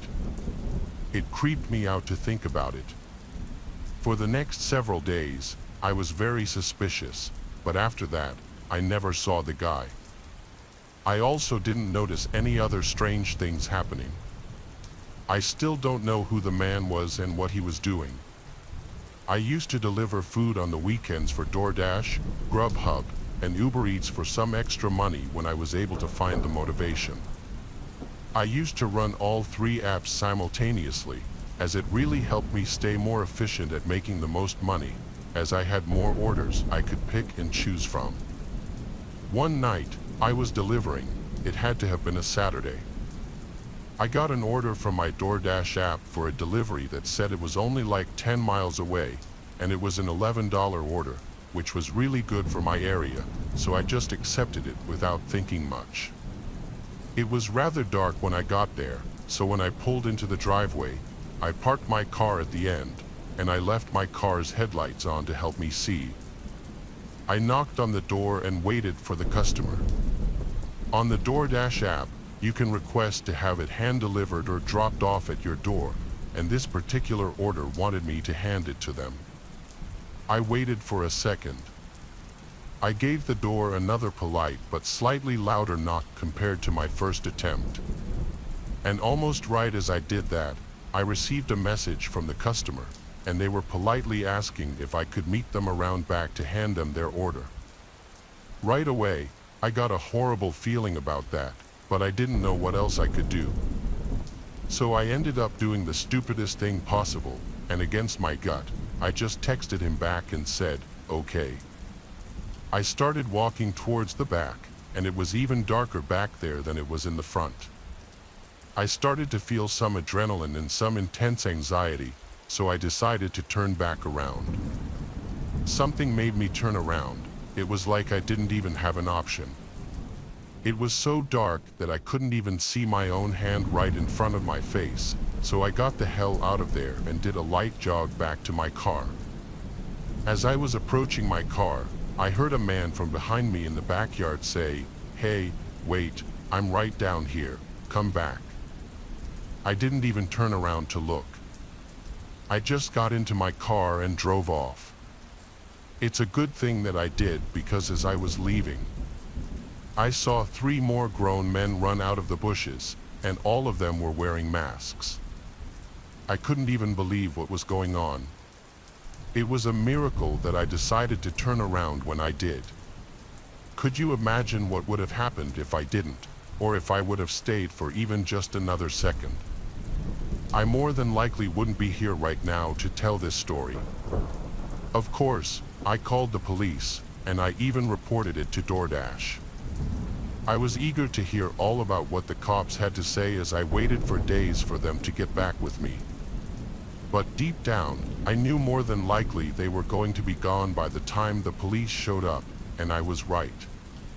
And since I never got a good look at their faces and they were all wearing masks, I was screwed when it came to finding them.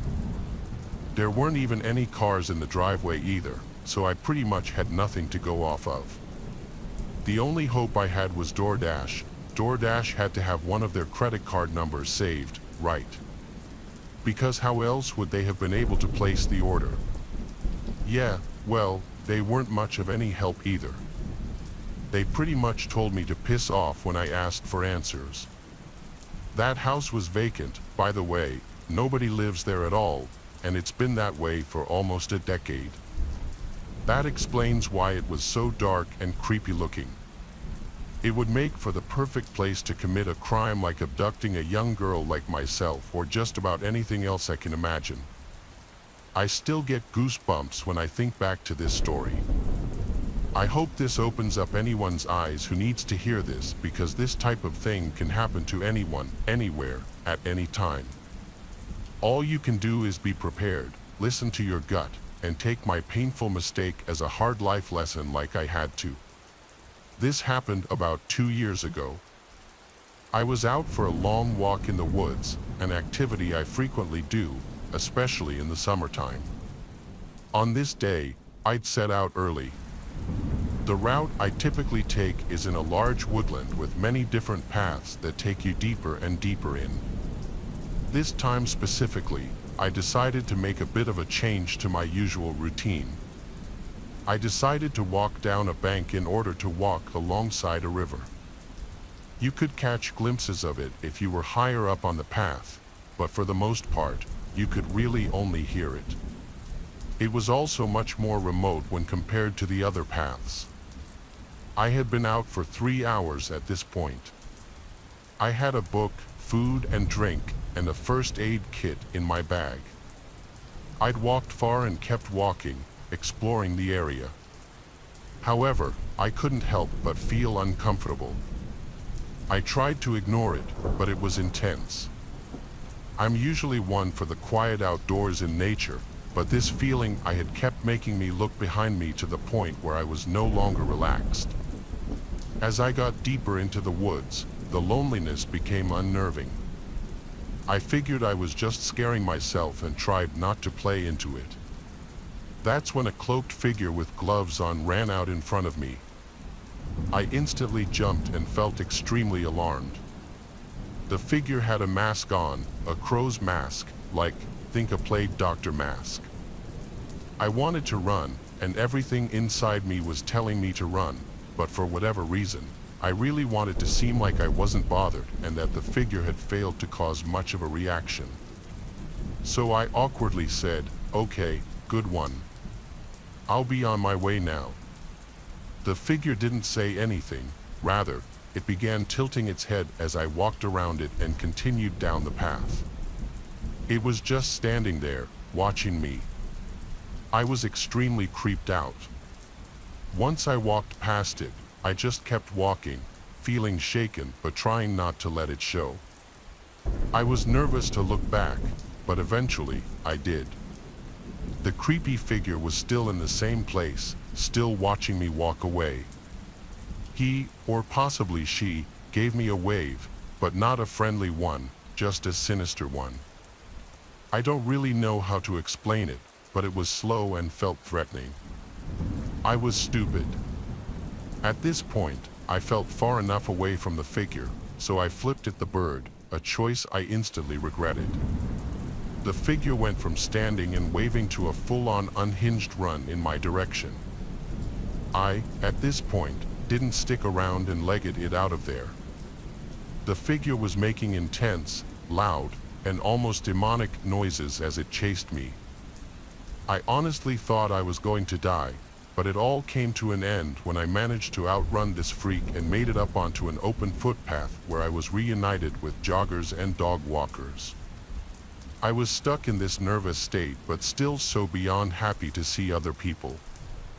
I tried to make as many of them aware as I could, and the whole situation was ultimately reported. I got home safely by catching a bus into town. They were rare on that side of the county, but I managed, thankfully. I felt lucky yet really detached and uncomfortable. The area was investigated by police, but it was so deep in the woods, I don't know how much they covered.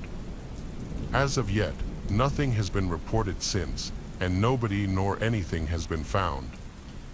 I now avoid that area and don't plan on going too far off the beaten track on my own again. I still think about this experience. It's still vivid in my mind and absolutely terrifying to me. We were hitchhiking through Europe, my then boyfriend and I, and on our way back home, a truck driver picked us up. We had had a few weird encounters on our trip before, but we had been on the road for about a month, and nothing really scary happened until we met this guy. He was a young guy, about 25, quite regular, spoke English okay, and had been away from home for a long time. I was a bit younger, with my boyfriend being around his age. My boyfriend was tired, so he took a seat on the bed in the truck and wasn't really trying to hold a conversation. During our trip, we switched turns as I usually do when I hitchhike with someone. One person talks with the driver, and the other relaxes in the back, so I was in the passenger seat. I think my boyfriend was even dozing off a little bit when the driver started complimenting me and asking about my boyfriend. It was still fine, nothing too weird, and I was just trying to talk to be good company. As we moved on, I started to feel a bit uncomfortable, but I didn't let anything on and only told my boyfriend that we should find truck drivers from our country to make the last part of our trip in one go. I translated this to English immediately because the truck driver became agitated and suspicious of what I was saying. I explained that we were really tired and our plan was to find our truck drivers before he had to take a long break so that we could continue traveling without interruption. We stopped for a short break at a gas station, and my boyfriend decided he was going to look for another truck driver in the parking lot, leaving me with this guy alone. Damn, the truck driver came on to me real hard, and I was scared shitless and didn't fight back. I could feel how aroused he was, and there was no doubt about his intentions. Luckily, my boyfriend was away for just a minute.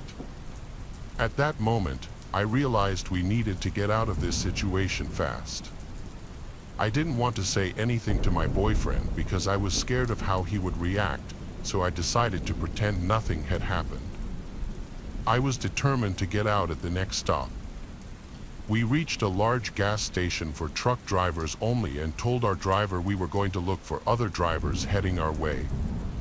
During our trip to this station, this guy got in touch with another driver, saying he could also take us, maybe one at a time.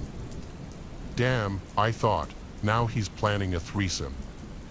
When I was finally alone with my boyfriend, I remained calm, hinted at what had happened, and insisted that we not stay with this driver no matter what. It took us about 5 minutes to find a group of truck drivers from our country. They were having beers and cracking jokes, and 2 of them agreed to take us. I jumped with joy. We went back to the truck to get our things. The guy had already brought his friend along and was offering my boyfriend to take a shower at the gas station, saying he would pay for him for no obvious reason. He was quite persistent, and as I very well remember, he never offered it to me. Needless to say, these 2 guys were very disappointed to see us go. I still remember how they were looking at me when I was taking our backpacks from the truck. I have never told my ex-boyfriend the details. I was just lucky that we got away from that truck driver, and I think he has never realized how bad the situation was. At that time, I was playing it cool the whole time, but inside, I was shaking. I could see how desperate that truck driver was and how much he wanted to get rid of my boyfriend. I was so angry at myself for staying with him in the truck by myself, but then all of our things were there. I was also angry for not fighting him back, but it was so sudden, and I got really scared. This happened back when I was in middle school. Technically, it was actually my last day in middle school. It was late May, and for our last day, our school would do a sort of field day where the whole school would play a bunch of games to celebrate the end of the school year.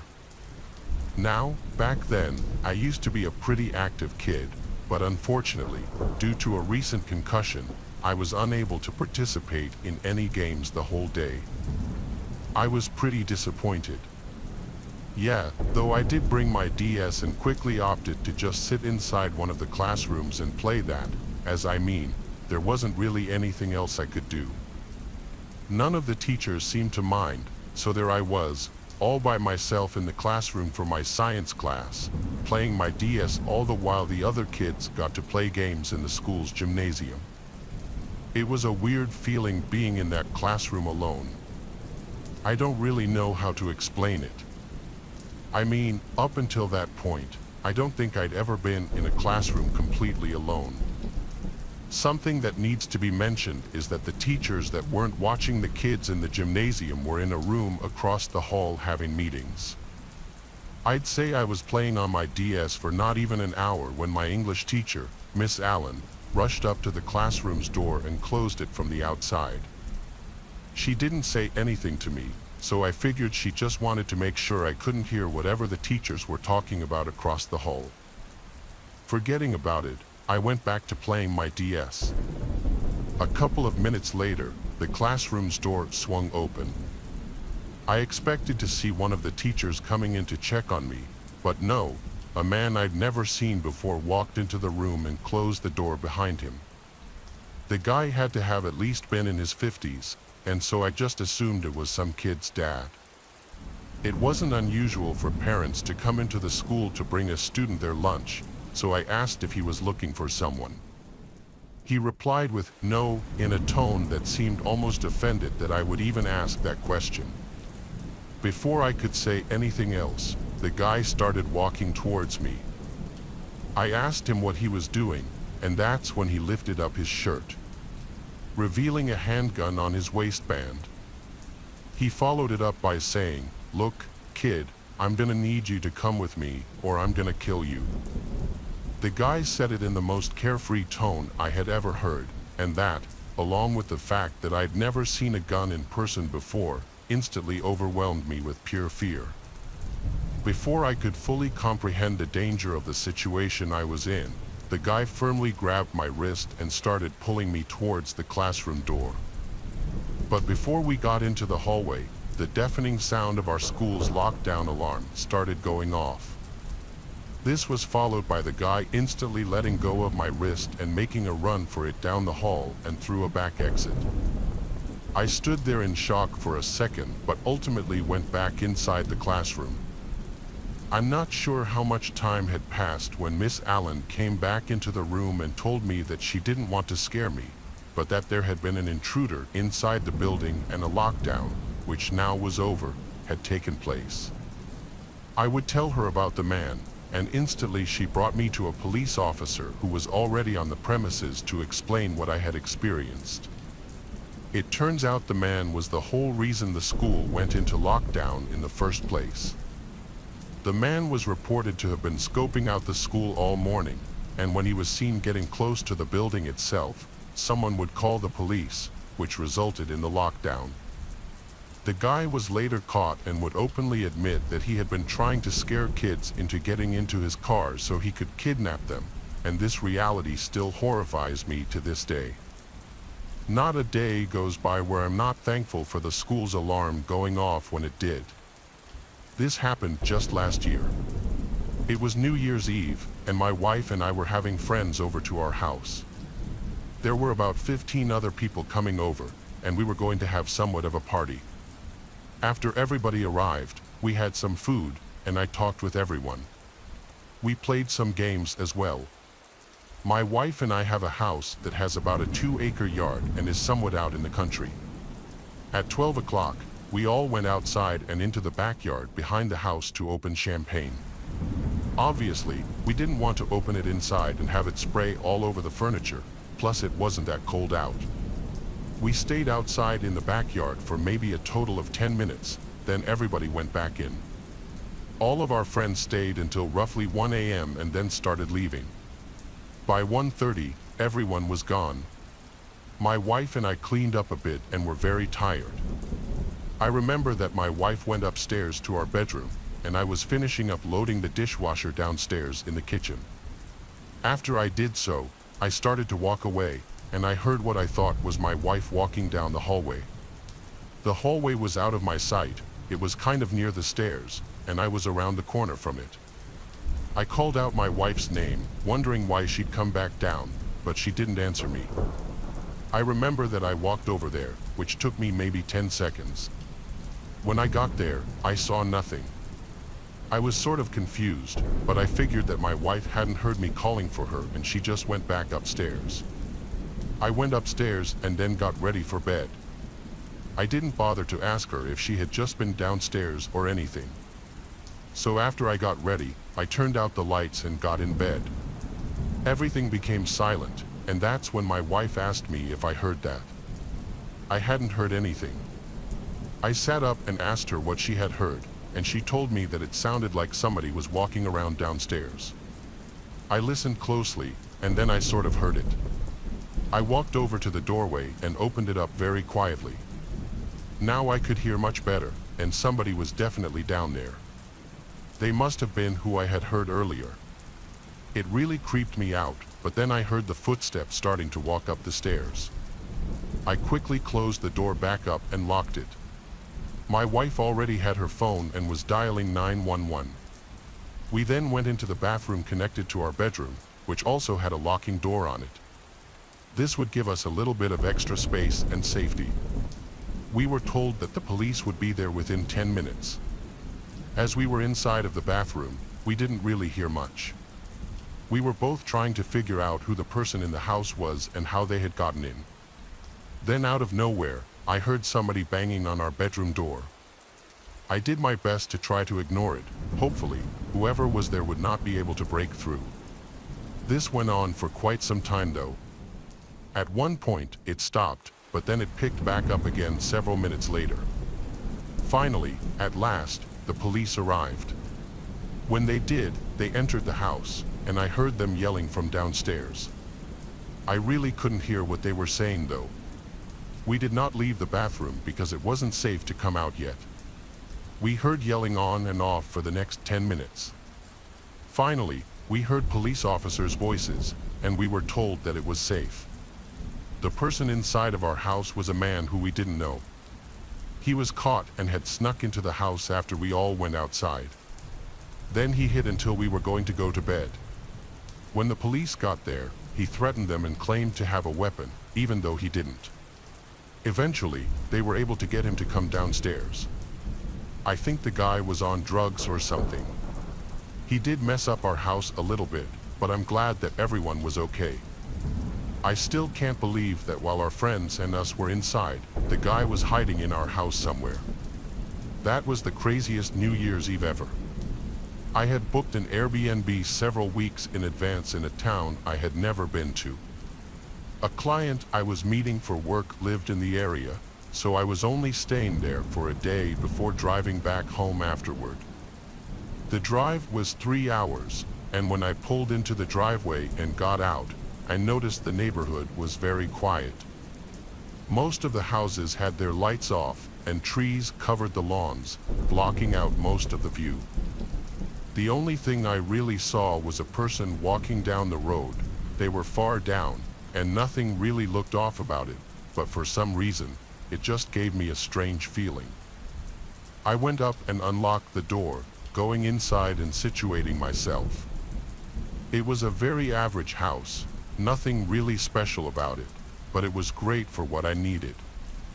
After making my rounds and checking the place out, I opened the front door to get my other bag from my car. As I stepped onto the porch, though, I noticed someone standing in the road. It was the person I had seen walking a few minutes ago. But they weren't walking anymore, they were just standing in the road, facing the Airbnb. As I started walking toward my car, they noticed me and started walking away. I kept my eye on them while I was outside, getting suspicious about whatever that was. They seemed to just keep walking, continuing down the street. I went back inside and made sure everything was locked up, then opened the garage and pulled my car in, just to be safe. Throughout the next couple of hours, I did a few checks outside to see if that guy was still walking around. I didn't see him anymore, though, and having to get up early the next morning, I went to bed. I slept decently, waking up a few times during the night, but my alarm went off at 4 a.m. for me to finally get up. The sun was still down, so it was still dark outside. Groggily, I sat up in my bed and right away saw a light coming under the bedroom door. I didn't remember leaving any lights on, though, and thought I must have overlooked a kitchen light or something.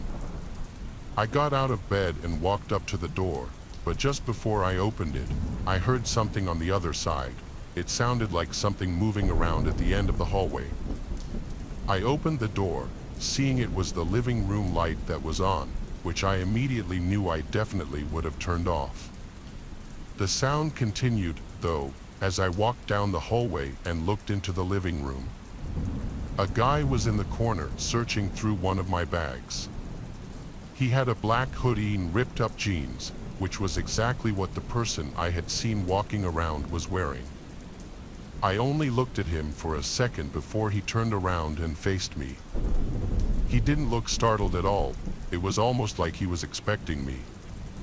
He dropped the bag on the ground and yelled at me to stay where I was. He began making his way over, and I only had a split second to decide what to do. I turned and ran back to the room, slamming the door shut just before he caught up to me. He rammed into it and tried to kick the door down, then started messing with the lock on the other side.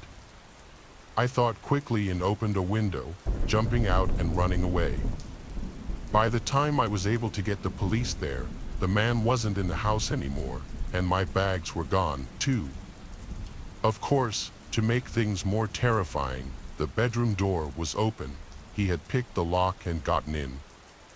If I had just stayed and hidden in the bathroom or something, who knows what would have happened. The police seemed to think there was more intent behind this man's actions aside from just robbing me, so I pray he doesn't find me again. In the fall of 2012, I decided to go back to college. I was a single mom of 3 boys, but they were all in school now, and me going back was finally possible. The school I went to is a regional campus of a very large university and located in a neighborhood that is known for crime, meth, heroin, and prostitution. But it was only a 20-minute drive from my home, and I didn't really feel unsafe going there. The first day in first class was intimidating. I didn't know anyone, and I was a lot older than most of the students. I was 28 at the time. I sat down in the back of the room at a table, and a few minutes later, a lady who was around my age sat next to me. She was very skinny and smelled like cigarettes, and even had greasy hair and sunken eyes, but she started to talk to me, and she seemed normal enough. She started off the conversation telling me that she chose to sit next to me because I was wearing the prettiest blouse in the room. Kind of strange, but as an awkward person myself, I leave a lot of leeway for people to say or do awkward things before I think too deeply into it. She didn't have a backpack, any books, a pen, or a notebook, nothing. She said her financial aid hadn't come through yet, but she didn't want to fall behind in classes and asked if she could share my book. I agreed, and I even gave her a pen and paper. After the first class, she asked if I would mind going to the library with her so she could scan some of the pages to take home. I agreed, and we started to head to the library. But on the way there, she stopped and looked at her phone and said her son just texted her that she needs to come home to do something. She asked if I'd come with her, but I told her I have another class shortly and can't go. I asked her if she still wanted to go to the library first, and she said no, that she had to go to her son now, but she couldn't go alone. I kept telling her that I couldn't go with her, and then she started crying. At this point, we were in a common area outside. I was heading toward the library while I assumed she was walking to the parking lot. I told her I needed to go to the library, and she's welcome to come talk or whatever she needs, but I have to go. I didn't like being outside away from people with this woman anymore. I was trying to get back to a busier area. She gets really upset and starts screaming, basically says "you" to me. I can't remember how the interaction went exactly because I was frozen in confusion by how quickly she transitioned from friendly, then to crying and scared, and now to screaming in my face a slew of hateful, angry things. I turned around to start walking to the library and I called my friend so that I would have someone aware if this lady tried anything more than just screaming. I get to the library and I start to watch her through the glass doors. She's standing in the middle of a parking lot, and a car pulls up with a man in it. He was very obviously upset with the woman. They looked like they were arguing, but I couldn't hear them from the inside. Eventually, she gets in the car and leaves with him. The next day, I was dreading class because I didn't know what this woman's attitude would be that day, but she wasn't there. In the end, she never came back. I didn't know her name or, at the time, how to look at a class roster, but looking back, I'm fairly certain she was not enrolled at the school at all and, for whatever reason, was trying to get me to leave with her. I wish I knew her intentions, but at the same time, I'm glad I never had to find out. At night, I like to play video games as a hobby quite a bit. This is my scariest experience while doing so. I remember that I was playing online on some game with random people. I had a headset and would talk to them. Most of you know that in online gaming, people sometimes say some crazy stuff, but on this night, it seemed pretty tame. I remember towards the end, shortly before I would go to bed, I was starting to get tired. I was playing this one game with basically just one other person. It was a man, and we were talking about the game over our headsets. During the game, I remember he asked me some somewhat personal questions. I didn't think too much of it and figured that he was just making conversation. The things he asked me were what my name was, to which I only gave my first name, and where I was from. I only told him my state, and I'm pretty sure I asked him the same questions back, but I honestly don't remember his answers. There wasn't anything really that creeped me out or anything. There were maybe a few more questions, but nothing that stood out. I remember that after a while, I got tired, and I told him that I was getting off. I do remember him asking why, and I said that I was going to bed. Afterwards, he sent me a friend request on the game, which was not a big deal. But it was either the following day or the day after that, he sent me a friend request on Facebook. I did not know it at the time, though. When I would go on Facebook, I would accept most friend requests unless it was clearly a bot. This guy appeared real, and I accepted it, not knowing who he was at all. He started to message me a short time later. I remember he said hi and asked me what I was doing and stuff as if we were friends. I asked him who he was and he responded, saying we had played video games together a few days earlier. That's when I realized this had to be the same guy. Obviously, I had no idea what the guy looked like. When I heard this, I was surprised that he had found me on Facebook. I never told him my last name or the city that I was from. It kind of creeped me out. Plus, based on the guy's page and photos, he did seem pretty weird. I decided at that point to delete him as a friend. But the day after that, the guy followed me on Instagram.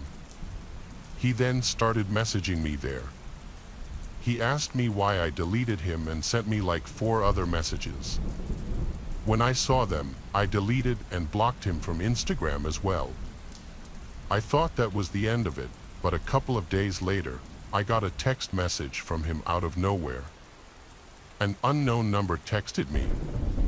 When I looked, I figured it was a wrong number until the texter said their name, and it was a long, angry text about how I blocked him and stuff.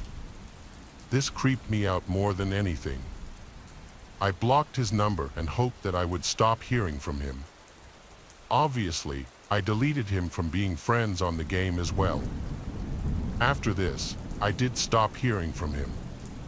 I still wonder, though, how he found me. I mean, the only thing he had to go off of was my first name and state. How did he find my number? My only thought is that he possibly messaged somebody who knew me on Facebook, claiming that he was my friend and wanted to know my number or something. I never asked around, so I can't confirm it, though. Either way, it's really creepy what he did, and I'm glad that I haven't heard from him since. In 2018, my family decided that we were going to take a vacation on a cruise ship. None of us had ever been on one, and we thought this would be a great first-time experience with the family. We docked from Miami, Florida, for a 7-day trip that would take us to the Bahamas.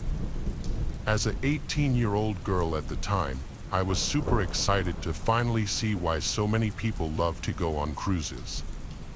Honestly, as the week went by, it wasn't that all exciting. You're pretty much on a floating hotel with a bunch of strangers. The only actual fun time that I had was when we docked in the Bahamas and we could walk around and check out the area.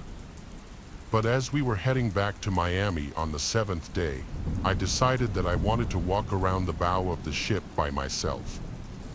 It was late, and the rest of my family was in the dining hall drinking and celebrating our last night on the cruise.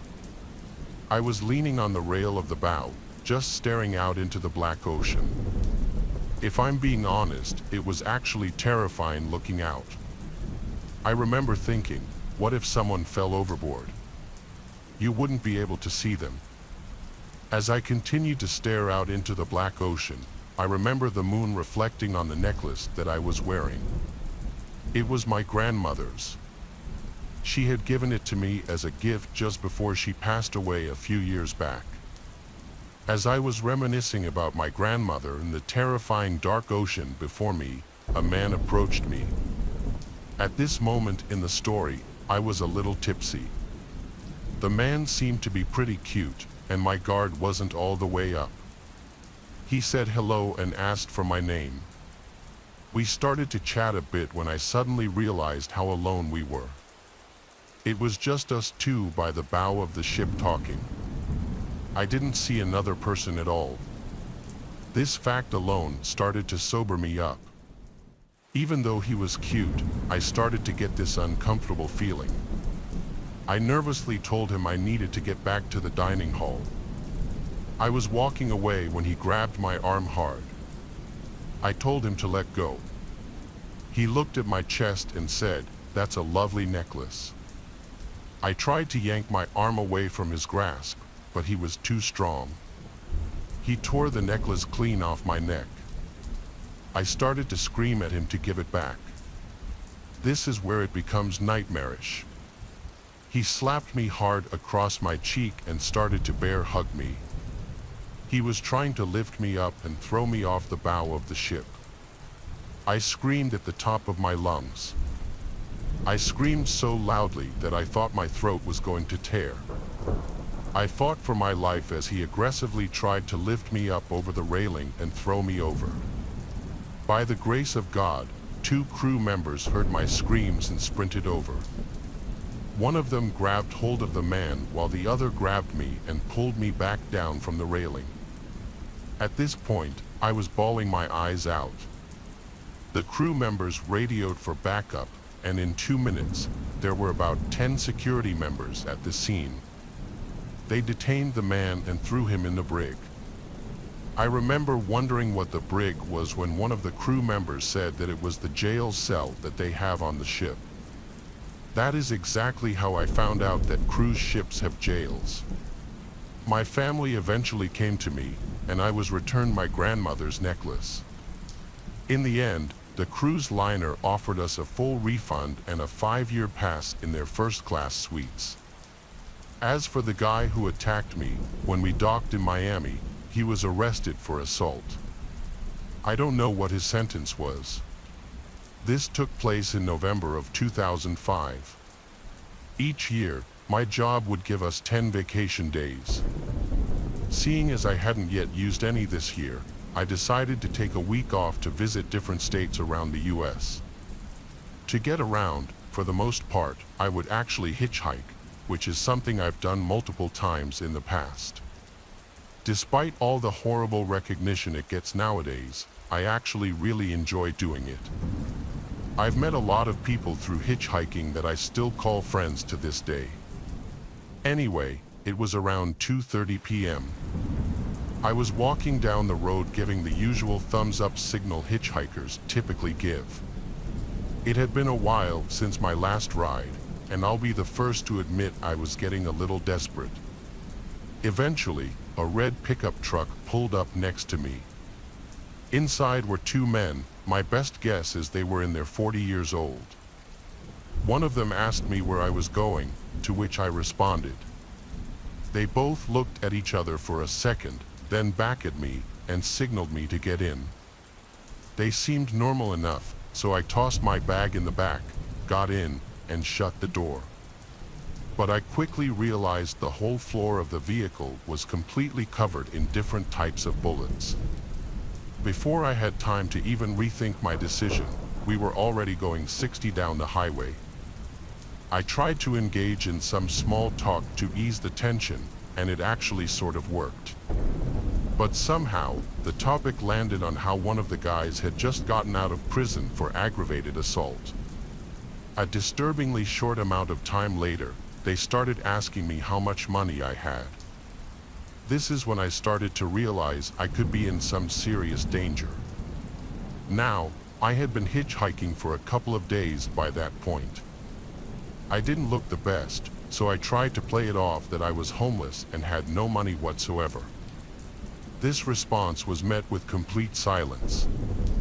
For the next 30 minutes or so, not a single word was said, though multiple times I would catch the driver looking up at me through the rearview mirror. I honestly just tried to ignore it, something I regret doing to this day. Fast forward 20 minutes, and to my horror, the driver turned off the highway and started down some unpopulated dirt road. I instantly shot up and said, dude, where are we going? After 15 seconds of no response while the car was still driving, I grabbed my bag, unlocked the door, and dove out of the car. Instantly, I looked up to see the red pickup slam on its brakes, shortly after followed by the reverse lights turning on. I cannot explain to you how fast I got up and ran into a nearby cornfield. I ran for 5 minutes when I swear I could hear gunshots behind me. They were clearly distant, but still, I ran for another 5 minutes until I reached the sign for the main highway. I then called the police, explained the situation in my current location, and waited in the cornfield until an officer arrived. I was then driven to the nearest police station, where I filed a police report. Though in terms of descriptions, there wasn't really much I had to give other than two men inside a red pickup truck. I hadn't gotten the license plate number, and I didn't even really see the full faces of the guys or even remember them. The whole situation was no doubt the scariest thing I've ever experienced. I don't completely know what those guys had planned, but I truly believe I could have lost my life that day. While I still hitchhike occasionally, I am now far more cautious in the cars I get into. My friends and I were very stupid when we were teenagers. I was like 16 or 17 when this happened. It was the month of October, and I wanted to do something scary in the spirit of Halloween. There's a small cemetery about 15 minutes from where I live, and when I was drunk with a couple of friends, I said we should sneak into it. I'll make up some names for my friends, Dion and Ezra. We were at Dion's house. He didn't drink ever, so when I came up with the idea, he was the one to drive us to the cemetery. Ezra and I were really the ones leading this. Dion was just along for the ride. But then again, he hadn't been drinking. Dion parked in some parking lot across the street. It was a ghost town because it was past midnight at that point. We made sure no one was around to see us as we hopped the fence into the cemetery. It wasn't exactly pitch black out, but it was slightly hard to see more than 10 feet in front of us, so we were all using our iPhone flashlights. There didn't appear to be any night security in the cemetery, so we kind of dispersed from each other. Dion seemed to be following Ezra more closely. I could still see where they were because of their flashlights. I went off a little further on my own and decided I'd start taking a creepy video. So I started recording with the lights still on, of course. I recorded a bunch of old headstones and the general eerie vibe of the cemetery at night. I didn't see Ezra and Dion anymore, so I started to go look for them, still recording. I looked at my phone screen and froze. There was a woman dressed in a white gown or a dress, I want to say, with long gray-looking hair. She was looking down at the ground. I looked up from my phone screen to look at her in person, but she was gone. I started to back away. I looked back at my phone screen, and there she was again, only now she was looking into the camera, or rather looking at me. I looked up from the phone again and could not see her once more, so I looked back down at the screen again, and there I could see her moving closer to me. I started to scream for Ezra and Dion as I sprinted away from that spot. I couldn't see their lights anywhere. They weren't answering my screams. I had a feeling they were going to try to scare me, so I ran back for the fence of the cemetery to hop it and get out. I made it to Dion's car and texted the two of them, saying they need to get out of the cemetery now. They met me at the car minutes later. We all sat in a car, and I showed them the video I took. They had the same horrified looks on their faces I did. Now that I was actually watching the whole video, I could see the moment the woman slowly lifted her head from looking at the ground to looking at me, and then she starts to move towards me. We could only see her moving for like a second or two before I start screaming in the video and running away. But the way she was moving, we could see no leg movement. It almost seemed as though she were floating to me. I had that video saved on my old iPhone 5S, but the stupid thing won't turn on. It gets stuck at the Apple logo. I don't want to reset that phone until I can get that video off of it somehow. My friends firmly believe the woman in the video was a real living person who also happened to be in the cemetery that night, but me, having been the one to actually find her and only being able to see her on my phone screen, well, let's just say I was never a believer in the paranormal until that night foreign. In my late teens, I began a serious relationship with my first ever boyfriend. When I was young, I had zero confidence and no self-esteem, along with a warped idea of what a relationship should be. This distorted view was influenced by witnessing the relationships of the adults around me, which were often shy and innocent, that I fell madly in love.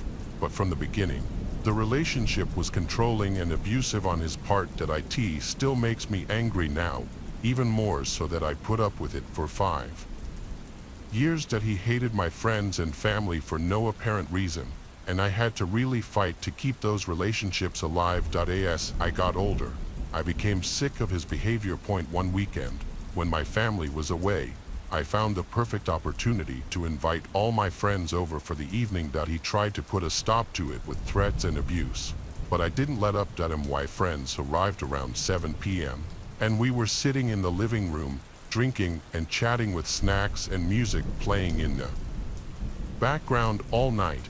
My boyfriend was calling my phone, demanding that I make my friends leave and walk to his house to bring him alcohol. My friends soon caught wind of his antics and were already unhappy about my relationship with him. After a few drinks, I began to ignore his calls. The conversation turned to my boyfriend, and my friends expressed their anger and dislike for him, saying things like, "You can do better," and "You need to get rid of him. He doesn't deserve you." Generally, we enjoyed the evening, but as my friends began to leave around 1 a.m., I wasn't afraid to be alone in the house. I had a Rottweiler. She was friendly as hell, but I was sure she'd protect me if needed. Just as one of my male friends was about to leave, he stayed behind and gave me a serious talk about how he felt about my boyfriend. That I agreed with him and said goodbye. Watching from the front door as my friends hurried into the dark, pouring rain to their cars. Afterward, I went to the kitchen where I had left my phone to charge a little while earlier. As I picked it up, something in the kitchen window caught my eye. Standing directly outside in the dark and pouring rain, hooded and angry, was my boyfriend. He was scowling at me from the darkness, looking ready to kill. That I screamed, and we stared at each other for a while. That I could see he was mortally drunk, as the whites of his eyes had gone pink, which made him look incredibly freaky with his blue eyes. That he turned away and disappeared. That I knew I had to face him. That I went out the back door onto the patio into the rain, where he was standing just a few feet away, breathing heavily and crying out of anger. That he bent down and picked up a broken wooden broom handle. That I asked him, "Are you gonna use that on me?" He replied, "I'm gonna hurt you so badly." My heart was racing, and I felt frozen in place, as I was quite drunk. That he growled and swung the handle into a flower basket above my head, spilling soil and flowers down my right shoulder. Then he slammed it on the ground and ran at me, grabbing me around the throat. My dog must have heard him throw the handle, because she came bounding out the back door, making an angry snorting sound. That she's always friendly and was familiar with him, so I didn't think she'd do anything. But as he started to strangle me, she leapt up and grabbed his arm by the sleeve, shaking him. Seeing the fear in his face was priceless. He backed off, and she calmed down. My boyfriend started to cry, telling me that he had walked to my house a few hours earlier, sneaking in through the back door and hiding in the cupboard under the stairs to listen to every word my friends and I had said about him. That I took my dog back inside and locked the door. When I looked out the window, he was lying on the sun lounger in the rain, crying. When he realized I wasn't coming back out, he left. The thought of him still makes my stomach turn. On this particular evening when I was 14, I was at my friend Brian's house. He was my best friend, and I went over there quite often. My parents knew I was over there, but Brian's parents didn't. I didn't know this until later. Anyways, his parents were gone for the night, so we were able to do whatever we wanted to. So, of course, us being kids, we stayed up all night playing Call of Duty in the living room. Brian had his own TV and gaming setup in his bedroom, but his dad had recently just bought a new TV which was easily twice the size of Brian's, so we were excited to move the Xbox out there and just play in the living room instead. Brian asked me if I wanted to stay the night. I kind of already thought that that's what I was doing already anyways, and so I was confused. I asked him if I was even supposed to be there, and he just kind of shrugged his shoulders, which told me no. I sighed, and I just decided to go with it. A few hours passed by, and we started to get tired, so Brian grabbed some blankets and 2 pillows for the both of us. We decided we were going to go to sleep upstairs in his room. So we goofed off for a little while before ultimately falling asleep. I'm a light sleeper, so it wasn't a surprise when I woke up to the sound of some music being played outside. I looked outside and I saw that there was a car parked in the driveway. I figured it was Brian's mom and dad, but when I woke Brian up, he told me that it definitely wasn't and that there was no chance that it was either of their cars. The car was still running, but it didn't look like anyone was inside of it. We ran to the living room and we found that the front door was wide open. It was at this point that the hairs on the back of my neck were standing up, and I knew we were really in for some trouble. Brian's room is all the way to the left side of the house and was the last door on the left in the hall. We turned around to go back to his room and grab our phones so we could call for help, but as we were passing by the bathroom, someone snatched Brian and began running away. I swear I've never felt like that in my life, like the amount of fear. I turned back around instead of grabbing my phone and I began chasing the man down. We were running through the living room and Brian was fighting, trying to get away from him, and the man was starting to gain some distance on me. Then, as I was running outside down the steps, I saw a creepy green and tan colored van parked on the side of the road in front of the house, and that's when I knew I had to do something extremely quick before something life-changing happened.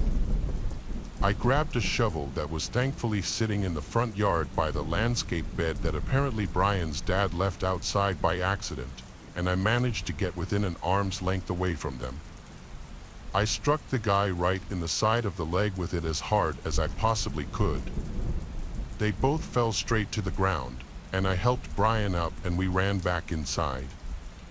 The man took off in his van. A neighbor saw some of the commotion, was already on the phone with the police, and they arrived not too long after. As for the other car that was in the driveway, we're still not sure what that was all about.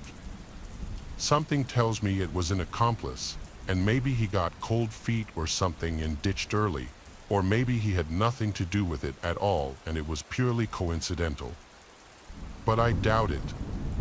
Police were never able to find either of the two suspects, and ever since that day, going over to Brian's has been weird to say the least.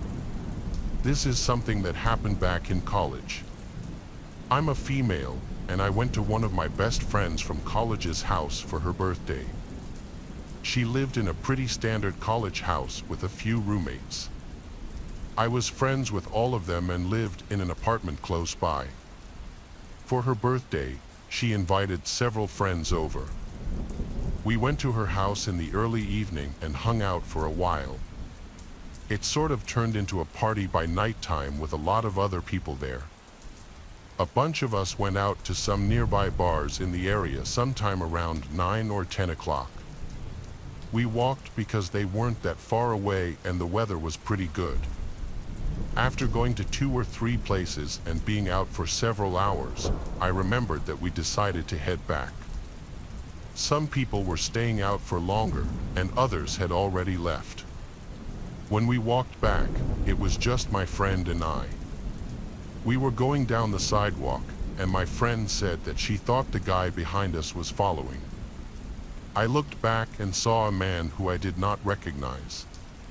He seemed to be around our age, maybe a little older, was tall and thin.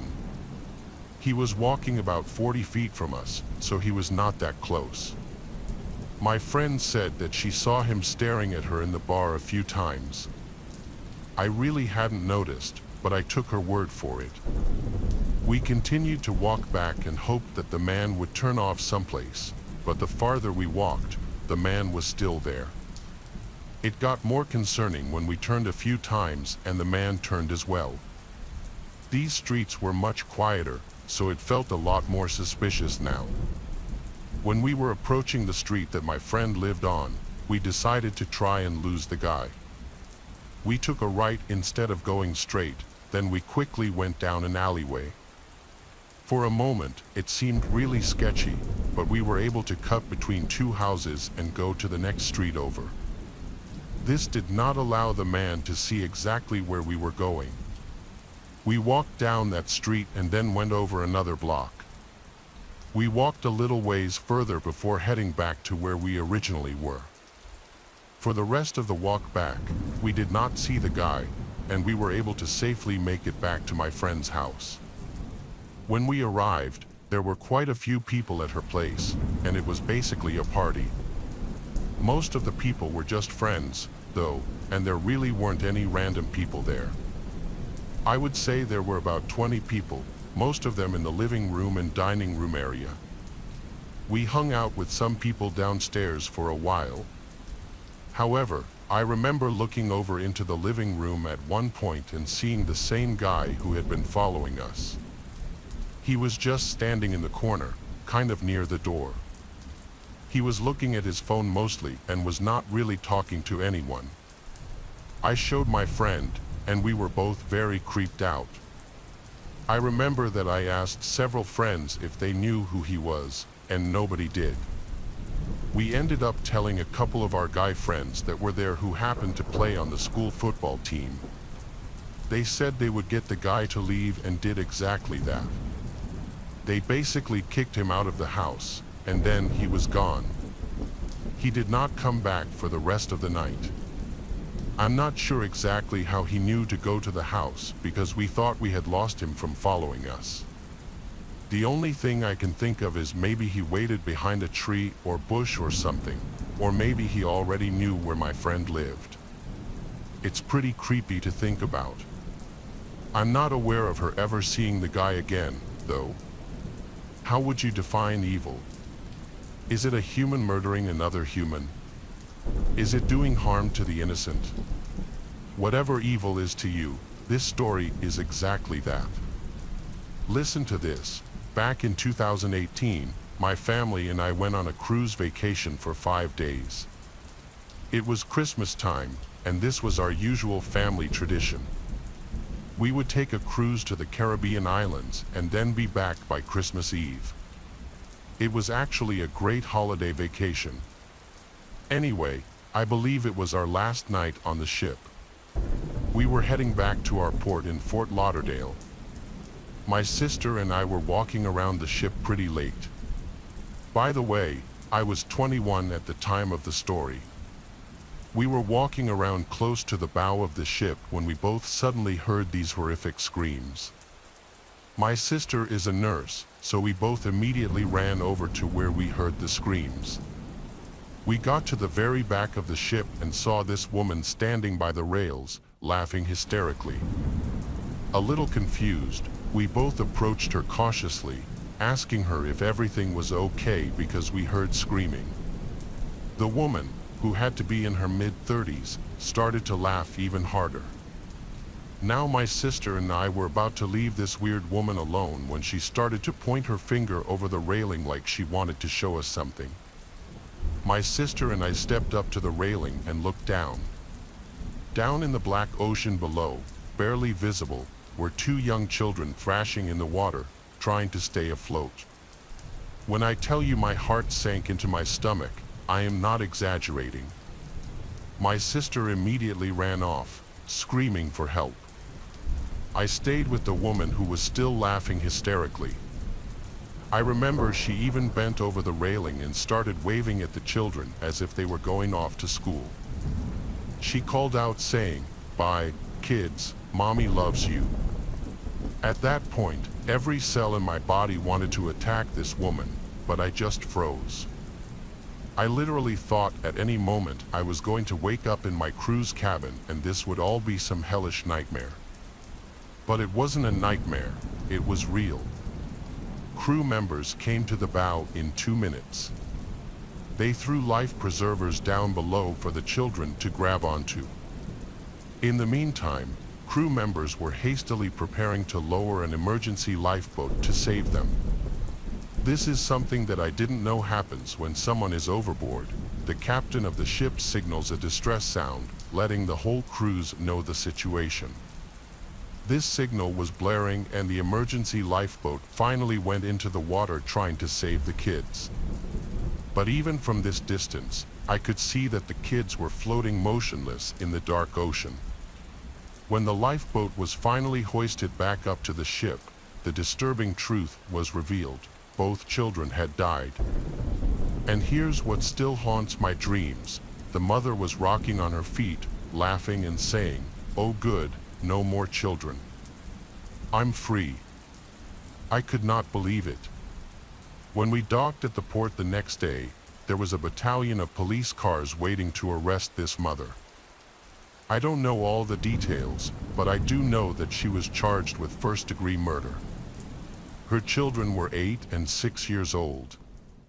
So yes, I know everyone has a different definition of evil, but I have to believe that this mother was absolutely evil. My sister and I are still traumatized to this day, and yes, my family and I will never get back on a cruise ship again. Every year our small town has a fairly popular carnival and rodeo. It's pretty much the only thing anyone around here looks forward to, or loathes, considering how many drunk tourists seem to find their way here and make fools of themselves dressing like cowboys. One night during the carnival 2 years ago, my mom decided to take my brother, myself, and two of my friends for the night to have some fun. We ended up parking on a residential street a few blocks away from the fairgrounds because there's no parking pretty much anywhere else. After a half-ass attempt at remembering the name of the street and the general area where we left our car, we all went on our way. Well, later that night, we couldn't remember for the life of us exactly where the car was. We searched street after street for 30 minutes with no luck. Finally, my mom, after seeing how tired we all were, told us to sit on the curb and wait while she went and looked. We were all well aware of stranger danger and were in a nice neighborhood, plus the community rarely has problems with violence of any sort, so we 3 15-year-old girls and one 12-year-old boy thought there was nothing to worry about. 5 minutes after my mom disappeared, we hear the grass crunching on the lawn behind us, and all of us whip around to see who was now standing there. An older, lanky man with a hunchback and the coldest expression I'd ever seen was staring at us. Because his back was hunched, he stood there kind of crookedly. He didn't move or blink as he glared at us. "Why are you sitting on my curb?" he snapped, still not moving. It was unnerving how still he was. We immediately felt guilty, thinking this was just some scared or confused old man wondering why some teenagers were sitting outside of his house. I explained the situation to him, that my mom had gone to find our car and we would move across the street if we were bothering him. He stayed silent for a few seconds, then stared me down and said, "Come inside." The next few minutes are a blur as my adrenaline kicked in, and I was getting more and more scared of this man by the second. We didn't have the sense to just run. For some reason, he kept repeating, "Come inside." "What are you waiting for? Come inside my house. Get over here now.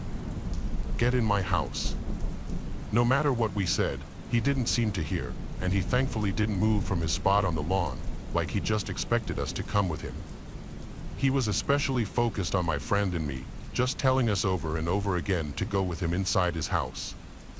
No matter how much we tried to get in his head that my mom was coming back soon, the look in his eyes just kept getting colder and more furious the longer he stood there. It didn't occur to me that his hand had been hidden behind his back the entire time until my mom showed up. We were all relieved, saying, "See, we told you, there she is." And like now, my mom is a scary woman. She does not take shit and she'll happily start throwing punches if she feels the situation calls for it. So immediately she was in mama bear mode and furiously telling off this old man after she saw how freaked out we all were. He was just now starting to move back to his house. He slunk away from her and glared at the four of us, batting his free hand at her, cursing and mumbling to himself. We watched him go, and as he turned around, my blood went cold. In the hand that he had been hiding was a large knife. It glinted off the street lamp, and we all hurried away to our car that my mom had found. My friends and I tried to laugh it off, but we were all scared and not willing to be alone for the rest of the night. It's seriously scary to think about what was running through that old man's head, especially since he was holding that damn knife the whole time. So, creepy old man with a knife behind his back, let's not meet. I had some spare time this night, and having chugged a few coffees earlier in the day, I figured I'd use this energy to go out and make some money. I was delivering for DoorDash, cruising on the highway to my next delivery. It was super late, the roads were empty and the night was very peaceful, basically every delivery driver's dream. On my way there, though, my phone started buzzing. It was the customer calling me, but before I had a chance to answer it, they hung up.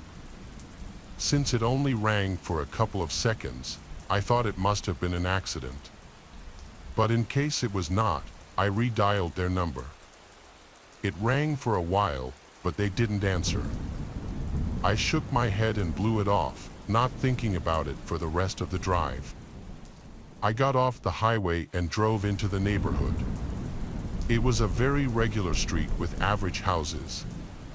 When I got up to the house my delivery was for, I parked right in the driveway and started walking up to their porch. As I was setting down the bag, I saw that the front door was cracked open. I didn't know if it was meant for me or not, so I just lightly knocked on the door and called out that I was dropping off their food. As soon as I did, I heard a somewhat disturbing sound come from down the hallway. It was a muffled thump that almost mimicked my knocking, like someone was banging on a door. A bit shaken, I opened the front door wider and called out again. I wasn't sure what to say, so I just repeated myself, saying that I was delivering their food. A few quiet moments went by, then I heard a door open from the back of the house, and a guy came around the corner. He looked distressed and bothered, but I couldn't tell if it was because of me or something else. The guy walked down the hall and right up to the doorway I was in, not saying a word as he started to reach for the bag.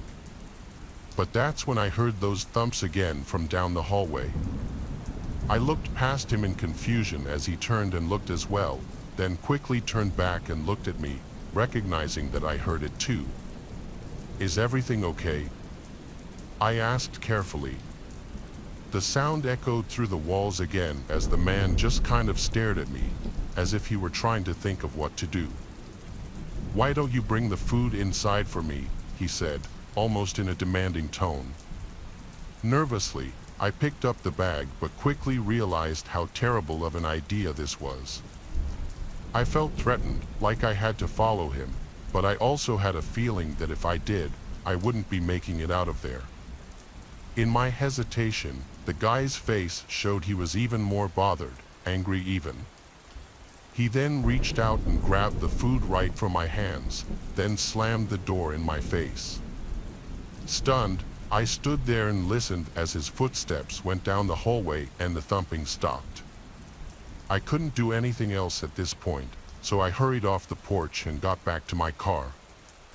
I ended my DoorDash shift after that one and ended up reporting the really disturbing scenario to the police.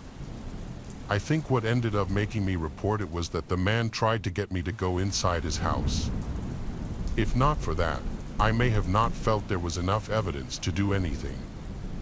Unfortunately, though, police informed me hours later that the man denied that anyone else was there and declined their request to search his home. At that point, there was nothing left to do other than speculate. I believe there was something truly horrible going on, and he was possibly ready to do the same to me, but I don't think we'll ever know for sure. This is something that took place when I turned 18 years old. For a little background, I'm a female. It was the summer, and I had recently graduated from high school. Around my birthday, on one Saturday, my parents had a birthday and graduation party for me. It was at our house, and quite a few people showed up.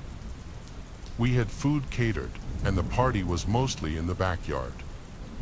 First, lots of family came by, and then many of my friends started showing up as well.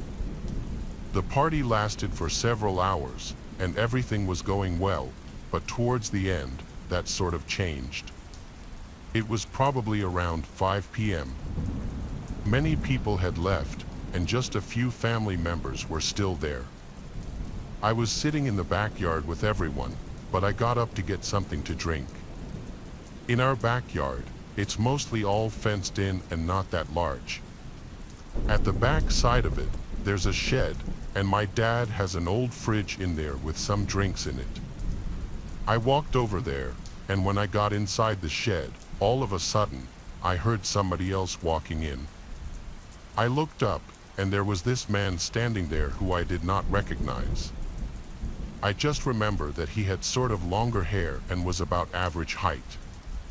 When he approached me, he said hi in a friendly way. The man then said happy birthday to me, and I could see that he was holding a wrapped gift in his hand. I was confused, and the man then told me that he was my dad's friend. I sort of believed him because how else would this guy be here? Maybe he had just gotten there and was also going to get a drink. It just seemed really strange that he would show up if he had never seen me before. We had a brief conversation, and the man was asking me how I was doing and stuff. He then handed me the gift that he had got for me. I said thanks, and then I said that I was going to go back over to my family. I thought that the man would follow me back over. At first, he left the shed behind me. The angle from the entrance of the shed is not visible from where everyone else was, so after leaving, the man went to the left instead of going to the right. And he went behind the small area between the shed and the back fence. There's about 3 or 4 feet until the fence that separates the backyard from the alleyway behind our house. I thought it was really strange that he was going back there, and I didn't know why, but I didn't question him. Instead, I just walked back over to the rest of my family and friends where I had been before. I remember that I went over to my dad and asked him if one of his friends was going to be there who I didn't know. He said no, and I then told him about the guy. My dad seemed just as confused as I was, and we went back over to look for the guy, but he was completely gone and must have left. That made the whole thing seem pretty creepy. I was still holding the gift that he gave me, and I decided to open it up. When I did, I saw that it was a framed photo. The picture was photoshopped of me and the man standing together. It was the creepiest thing I've ever seen in my life, and in the photo, the guy was wearing sunglasses. So it was harder to tell his exact identity. My parents and I were so confused by the whole thing. We tried to figure out who this guy could possibly be, but had no luck. I never ended up finding out who the man was. I'm just glad that I haven't seen him since. Our final story takes us to a desolate stretch of highway, a ribbon of cracked asphalt cutting through a barren landscape. This is not a road frequented by travelers. The few gas stations that dotted its length had long since been abandoned, their pumps dry and their windows boarded up like hollow eyes staring out at the emptiness. A young couple, eager for a weekend getaway, found themselves stranded on this forgotten highway. Their car sputtered its last as the gas gauge hit empty. They had ignored the warning signs, the lack of other cars, the eerie silence that hung heavy in the air, too caught up in their own excitement to heed these signs. Now, they were stranded. The sun beat down on the cracked asphalt, the air thick with the smell of dust and despair. The silence was unnerving, broken only by the occasional cry of a hawk circling overhead.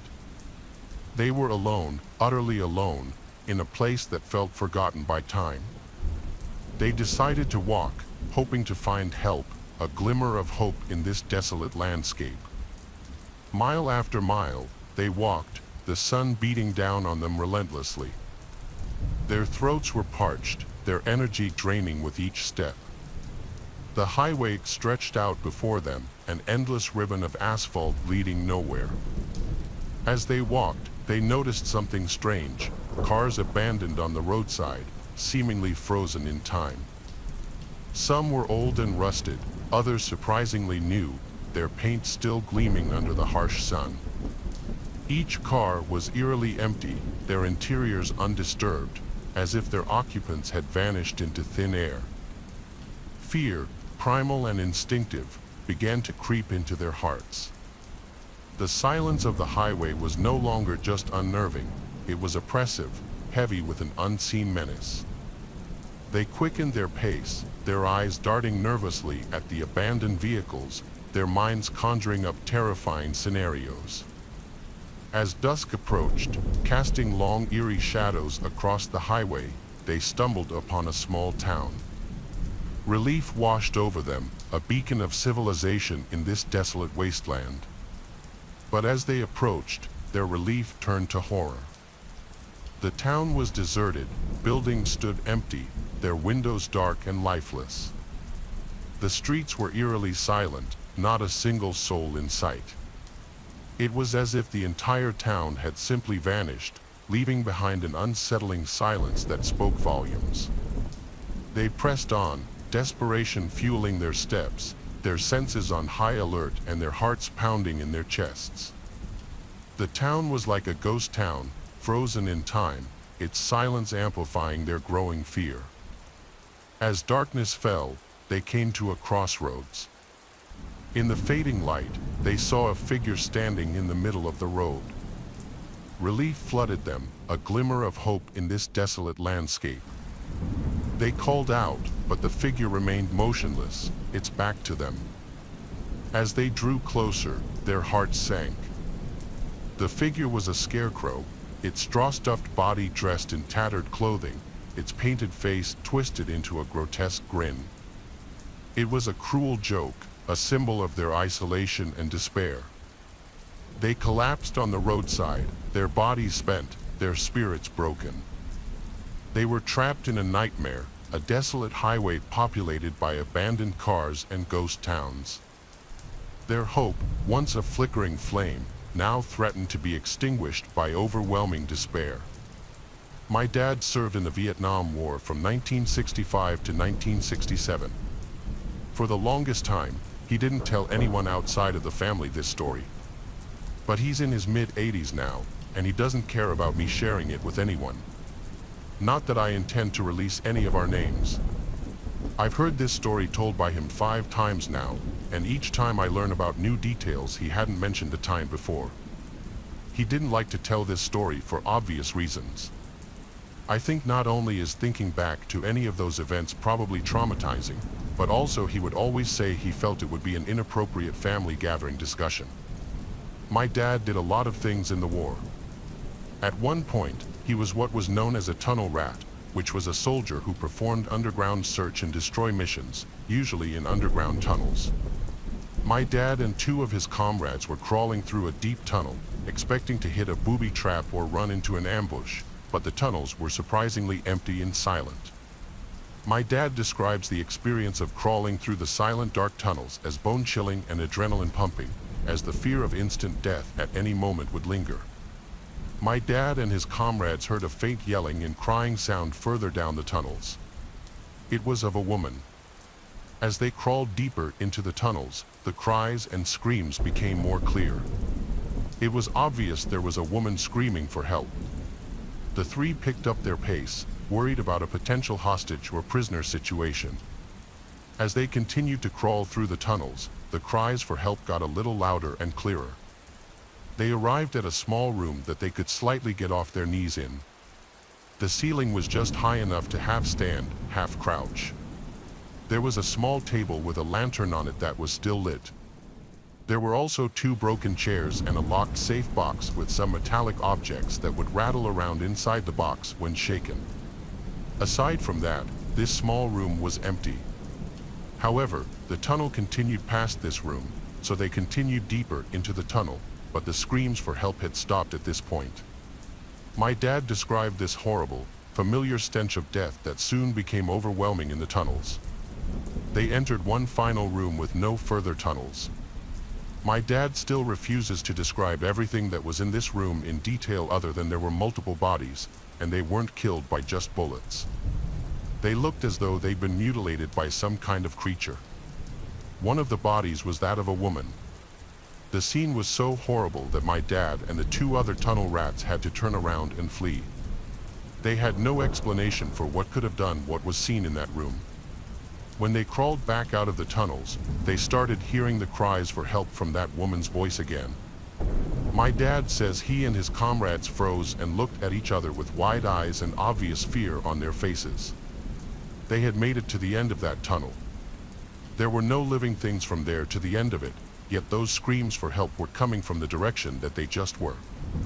They picked up their pace even more.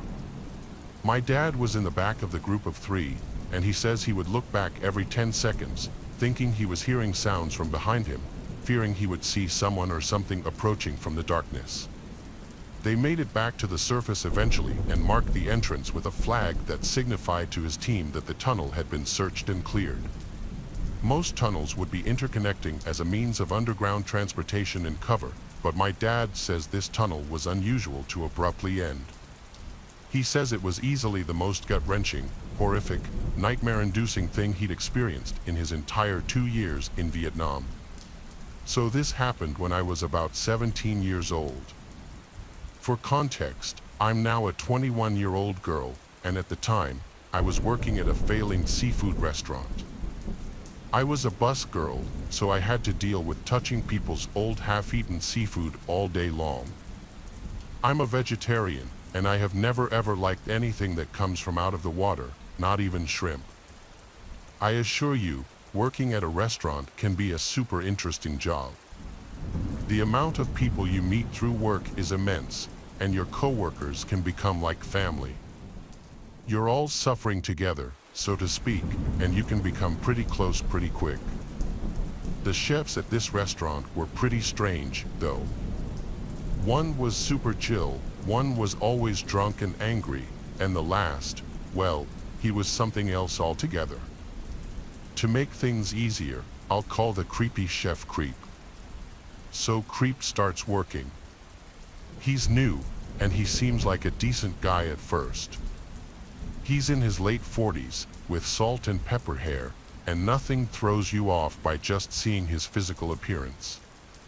I deeply love everything 60s and 70s, so Creep and I would sometimes talk about music, especially rock and roll.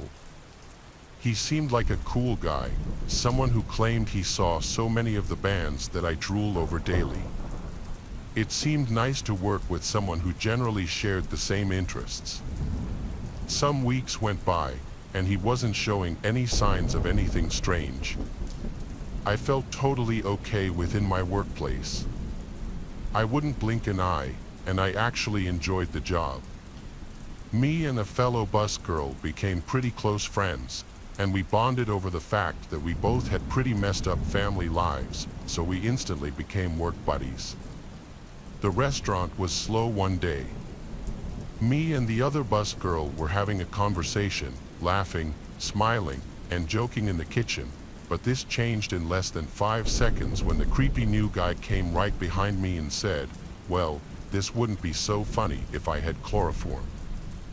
I turned around and looked at him, thinking, what a weirdo, who jokes about things like that. His eyes were blank. He was staring at me, but it felt as though his eyes were burning an imprint on my face. The staring lasted a couple of seconds, but eventually, I just turned and walked away. I really didn't know how to react. Throughout the next week, he would stare at me through the kitchen window while I was working. I tried to avoid going to the kitchen as much as possible, but that was nearly impossible when it was my job to transport dishes from the tables back to the kitchen. Twice more while in the kitchen, the situation repeated itself. I was talking to a fellow coworker, and Creep would drop whatever he was doing and interrupt the conversation with, "Well, it wouldn't be so fun if I had chloroform on me." At this point, he had mentioned chloroform to me 3 times. I was completely freaked out. Luckily, I stopped working there a few weeks later because I was leaving to travel Europe for the summer. When I returned, the restaurant was shut down, so I didn't see him ever again after this. I wish I would have told my manager at least. I don't know what I was thinking. I clearly wasn't. No one should have to feel threatened in their own workplace. I live in a townhome in the middle of a relatively small city. It's very small and outdated, but I live alone, so it's the best I can afford. I worked late this night, getting home sometime around 8 or 9. Pulling up my shared driveway, I noticed the townhome connected to mine had its front door wide open. All the lights in the house were off, though, which made me think they must have accidentally left it open and then gone to sleep. I made fun of them in my head and went inside my house, not thinking much else about it. I got out some frosted flakes and ate while watching Netflix, then forced myself to go to bed because I had to be up early for my morning shift tomorrow. Going to my bedroom, which happened to have a connecting wall to my neighbors, I heard a few thumps come from inside their place. My neighbors usually don't make any noise, so hearing anything from them was a rare occurrence. I just hoped they wouldn't keep me up and turned off the lights and hopped in bed. I laid there with my eyes closed for several minutes, trying to drift into sleep when the most terrifying sound instantly shook me up, my front door being smashed in. It was a single violent hit. I jumped out of bed and ran into the hallway. There was wood debris all over the floor, and the front door was wide open. But whoever did it must have been moving quickly because they weren't there. I heard some footsteps running through the living room, and at this point, I could tell there was more than one person. I tried to run back to my bedroom, but a man screamed at me to stop. I turned to face two large men, both wearing masks and hoodies. One was holding a baseball bat, and the other held some sort of metal ramming tool, which must have been used to bust open the door. This next part was chaotic as they yelled commands at me and forced me to the ground. I didn't even try to fight back because I knew it would only put me in more danger. One of them held me down aggressively, pressing my head on the floor, while the other went around the house and shoved stuff in his backpack. I was panicking, breathing heavily, and trying to convince them to get off me and just let me stay out of their way. I probably should have just shut up and stayed quiet, but it was hard to think straight. Somewhere around 2 to 3 minutes in, the man that was grabbing stuff came running back to the hallway, yelling at me and the other guy about something outside. The man got off me and ran over to the window. Then they both came running back and pushed me down as I was trying to get up. They looked full of rage as they started attacking and threatening me before trying to run out the back door, but they were too late. For cops had surrounded the house, and seconds later, they forced the men to give up. As it turns out, the men broke into my neighbor's townhome too. They weren't home at the time, but when they pulled in, they immediately called the cops, which was how they were able to help me. The two men turned out to be just regular guys trying to make some quick money. Aside from the smashed front door and a few bruises, I was all right. I still think it was stupid of them to attack me instead of just making a run for it at the end, but I'm sure either way they were screwed. It was by far the most terrifying thing I'd ever been through, but I'm extremely lucky to have had it end up the way it did, with them in prison. Another strange thing happened in 2013, when I was 17. My family was looking at a house, and the owner showed up to talk with my parents. He seemed like a nice older man and mentioned that he had built the house himself. It was a pretty nice 2-story house overlooking a river. Anyway, I was standing back, watching everyone talk, when suddenly, there was a break in the conversation. The owner turned away from my parents and his expression completely. And instantly, he changes from a kind of happy expression to the most sinister and hateful scowl I've ever seen. I don't think he noticed me watching, and I probably appeared to be on my phone as my head was down. As soon as he turned back, he instantly went back to smiling. It was so creepy to me and honestly made me feel sick. I told my mom, who also said it was kind of weird, but maybe he's just awkward. So, we got the house, moved in, and the next weekend, my family was going to church. I didn't feel like going, so they all left me at home. It was Sunday morning, about 11 a.m., when I heard really loud banging outside. It was rhythmic, and it was coming from the side of the house. I was on the other side of the house, on the second floor.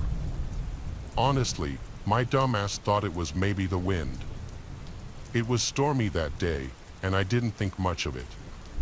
It stopped after about 5 minutes. 10 minutes later, I heard walking around downstairs, chairs moving, kitchen cabinets opening, and the fridge opening.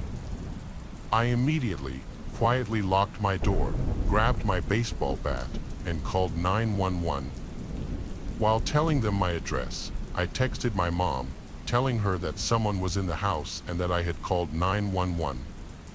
At that point, the operator said someone was 10 minutes out.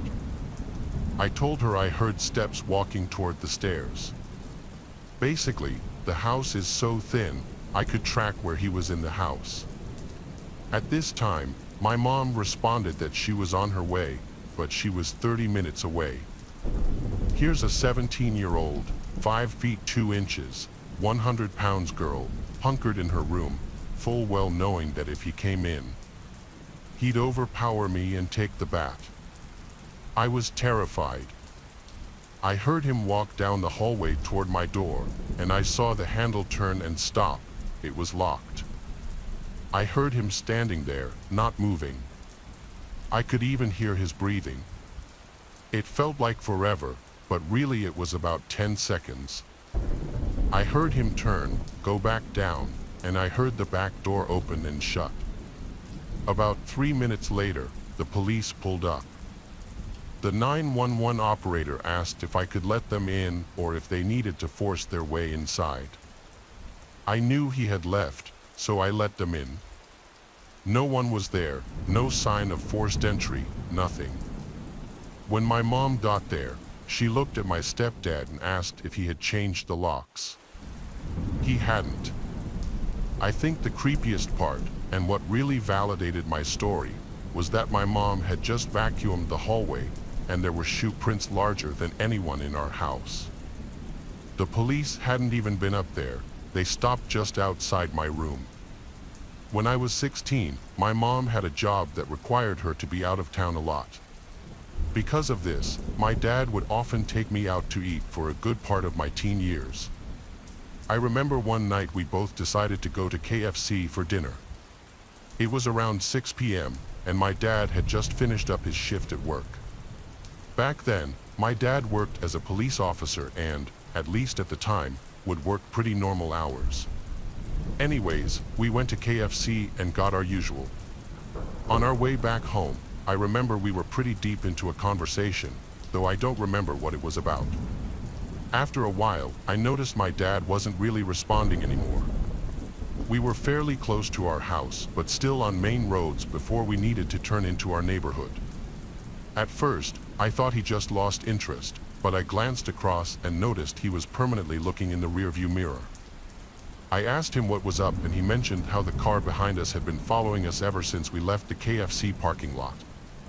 I remember glancing behind us, and sure enough, some blacked-out SUV was tailgating us. My dad mentioned how we needed to verify if this car was actually following us. He proceeded to pull into the next street and do a few turns just to get back onto the main road. I will never forget that feeling, that sinking feeling, as I watched the car sharply turn back behind ours. Now, it was around 9 p.m. on a weekday, so there weren't that many cars on the road. The car behind us then put its high beams on, and at that point, my dad was completely focused. He had fully shut me out, putting all his attention into losing whoever was following us. A few minutes of this went by when he told me to grab his phone from his pocket, call someone in his contacts, and put it on speaker. My hands were shaking at this point. I could barely press the buttons. I remember a cheerful voice answered, but before the guy could say anything else, my dad quickly summarized the situation. There was a pause, and I could hear voices speaking in the background along with radio beeping sounds.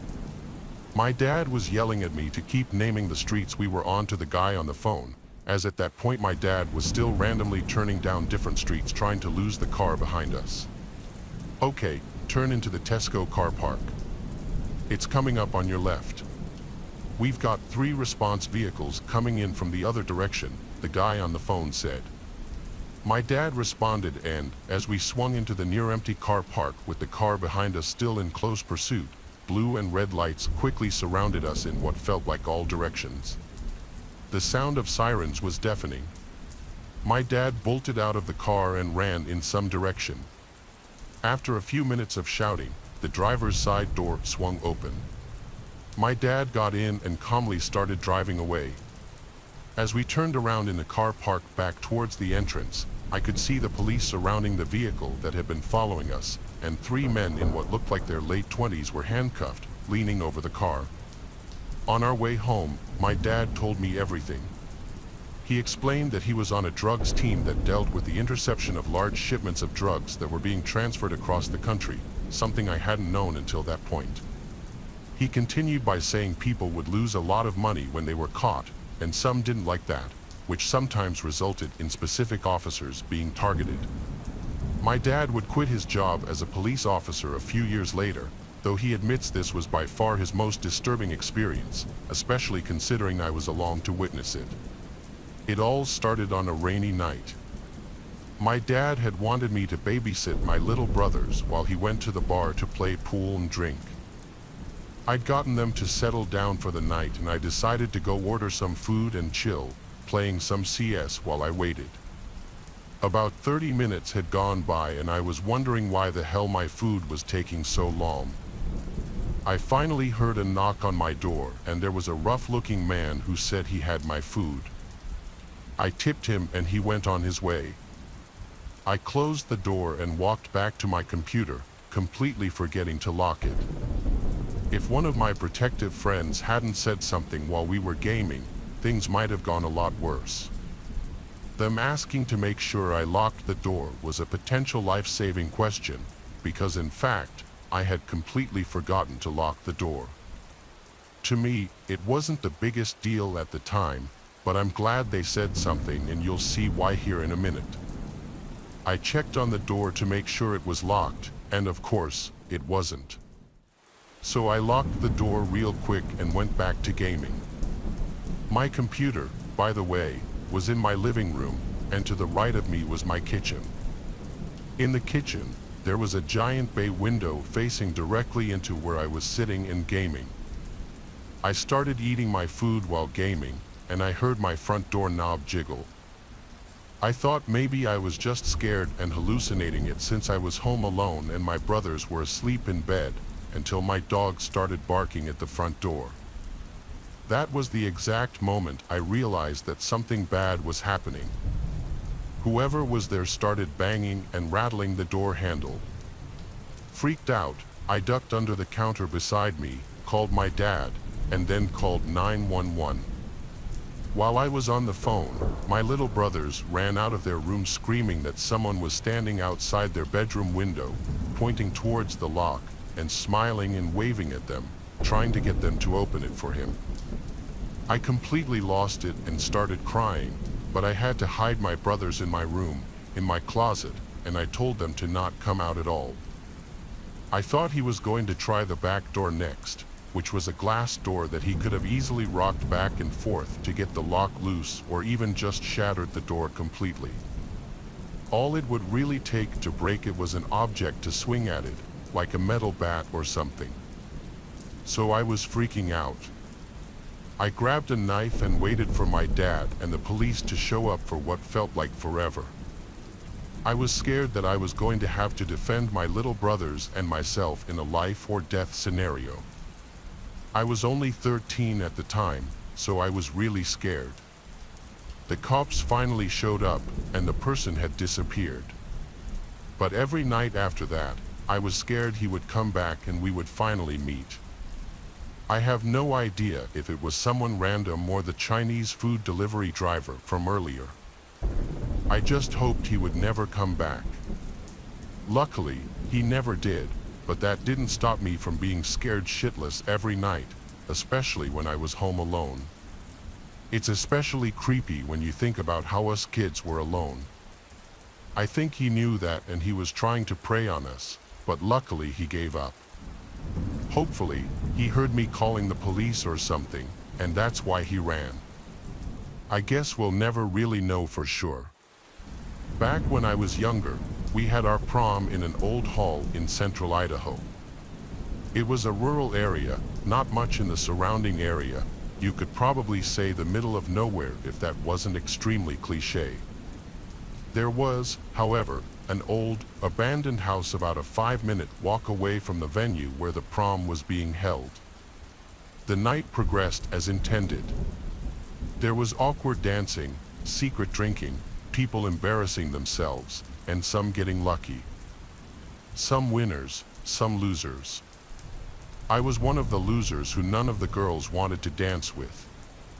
At one point near the end of the night, a few buddies and I decided to go check out the old abandoned house we heard was nearby.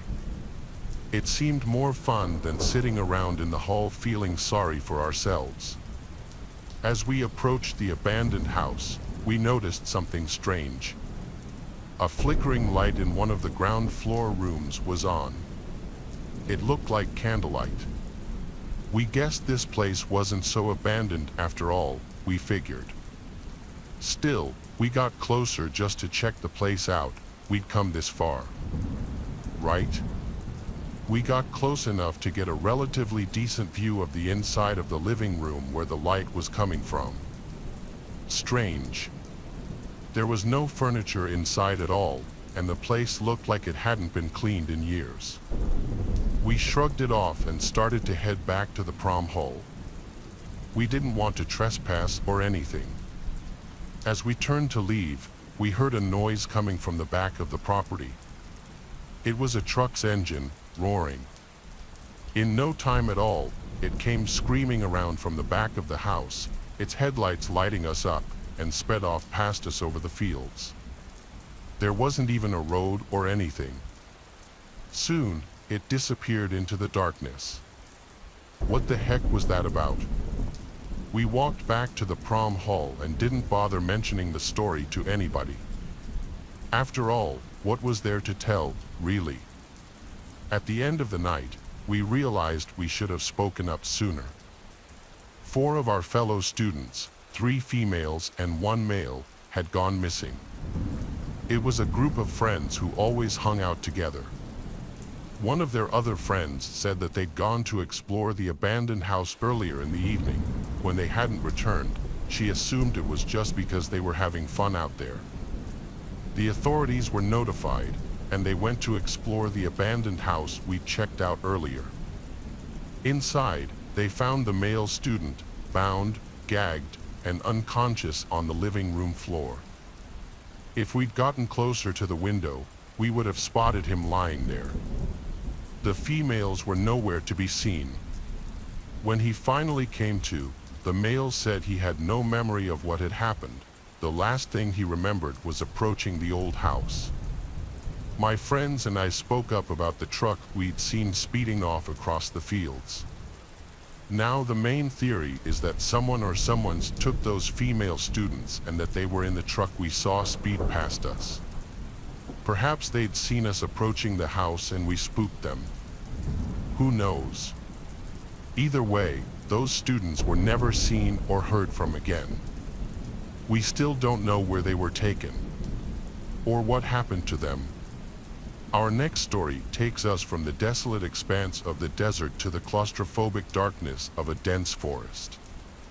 Imagine the towering trees, their branches intertwined overhead, creating a canopy that blots out the moon and stars. The air is thick with the scent of pine and damp earth, a symphony of rustling leaves and the snapping of twigs. It's a place of eerie beauty, but also one that can hide unspeakable horrors. A young woman driving home from a late-night shift found herself lost on a deserted road cutting through the heart of such a forest. She had taken a wrong turn, lured off the main highway by a faulty GPS signal. Now she was hopelessly lost, her phone showing no bars, and her car sputtering its last breaths as it ran out of gas. The engine died, plunging her into an oppressive silence broken only by the sound of her own ragged breathing. Fear, cold and sharp, gripped her heart. The forest, once beautiful, now loomed around her, menacing and alive. Every rustle of leaves, every snapping twig sounded like approaching footsteps. She knew staying in her car was her safest bet, but the silence of the forest was unbearable, a suffocating blanket of darkness pressing in on her. She turned on her hazard lights, their blinking a beacon of hope in the vast darkness, but the battery quickly drained, leaving her once again in darkness. Time crawled by, each minute an eternity. She dozed off, only to be jolted awake by nightmares fueled by her isolation and fear. The forest came alive with every gust of wind, the shadows seeming to dance and writhe, taking on menacing shapes in the darkness.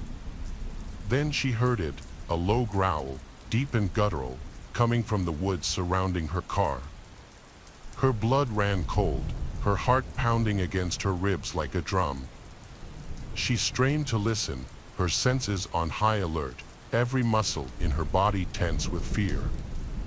The growl came again, closer this time, followed by the distinct sound of heavy footsteps crunching on leaves. Something was out there, something big and dangerous, circling her car like a predator stalking its prey. She locked the doors, her fingers trembling as she fumbled with the lock. She huddled in the back seat, her eyes wide with terror, her breath catching in her throat. The growls continued throughout the night, each one sending shivers down her spine. She was trapped, hunted by an unseen terror in the heart of the forest. As dawn broke, the growls finally ceased, replaced by the chirping of birds, a jarring contrast to the nightmare she had just endured. She cautiously got out of the car, her legs shaking, her body trembling with exhaustion and terror. She didn't waste any time. With a desperate prayer, she started walking, her eyes scanning the dense undergrowth and her ears straining for any sound that might signal the return of her unseen tormentor. After what felt like an eternity, she stumbled out of the woods and onto a dirt road. A pickup truck soon approached, its driver stopping to help. She had escaped the clutches of the forest, but the terror of that night, the memory of the unseen growls, would forever haunt her dreams. 20 years ago, I was living in New Jersey and worked as a pizza delivery driver. I worked at this neighborhood joint called Domino. The shop was at this corner on the edge of town.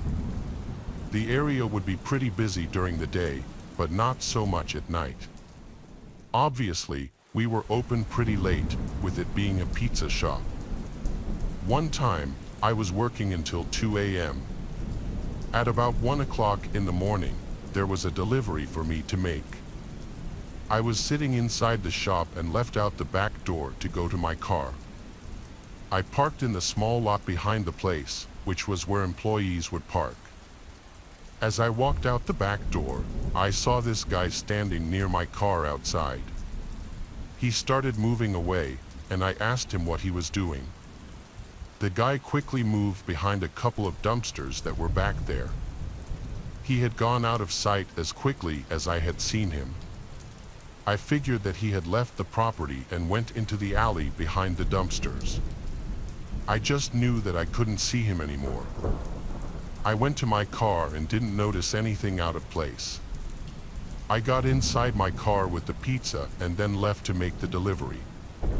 I was able to do so without a problem. After getting back from the delivery, I went back inside. A while later, I got my next delivery to be made. I left through the back door again. This time, when I left, I did not see anybody by my vehicle. But when I was walking towards it, about halfway there, I heard footsteps behind me. I looked back and noticed the same guy. He was walking in my direction.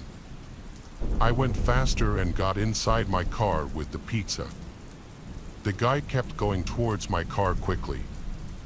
I thought that he was either going to try to get in my car or talk to me, and the way he had been at my car earlier made him seem really suspicious. He got within a couple of feet of me, but did not try opening my door or knocking on my window. He just kind of stood there. I didn't wait around to see what he wanted, and I started up my engine and quickly left. I went out and made the next delivery. I was gone for probably about 15 minutes or so. Then I went back to work again and parked in my usual spot. After getting out of my car, I was starting to walk back to the back door, but I quickly noticed that the man was still there. He came out from behind a nearby vehicle of a coworker. He was then standing near the back door to the place. I didn't know what he wanted, and I decided to walk away instead of going to the back door like I usually did. I went around on the edge of the parking lot. I then walked around to the front door, which was locked by now. I rang the bell, and a coworker saw me and unlocked the door. I quickly went inside and told them about the sketchy guy. We ended up calling the police to report him, and nobody left the store until they arrived. They checked out the area, but the man had gone by then, I guess, because they couldn't find him. After a while, they left. I got another delivery that night and didn't see him at all. That was the creepiest thing that ever happened when I worked there. Within its hallowed halls, a fraternity known as the Order held sway, a group shrouded in mystery and power. They were notorious for their wild parties, events that often blurred the line between revelry and chaos. But it was their initiation rituals that truly set them apart, rituals whispered about in hushed tones across campus. Tonight's story focuses on Ven, a freshman eager to join the Order, unaware of the dark path that lay ahead. The first few weeks of pledging were tame, almost deceptively so, filled with menial tasks that seemed harmless. Pranks and chores were the order of the day, designed to test their patience and resolve. But as the weeks turned into months, the atmosphere began to change, growing darker and more foreboding. The hazing took a sinister turn, with shadows creeping into every corner of their lives. One fateful night, the pledges were summoned to the fraternity house's basement, a damp, cavernous space that seemed to swallow light. Blindfolded, they were led down creaking wooden stairs, each step echoing ominously in the darkness. When the blindfolds were removed, they found themselves in a dimly lit room, the flickering candles casting eerie shadows on the walls. The air was thick with tension, and the room seemed to pulse with a life of its own. In the center stood a makeshift altar, draped in black cloth and adorned with strange, unsettling symbols. The symbols seemed to writhe and twist in the candlelight, adding to the room's malevolent aura. The fraternity brothers, faces hidden beneath dark hoods, circled the pledges like predators around prey. A low, guttural chant emanated from beneath the hoods, a sound that seemed to vibrate through the very bones of the pledges. The chant sent chills down Ven's spine, a primal fear taking hold of him. One by one, the pledges were subjected to bizarre and disturbing tasks, each more horrifying than the last. They were forced to consume unknown substances, endure physical challenges, and confront their deepest fears. Ven watched in horror as the pledges before him broke down, their spirits crushed by the relentless torment. When his turn came, Ven was forced to kneel before the altar, the weight of the moment pressing down on him. He felt a sharp pain in his hand and realized they were branding him. The searing pain was excruciating, but the feeling of being marked like an animal terrified him even more. Days turned into weeks, and the hazing rituals grew more disturbing, each new ordeal pushing the pledges closer to their breaking points. One night, Ven reached his breaking point. In a desperate bid for freedom, he escaped, running through the dark corridors of the fraternity house. He ran to the police station, his heart pounding and his mind teetering on the edge of madness. The officers listened to his frantic account, their faces growing more disturbed with each word. A raid on the fraternity house confirmed Ven's horrifying account, uncovering a web of dark secrets and ending the Order's reign of terror. The authorities uncovered disturbing evidence, bringing to light the true extent of the fraternity's malevolent activities and ensuring that such horrors would never happen again. I'll never forget my little sister's 5th birthday, but not for a positive reason. It was at a tea room type place that did princess parties for kids' birthdays. I didn't want to participate in any of the activities or princess interactions since I was worried about people thinking I was a baby, like a typical tough 6th grader. Instead, I was playing on my DS in a chair in the hallway when a random woman approached me and asked, "Hey, you're Michelle's kid, right?" Michelle is my mom's name, so I told her, "Yeah." This lady tells me that she's my Aunt Laura and that I was probably too little to remember the last time we saw each other. She started talking about how big I had gotten and asked how I was doing in school. I was pretty used to these kinds of interactions with relatives, so I didn't question it at all and gave the usual answers. Laura then told me that she brought a large dollhouse as a birthday present and needed help carrying it out of her car. She told me that she also had brought another cake and offered me the first slice if I helped her. I was almost 12, so I was taught about creeps and the fact that this was an almost textbook kidnapping scenario. But like I said, these kinds of interactions were super common in my family. I also admit that I made the mistake of trusting Laura more because she was a woman, so I agreed to help and followed Laura out the back door. The car wasn't parked, it was still running with a man in the driver's seat. Laura could tell that the man being there made me suspicious, so she quickly told me that that was my Uncle Daniel and started urging me to hurry with the dollhouse before the cake frosting melted. I got a bad gut feeling. Why hadn't she asked Daniel to help her carry the dollhouse in, and why did they keep the car running when there were plenty of empty spots to park in? I stood where I was and refused to move. Laura's tone became much less friendly as she was now commanding me to come to the car. She tried to tug my jacket sleeve, but I swatted her hand away and yelled at her to stop. She looked furious, and for a second, I thought Daniel was about to step out of the car. Thankfully, we all heard my mom and aunt loudly yelling my name. Laura jumped in the car, and she and Daniel both took off. I ran through the back door and met my mom and aunt halfway inside. I immediately told them what happened. My mom hugged me and told me she was so sorry and that everything would be okay, while my aunt told the tea room workers. They basically put the tea room into lockdown and had all the kids gather in one room to make sure no one else had gone missing. Thankfully, no one had. The police eventually came to speak to me about what had happened. I told them as much as I could about Laura and Daniel. The police officers I spoke to promised me that they would get back to me and my mom if they found out anything new, but we never heard anything back from the police about Laura or Daniel or whatever their real names were. As far as we know, they've never been caught. I still have no idea how Laura knew my mom's name. I just try to be grateful that I'm okay and avoid thinking about what would have happened to me if I hadn't listened to my gut and had followed Laura to the trunk of her car. We heard that the man died about a year after that. This happened about 2 years ago, when I was 19, and I had just moved out of student accommodation into an actual flat with my friend group of 6. The night we moved in, it was just me and one of the girls I'm close with. Let's call her Lucy. I had my boyfriend over at the time, we'll call him Alec. The other people moving in were scheduled to move in 2 weeks later as they were all on various holidays or visiting home. So, it was just the 3 of us.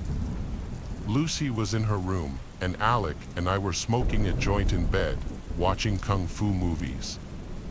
Then, I started to notice a man, at least 300 pounds and 6 foot tall, pacing outside of our window and looking in occasionally. We were on the basement floor at this time, but the windows were at ground level. Okay, that's weird, but we'll just make sure the windows are locked.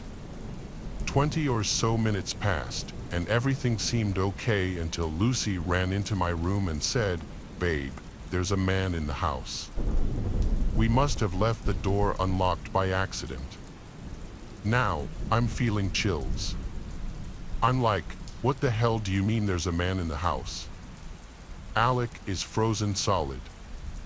Lucy and I go into the hall, and the huge man we saw looking in the windows is standing there in our hall. We ask, "What are you doing here?" And he pulls out his phone and shows us a text message from an unsaved number with our address written on it and something about people being inside. He told us that he was looking for his girlfriend and that she lives here. We're like, no the hell she does not, so please remove yourself from our house. He says, okay, and that he'll phone his girlfriend. He turns his phone to low volume and speaks to another man on the phone, who was clearly not his girlfriend. With more urgency this time, we tell him to get out of our house, and he says, okay. He finally leaves, and we lock the door. By this point, everyone is shaking. He's still on the phone with this man outside, and they're speaking a language we don't understand. But we can hear him getting angry. I tell Alec to please make the scary man go away, and he goes outside and tells him to shift away from our doorway as he's really scaring us. The man says, okay, and that his taxi is here. He walks up a dead-end street where no taxis were, though. We told our upstairs neighbors, who we had met earlier that day, about the whole ordeal. Let's call them Charlotte, Matt, and Rob. They informed us that the same man had tried to come in their house, insisting his girlfriend lived there. Charlotte already had a boyfriend, who we knew of and had also met that day, and Rob, who has more balls than all of us, threatened him with a knife the time he came into their house. He never bothered them again. Over the next couple weeks, the man would occasionally come back and look in our bedroom windows, and Alec was there most times. I'm really glad for that. I have no doubt he tried the door again, but it was always locked after that. When I was in second grade, each day of the week we have a different extracurricular activity at some point in the day. I think it went, Mondays was art class, Tuesdays was music class, Wednesday was library day, and so on. By second grade, kids were allowed to walk to the bathroom unattended as long as they got permission and took the special hall pass item chosen by the teacher of the class. For the art class, it was this big green plastic crayon that was meant as the bathroom pass. I remember this memory almost vividly, which makes it all the more disturbing when I think about it. Honestly, I was kind of a weird kid when I was in elementary school. I did have some social issues that I don't think ever got diagnosed, but I would sometimes just do weird things. Case in point, we were never supposed to just take the bathroom pass and leave the classroom without asking first. But during art class, as our teacher was going around the class helping the students out with our little creations, I got up and took the plastic crayon and walked out the classroom door to go to the bathroom. The bathroom was all the way down the hall. I go inside, and as a kid, I was the type to pee sitting down, so I went to the stall and sat on the toilet seat.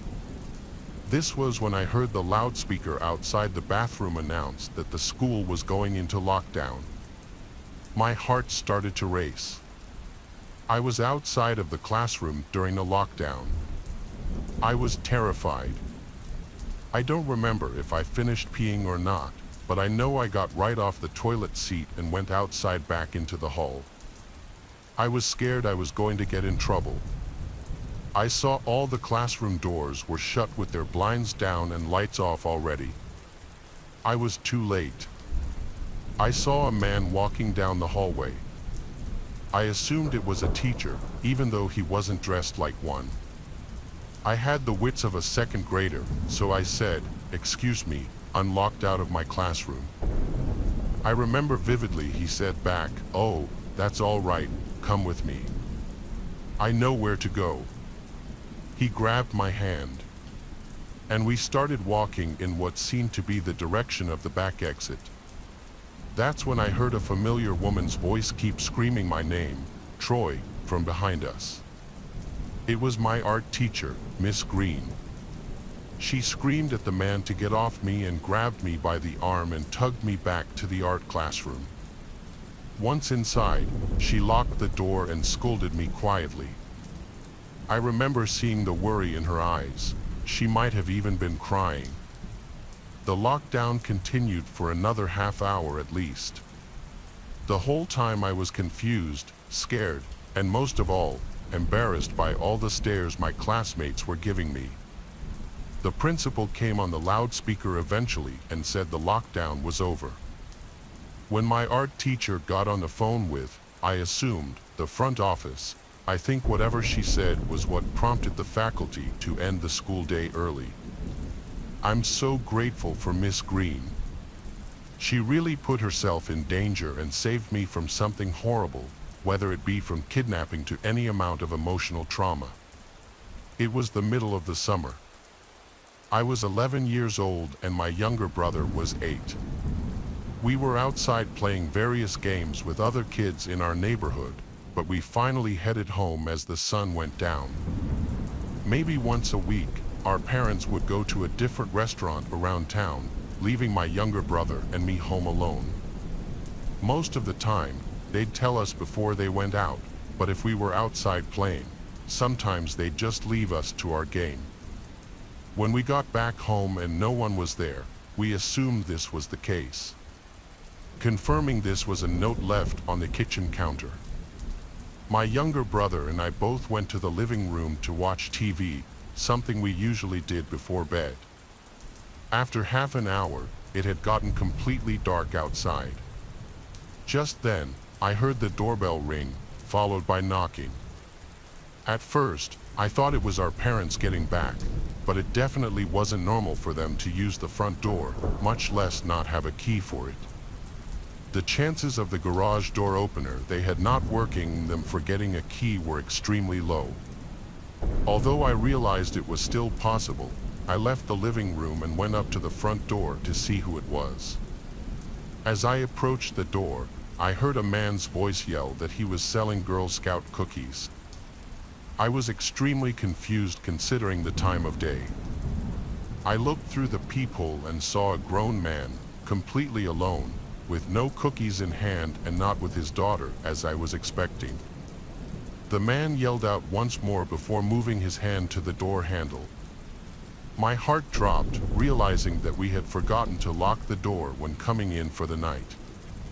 The door handle slowly started turning, and I quickly engaged the deadlock. A clicking sound echoed out. It was too loud. Clearly, the man had heard it and now knew someone was inside. I waited a minute before once again looking through the peephole. The man was now looking through our living room window directly at my younger brother, who was completely unaware of what was going on. From where he now stood, I could make out a gun holstered on the left side of his waist. I ran back to the living room and closed the blinds. I told my brother we should get some ice cream downstairs in the basement. I needed to get him away from any windows, but I knew that if he knew what was going on, he would freak out. He agreed, and we went downstairs. I silently locked the basement door behind us. We ate our ice cream, and eventually, I could hear the hum of the garage door opening from upstairs, signifying that my parents were back home. Later, when my brother wasn't around, I told them what had happened. They were horrified and understandably called the police. The police inspected the place, and one of the first things they noticed was how the front door's lock had clearly been tampered with, basically confirming the man had ill intent and was trying to break in. What he planned to do when he got inside, though, I can't say for sure, and neither can the police. The man was never identified. To this day, my younger brother doesn't even know this whole event took place. This happened back when I was a kid. I was 12, and my best friend Rex came over one Friday to sleep over. We would both hang out all the time. On this day in particular, he came over after school. That night, my parents and sister were gone at her soccer game until later, so it was just Rex and I at the house. We were playing video games in the living room for most of the time. At probably like 8 p.m., there was a knock on the front door. It was really strange because we hardly ever had people knocking on our door. I paused the game and looked to the window. I couldn't see who was at the door from there, so I got up and walked over. Then I checked out of the living room window. There was some random guy there, and I had no idea as to who he was. I didn't get a very good look at him, but enough to tell that I didn't know him. He seemed a little bit sketchy too, so I chose not to answer it. I went back over to the TV, and Rex and I continued gaming. The guy knocked at the door once more, but we still didn't bother to answer it. We hoped that he would go away and not stay there. Several minutes later, we hadn't heard anything, so I went over to the window to check. When I did, the man was gone. So after that, we figured that that was the end of it. Soon enough, Rex's parents and sister got home. Rex and I just kept playing video games, and we ended up staying up later than everybody else. I remember that the later it got, the quieter things became other than the TV. I don't know exactly what time it was, but we heard this noise coming from outside by the window. We both turned around at the same time to look. When we did, we saw this man at the window. It appeared to be the guy who had been at the door earlier. When we saw this, Rex and I both sprinted out of the living room to my bedroom. When we went inside, literally right after that, we heard the sound of glass breaking coming from the living room. It sounded like the man had broken into the house. We locked the bedroom door, and luckily I did have a phone in there. We called the police, and I could hear the man just for a moment inside of the house, but things got really quiet after that. He didn't seem to go anywhere near the hallway where the bedrooms were. The police were fast to arrive and got there only about 5 minutes later. The next thing that I knew, they were inside of the house. My parents and sister got up from the commotion. When Rex and I came out of my room, there were multiple cops in the house speaking with my parents. I found out that the man had been inside and was arrested. He was located hiding behind the living room couch. It was a crazy night, but after that, things were fine. Of course, we had to get the living room window replaced. I'm not really sure what the man was after or why he chose to break into our house. I really can't believe that he broke in. I'm glad that Rex and I were able to get to my room and then call the police when we did. Our first story takes place under the unforgiving glare of the desert sun. Miles and miles of sand stretch in every direction, baking under the intense heat. Imagine finding yourself stranded in this desolate landscape, the silence broken only by the wind whistling through the dunes. This is the nightmare that became a reality for one unfortunate traveler. He had been driving for hours, the monotony of the road lulling him into a false sense of security.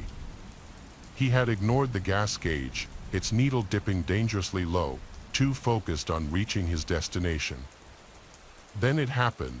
The engine sputtered, coughed, and died, leaving him in stunned silence. He was stranded miles from civilization, the nearest town nothing more than a dot on a map he'd hastily consulted hours ago. Panic began to set in, a cold dread creeping up his spine as the gravity of the situation sunk in. The sun beat down relentlessly, the heat radiating off the sand making the air shimmer. He had a meager supply of water, a granola bar, and the clothes on his back. Hope, it seemed, was in short supply. Days turned into a desperate struggle for survival.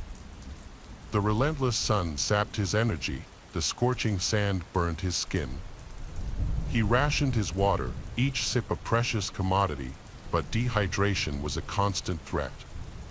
The vastness of the desert mocked him, a desolate wasteland stretching endlessly towards the horizon. As darkness fell, the desert transformed into a chilling tableau. Gone was the oppressive heat, replaced by a bone-chilling cold that cut through his thin clothing.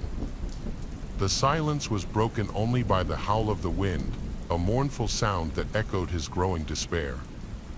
He huddled in his car, a meager shelter against the elements, with fear as his only companion. Days turned into nights, each one blurring into the next, a terrifying cycle of scorching days and freezing nights.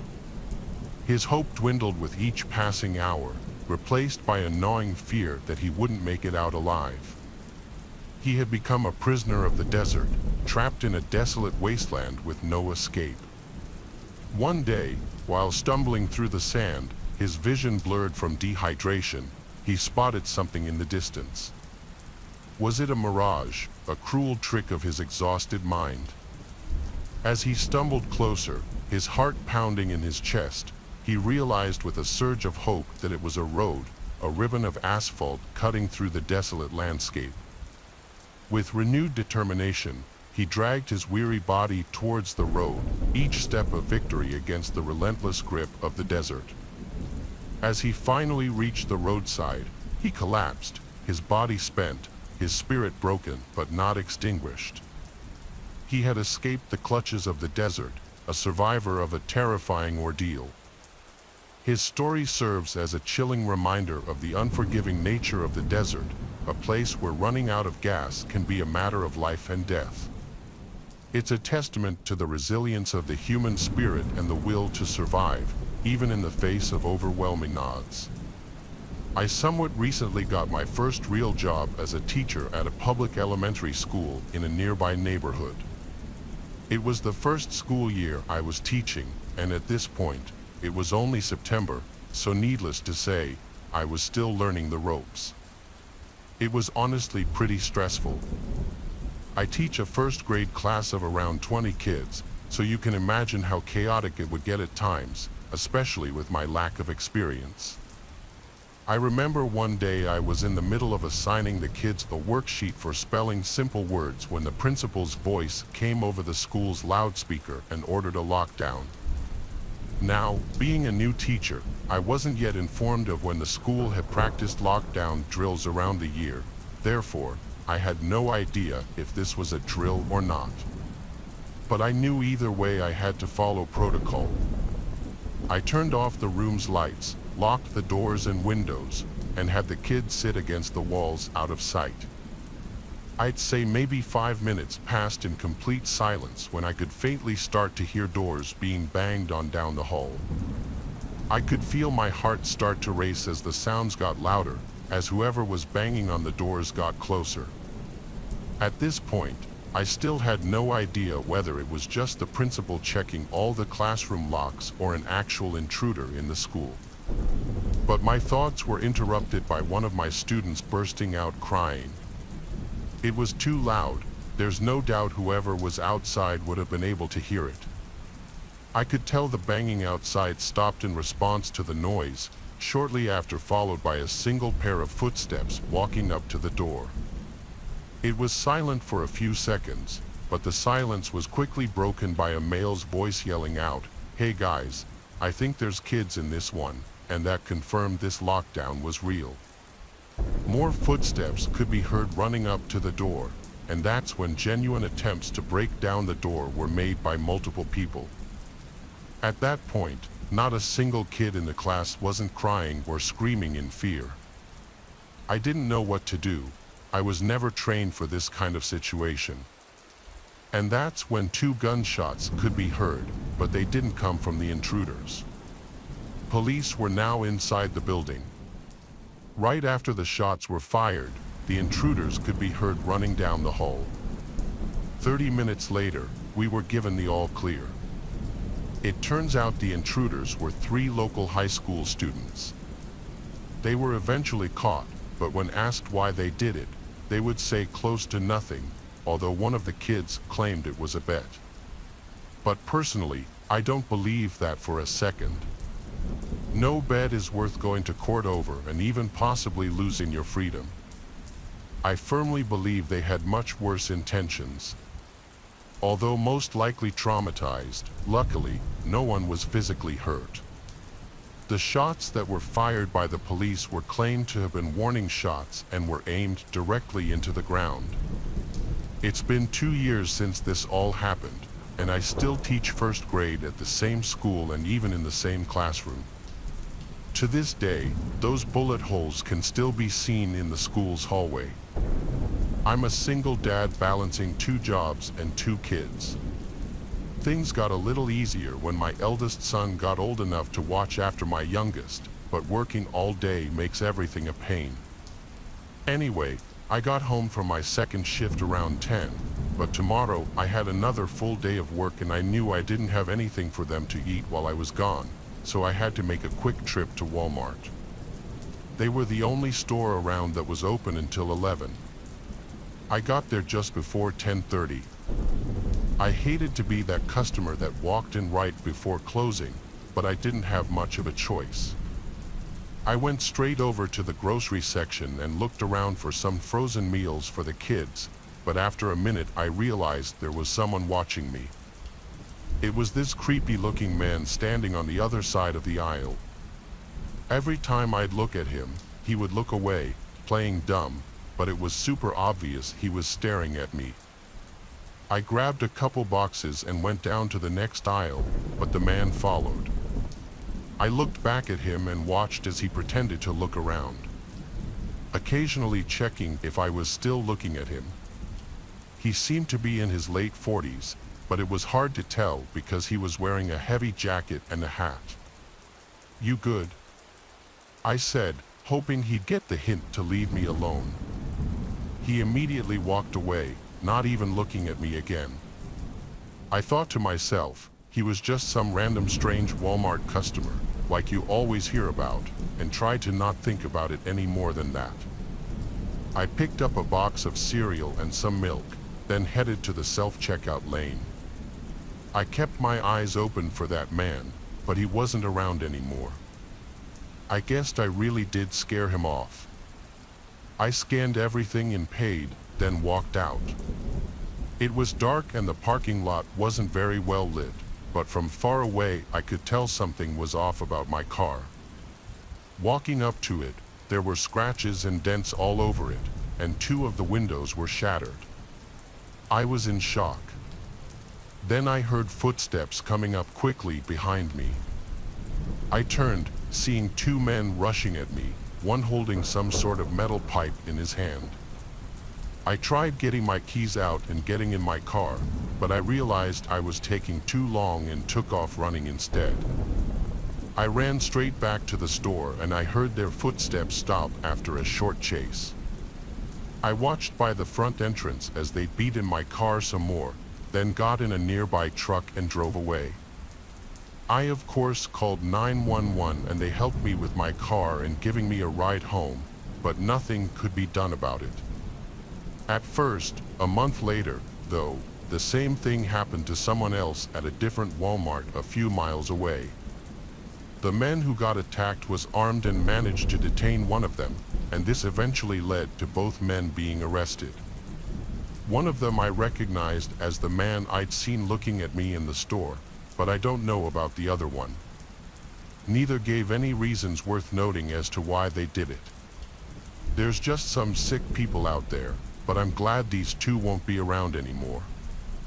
When I was 12 years old, my family moved to a new house in the countryside of Louisiana, located near a small village. We'd always lived in rural areas, definitely grew up unfamiliar with the city lifestyle or anything even remotely close to that. The property was 3 acres and very private. On the second night at the house, our dog Parker, who would sleep in my room, started barking and growling in the middle of the night. When he saw that I sat up in my bed, his tail started wagging, but he'd continue to bark and growl. I couldn't tell what he was looking at, though. He was just looking towards the corner of the room. I checked the closet and saw nothing, so I told Parker to shut up, and he did. But I did keep hearing him lift his head off his bed every once in a while, reacting to something. The next day, an older man came and knocked on the front door.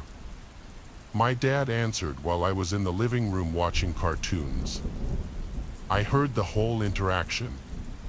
The old man introduced himself as Myron, the next door neighbor. My dad told me to come over and introduce myself, so I did. Myron seemed very kooky and aloof. Even my 12-year-old self could realize that, but he seemed nice, I guess. The next day, I was in the backyard playing Pokemon on my Game Boy. My dad was in the front of the house mowing. The rest of my family wasn't home. Oddly enough, Here was Myron wearing farmer's overalls, talking to me in his thick southern accent, asking what I was up to. He actually sat down at the table with me, which made me uncomfortable, especially considering he just walked into our backyard. Albeit there was no fence separating the front and backyard, but still. I told him I was playing Pokemon, and he knew what it was immediately, making Pikachu noises, trying to be funny, but it was just unsettling. I started to realize there really was something off about this guy. My dad came to the backyard with a lawn mower and then turned it off when he saw Myron sitting next to me. He approached us and said hello with a smile, but I could tell based on my dad's face and tone that he was slightly confused about what he was doing in our backyard. He never asked him that, but my dad told me I needed to go inside and wash the dishes. I knew he was trying to get me away from him. A few minutes later, my dad came in and asked me if Myron just walked into our yard, and I said yes. That's when he told me he didn't want me around that guy anymore and to let him know if I saw him again. It wasn't until a few nights later that I woke up to Parker growling and barking again. This time he was looking at the window. I got up to open the window just to hear if something was going on out there.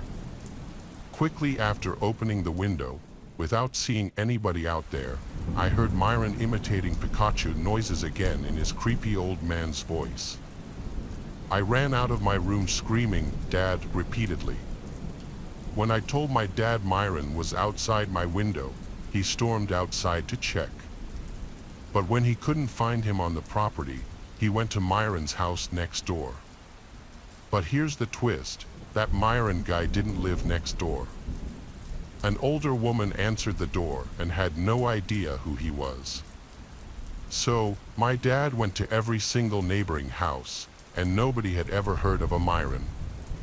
My dad called the police to report the man. The police said they would be on the lookout for him, and it even made the news. We never again saw or heard from Myron, or whatever his real name was.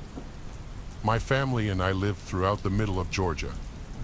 Not many stories come out of this area, and this one I'm about to share makes us glad of that fact. My cousin, who we all called Tony, has been a police officer for 5 years. He went into the force bright-eyed and optimistic, I guess like so many do. It sounds corny, but he genuinely wanted to make a difference and help improve the lives of the people in his community. One day, they got an alert from a house somewhere between Macon and Roberta. To hear Tony tell it, it was a place that people had thought was abandoned for years. It gives you an idea of the state the house was in.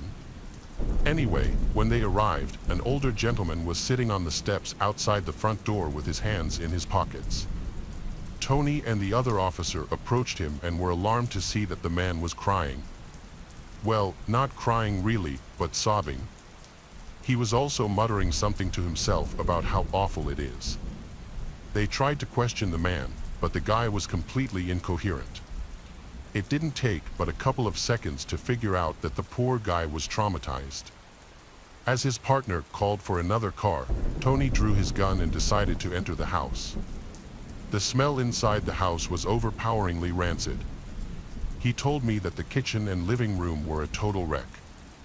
It was clear the owners of the house were hoarders. Pots and pans stacked damn near to the ceilings, spoiled food all over the table, takeout containers scattered all over the floor. Disgusting. As procedure dictates, Tony called out to see if anyone would answer. Silence. He told me that even with all his training and experience over those past 5 years, his heart rate was already building fast. Gun at the ready, he checked out the living room and saw nobody was there either. He made his way down the hall, where the smell was getting much worse. Just as it all became too much, he covered his mouth and nose and opened the door to what he suspected was the bedroom. In the bed were 2 corpses, gray-skinned and covered with flies. Despite his churning stomach, Tony decided to go in for a closer look, a decision he said he's regretted since. One of the corpses was male, the other female. The skin on their faces was already starting to fall off and the flies were flying in and out of their mouths. Some were landing and sitting on their eyeballs. As Tony inspected the female's corpse, he was horrified to find that she was holding an even smaller dead body, an infant. It wasn't until a large cockroach crawled out of the dead infant's mouth that Tony ran outside the house, tumbled over, and threw up his lunch all over the steps the man had been sitting on. When the other cars finally arrived, they were able to do a more thorough inspection. The older man that Tony and his partner had met when they first arrived was a former co-worker and friend of the dead man. They'd worked together at a peach packing company. The man hadn't shown up for over a week, and he'd gone to their house to see if he was okay. The poor man had been the first to see that horrible sight in the bedroom. The story that they put together was that the wife and husband had at some point become addicted to opioids after some kind of operation a year or so before. They had started abusing painkillers together, and the addiction grew and grew until they started shooting up and snorting heroin. Their daughter, who wasn't more than a couple of years old, had died of neglect. When the husband and wife discovered their baby's corpse, they finally broke completely and decided to end themselves. The coroner found enough heroin in both their bodies to kill them twice over. Tony's still on the force, but he started drinking a little too much after that. He's been going to therapy, and he's since managed to get his drinking under control, but almost every time we talk, he says that he still has nightmares about that poor child's corpse. And in his nightmares, the baby's still crying. When my grandparents passed away, instead of my parents selling their house, they just let me live in it instead, since I was of moving out age anyway. I just had to pay the taxes and monthly expenses. At first, I really enjoyed living alone, given that I could have whoever I wanted over whenever I wanted, but it quickly got lonely being alone. So, I got myself a 2-year-old German Shepherd dog named Rocky. He was named after Rocky Balboa. Rocky's a very calm and gentle German Shepherd. He hardly ever barks, only when he feels threatened or if he's playing with another dog. I bought him a doggy bed the day after I adopted him and put it next to my bed. After I got Rocky, I always let the bedroom door open so that he could go get water at night if he was thirsty. One night soon after I adopted Rocky, I woke up to his barking coming from outside my room and down the hallway. I dizzily got out of bed to check what the hell he was barking at. I rubbed my eyes as I walked down the hallway. And when I opened them, I saw Rocky maniacally barking and clawing at the basement door. I didn't know what to do. Usually, I'd call my dad to deal with something like this, but now it was on me, and I was terrified. I had to ask myself if I wanted Rocky to go down there with me, and I quickly realized there was no chance of me going down there alone. I opened the door ever so lightly, but it was enough for Rocky to push it open with his nose and run down the stairs. I flipped on the lights and followed close behind. Rocky was silent now, which I found a bit concerning. I looked around for him, calling his name, and then I saw him standing still with his tail between his legs, looking up at something in an opposite corner of the room that was blocked by a wall. Rocky looked at me, and his tail slightly raised as I approached him. I could now see what he was looking at. It was a closet door. Rocky's apparent bout of confidence was obviously short-lived, and he seemed to be back to his cautious self.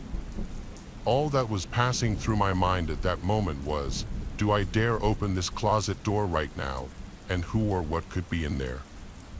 I didn't know Rocky too well just yet, but I had a feeling he wouldn't attack whoever or whatever was in there. I'm still not sure whether I made the right move or not, but instead of opening that closet door, I took Rocky by the collar and walked with him back upstairs. He kept looking back at the corner of the basement until we got to the stairs. I shut the basement door and then dragged him back to my bedroom and shut the bedroom door. Then I went to the kitchen to call my dad. I had to call 3 times before he finally picked up. In a groggy voice, I explained the situation and asked him what I should do. He said I should go back down there with a huge knife or some kind of weapon and see what's in the closet. I told him I was too scared to, and somewhere deeper into that conversation with my dad, I realized the basement door was open. I put the phone down for a second to listen to what I felt were footsteps. And I was right, loud and clear were footsteps heading towards the front door. I ran to my bedroom and told my dad. He told me to hang up the phone and call the cops, so I did. By the time the cops showed up, though, whoever was in the house was obviously gone already. Unfortunately, I left a large amount of cash down there by the bar, and all of it was gone. The basement window was wide open, so we found the method of entry pretty quickly. It turned out to be a break-in burglary when I happened to be home.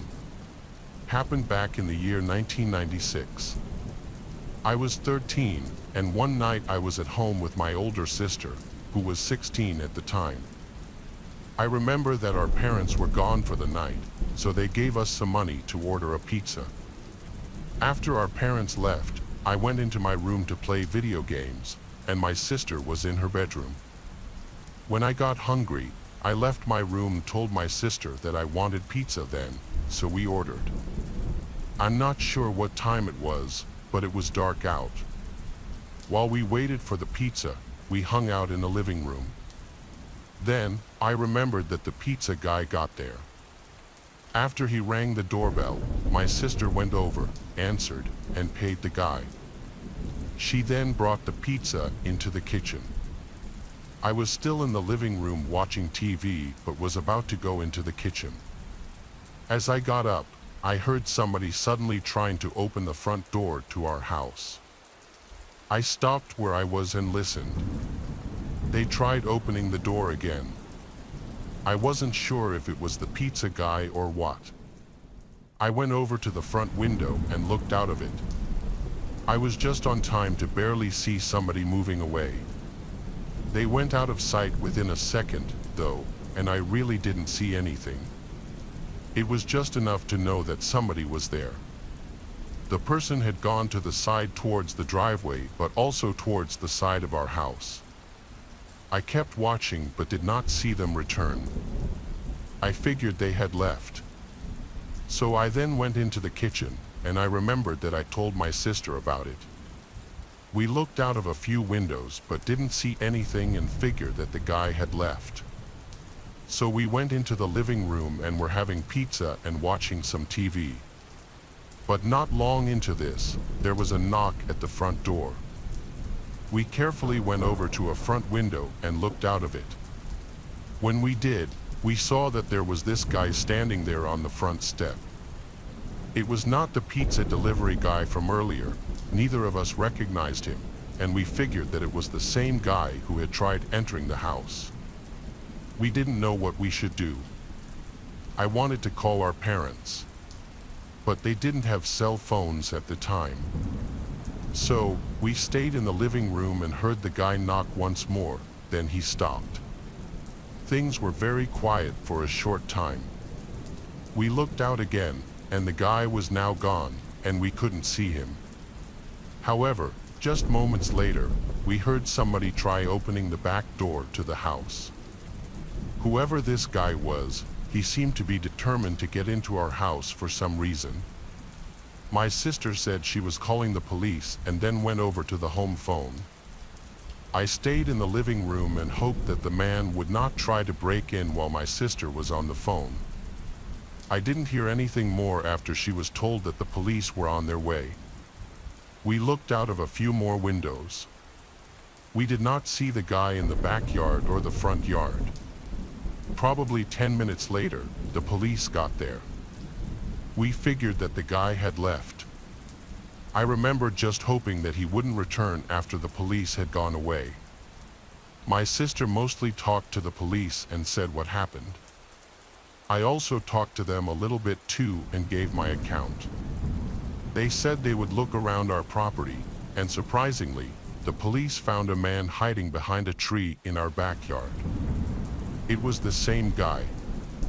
I really couldn't believe that he was still there. The police arrested the guy for trespassing. Neither my sister nor I had any idea who he was. I'm really glad that they found him. I hate carnivals. I think they're disgusting and filled with children. I hate the food, the games, and the smell of it all. My hatred of carnivals is probably biased, though, and mostly based on what I'm about to tell you. A few years ago, I was dragged to our local carnival by my younger sister. I obviously wasn't going to be rude and not go, but I wasn't looking forward to it. After a while, my sister got bored and wanted to leave, so I called my mom to pick us up. I actually opted not to go with them as I was in the midst of a fight with my dad and didn't want to go back home until he was asleep. I told my mom I'd walk home later, so she picked up my sister and left. The carnival was honestly a little pathetic.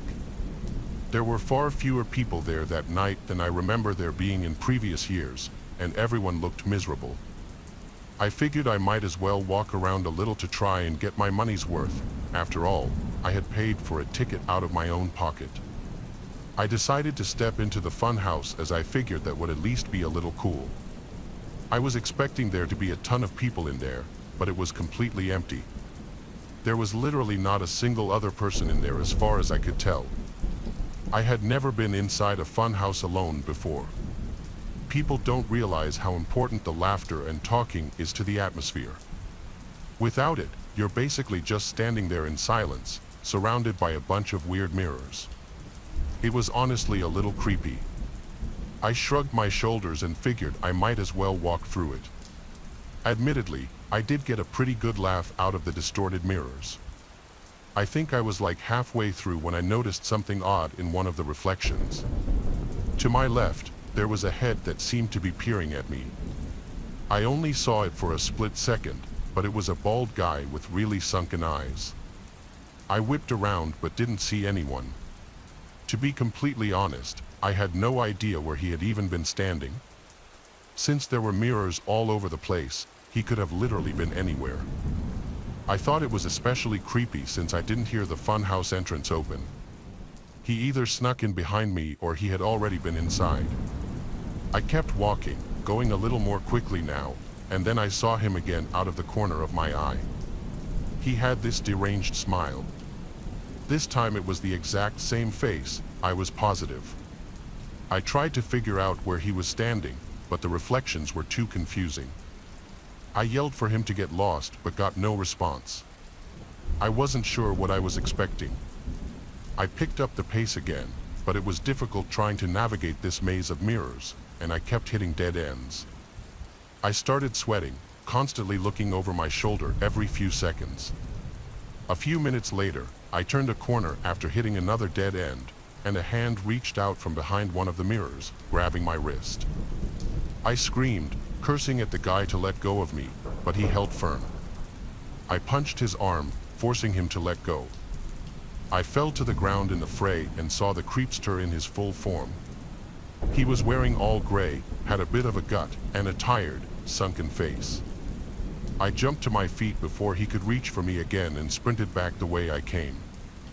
I don't know if it was survival instincts or not, but finding my way back to the entrance was somehow easier with the adrenaline coursing through my veins. I sprinted out of the fun house and caught my breath. I reached into my back pocket, and a horrifying realization hit me. I didn't have my wallet. I must have dropped it when I fell. There was no way I was going back in there. After running to the nearest staff person, I told them everything that happened. She seemed confused and told me that the fun house was closed to patrons that night. I was horrified. They called the police and searched it but found nothing, not even my wallet. I felt like such an idiot. I told them that that guy was probably an ex-employee with a key, but they shrugged off my theory and told me to go home. So reluctantly, that's what I did. It's not like I had gotten hurt or anything. I wish I could tell you the story ended there, but I can't. A week later, my girlfriend called me one night in a panic, frantically screaming into the phone about something terrible that happened. Apparently, someone had been texting her phone pretending to be me and convinced her to drive out to this remote location to help me change a tire. Thankfully, she decided to bring her dad even though the guy told her to come alone. They pretty quickly realized what was going on when the car parked in the lot wasn't mine. Her dad stepped out of the car, and 6 dudes stepped out of the car in front of them. He sprinted back to the car and hightailed it out of there before those guys could catch up to him. The whole thing made sense. I did have my girlfriend's number written down on a slip of paper in my wallet, which explains how he got her number. Both of us changed all our contact information, and it's been a month without incident. I really don't know how to feel about this whole ordeal. I think I'm just going to try to block the memory out of my head. This happened last year on the 4th of July. My wife's birthday was only a few days apart from America's, so she had all the more reason to celebrate. As for myself, my favorite part is that it's one of the handful of days out of the year where it's acceptable to drink beer in a public park. All the neighborhood dads did it, and their respective families would gather around to watch the fireworks display. Luckily, my family lives within walking distance of the park. If we wanted to, we could get a decent view from our front yard, but we preferred to walk the couple of blocks it takes to get the best view possible. Last year was no exception, but we happened to be running late. It was already starting to get dark, but none of the snacks were packed, and there was no beer or ice in the cooler yet. I told my wife and son to go ahead of me in the hopes of getting a good spot last minute. I stayed behind to pack the cooler, make a couple of quick sandwiches, and get the lawn chairs out of the garage and ready to go. By the time I was finally on my way to the park, the last of the daylight was gone. I tried to hurry, but I was weighed down by all the stuff I was carrying. Unfortunately, I wasn't quite able to make it in time. About halfway there, the first fireworks went off. They lit up the sky and sent shock waves through my chest. I knew I was missing out on some fun, but at least my son was there in time for the full experience. When I looked back to the horizon to see where I was going, something or rather someone had appeared from the trees. A man dressed as Uncle Tommy was pointing at me with one hand and sparklers burning in his other hand. He then picked up a sack full of fireworks over his shoulder, and before I knew it, the man was running straight for me. "What are you doing all the way out here? You're missing the fireworks." "I'm on my way now. I'm just a few minutes late." "You better give me a damn good reason why you're late to celebrating independence with your countrymen, or I'll give you a sparkling lobotomy." "Relax, I was just getting some sandwiches and a couple of beers. I used American cheese, I swear no Swiss. Treason sandwiches. That's the reason you're missing my once-in-a-lifetime show for sandwiches." "Hey, they were for my family, you deadbeat. Do you know how much time and effort I put into the show to make it special just for you to abandon your family and your country for a couple of crummy sandwiches and imported beer? Stay back, don't come near me. I want you dead. Somebody get this psycho off of me. I just want to watch the fireworks with my family, not get poked by an old guy on top of me. Help." I was finally able to get away from that psycho and make it through to the clearing at the park where I saw the crowd of people enjoying the fireworks.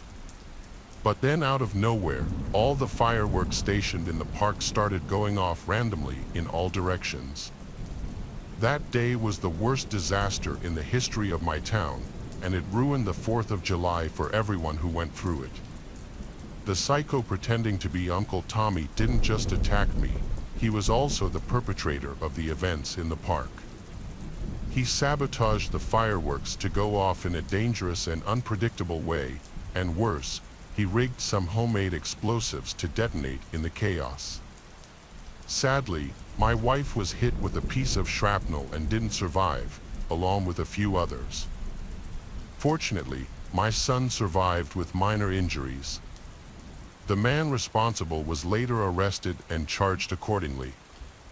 As the 4th of July approaches, I know that my son and I will not be participating this year and maybe never.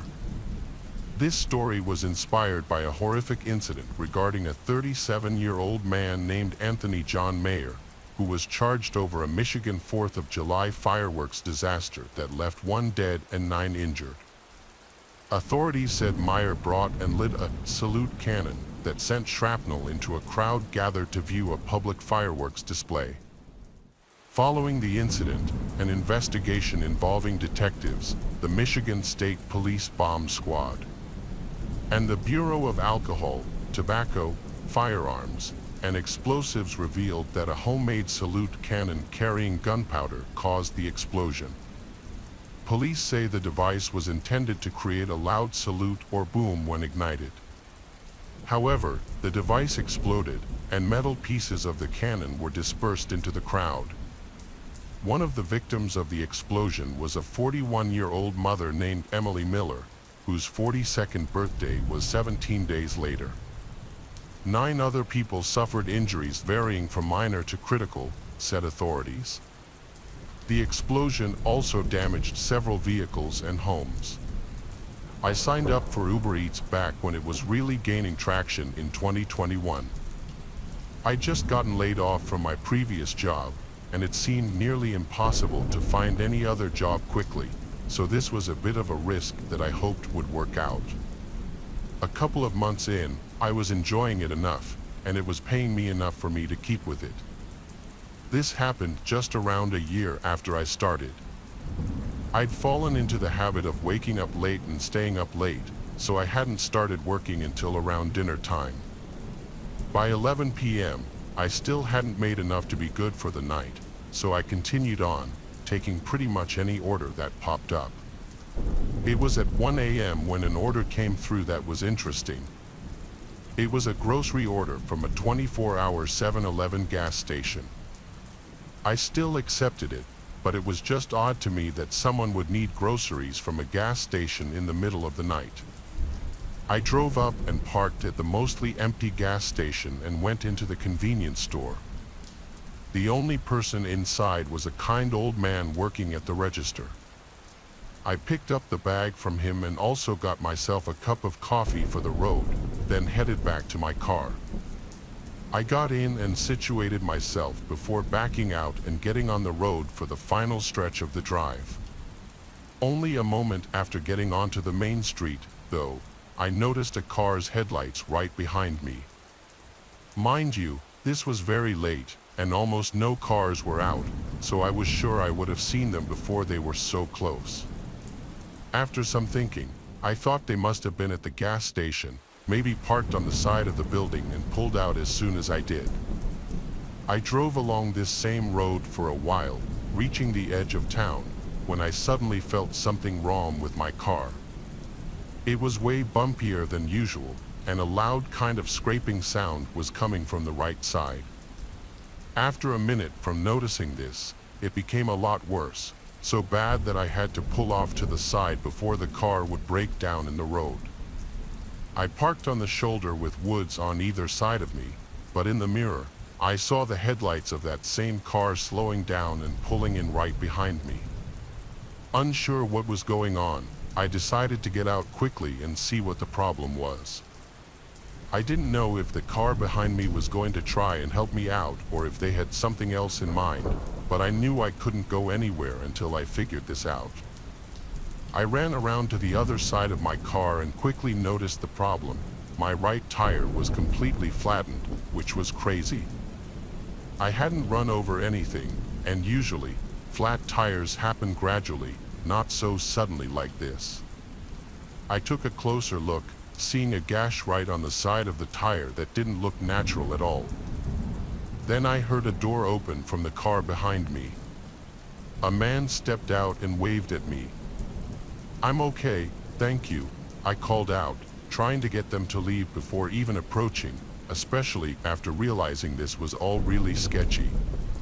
But the man kept walking toward me. Once he got maybe 10 feet away, I could see him more clearly. He was older, with long gray and black hair and a bushy, untamed beard.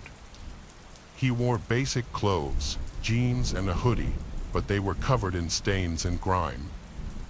He came up next to my car and asked if he could help me out, showing a large smile. I said again that I was okay, but he only laughed, looking at my tire and back at me. A few seconds of awkward silence passed as the man held his smile before I lied and said I had a friend on his way to pick me up. Now, having rejected his help 3 times, the man's smile gradually fell into a straight face. He turned his body toward the car and very unnaturally looked around. This is when I got the immediate rush through my body to get away from this man, and I only had one option to do so. I bolted off the road into the tree line, hearing the man follow me into the pitch-black woods. It only lasted for a few seconds before I lost him. After that, I didn't go very far at all, still able to see the headlights on the road, and I could make out the man's figure moving around by the cars. A few minutes later, he got in his car and left. By now, I'd had enough time to pretty much figure out that this was all a setup from the Uber Eats order, having been followed from the gas station where he likely slashed my tire. However, I didn't think it would be so easy to catch him. His full name and everything on the app turned out to be real. I guess he didn't think that we would tie it all back to the Uber Eats order. That being said, the punishment wasn't very harsh because he didn't harm me. He only stole some things from my car, though I'm sure that if I had stayed there on the road, I might not even be here to share this story.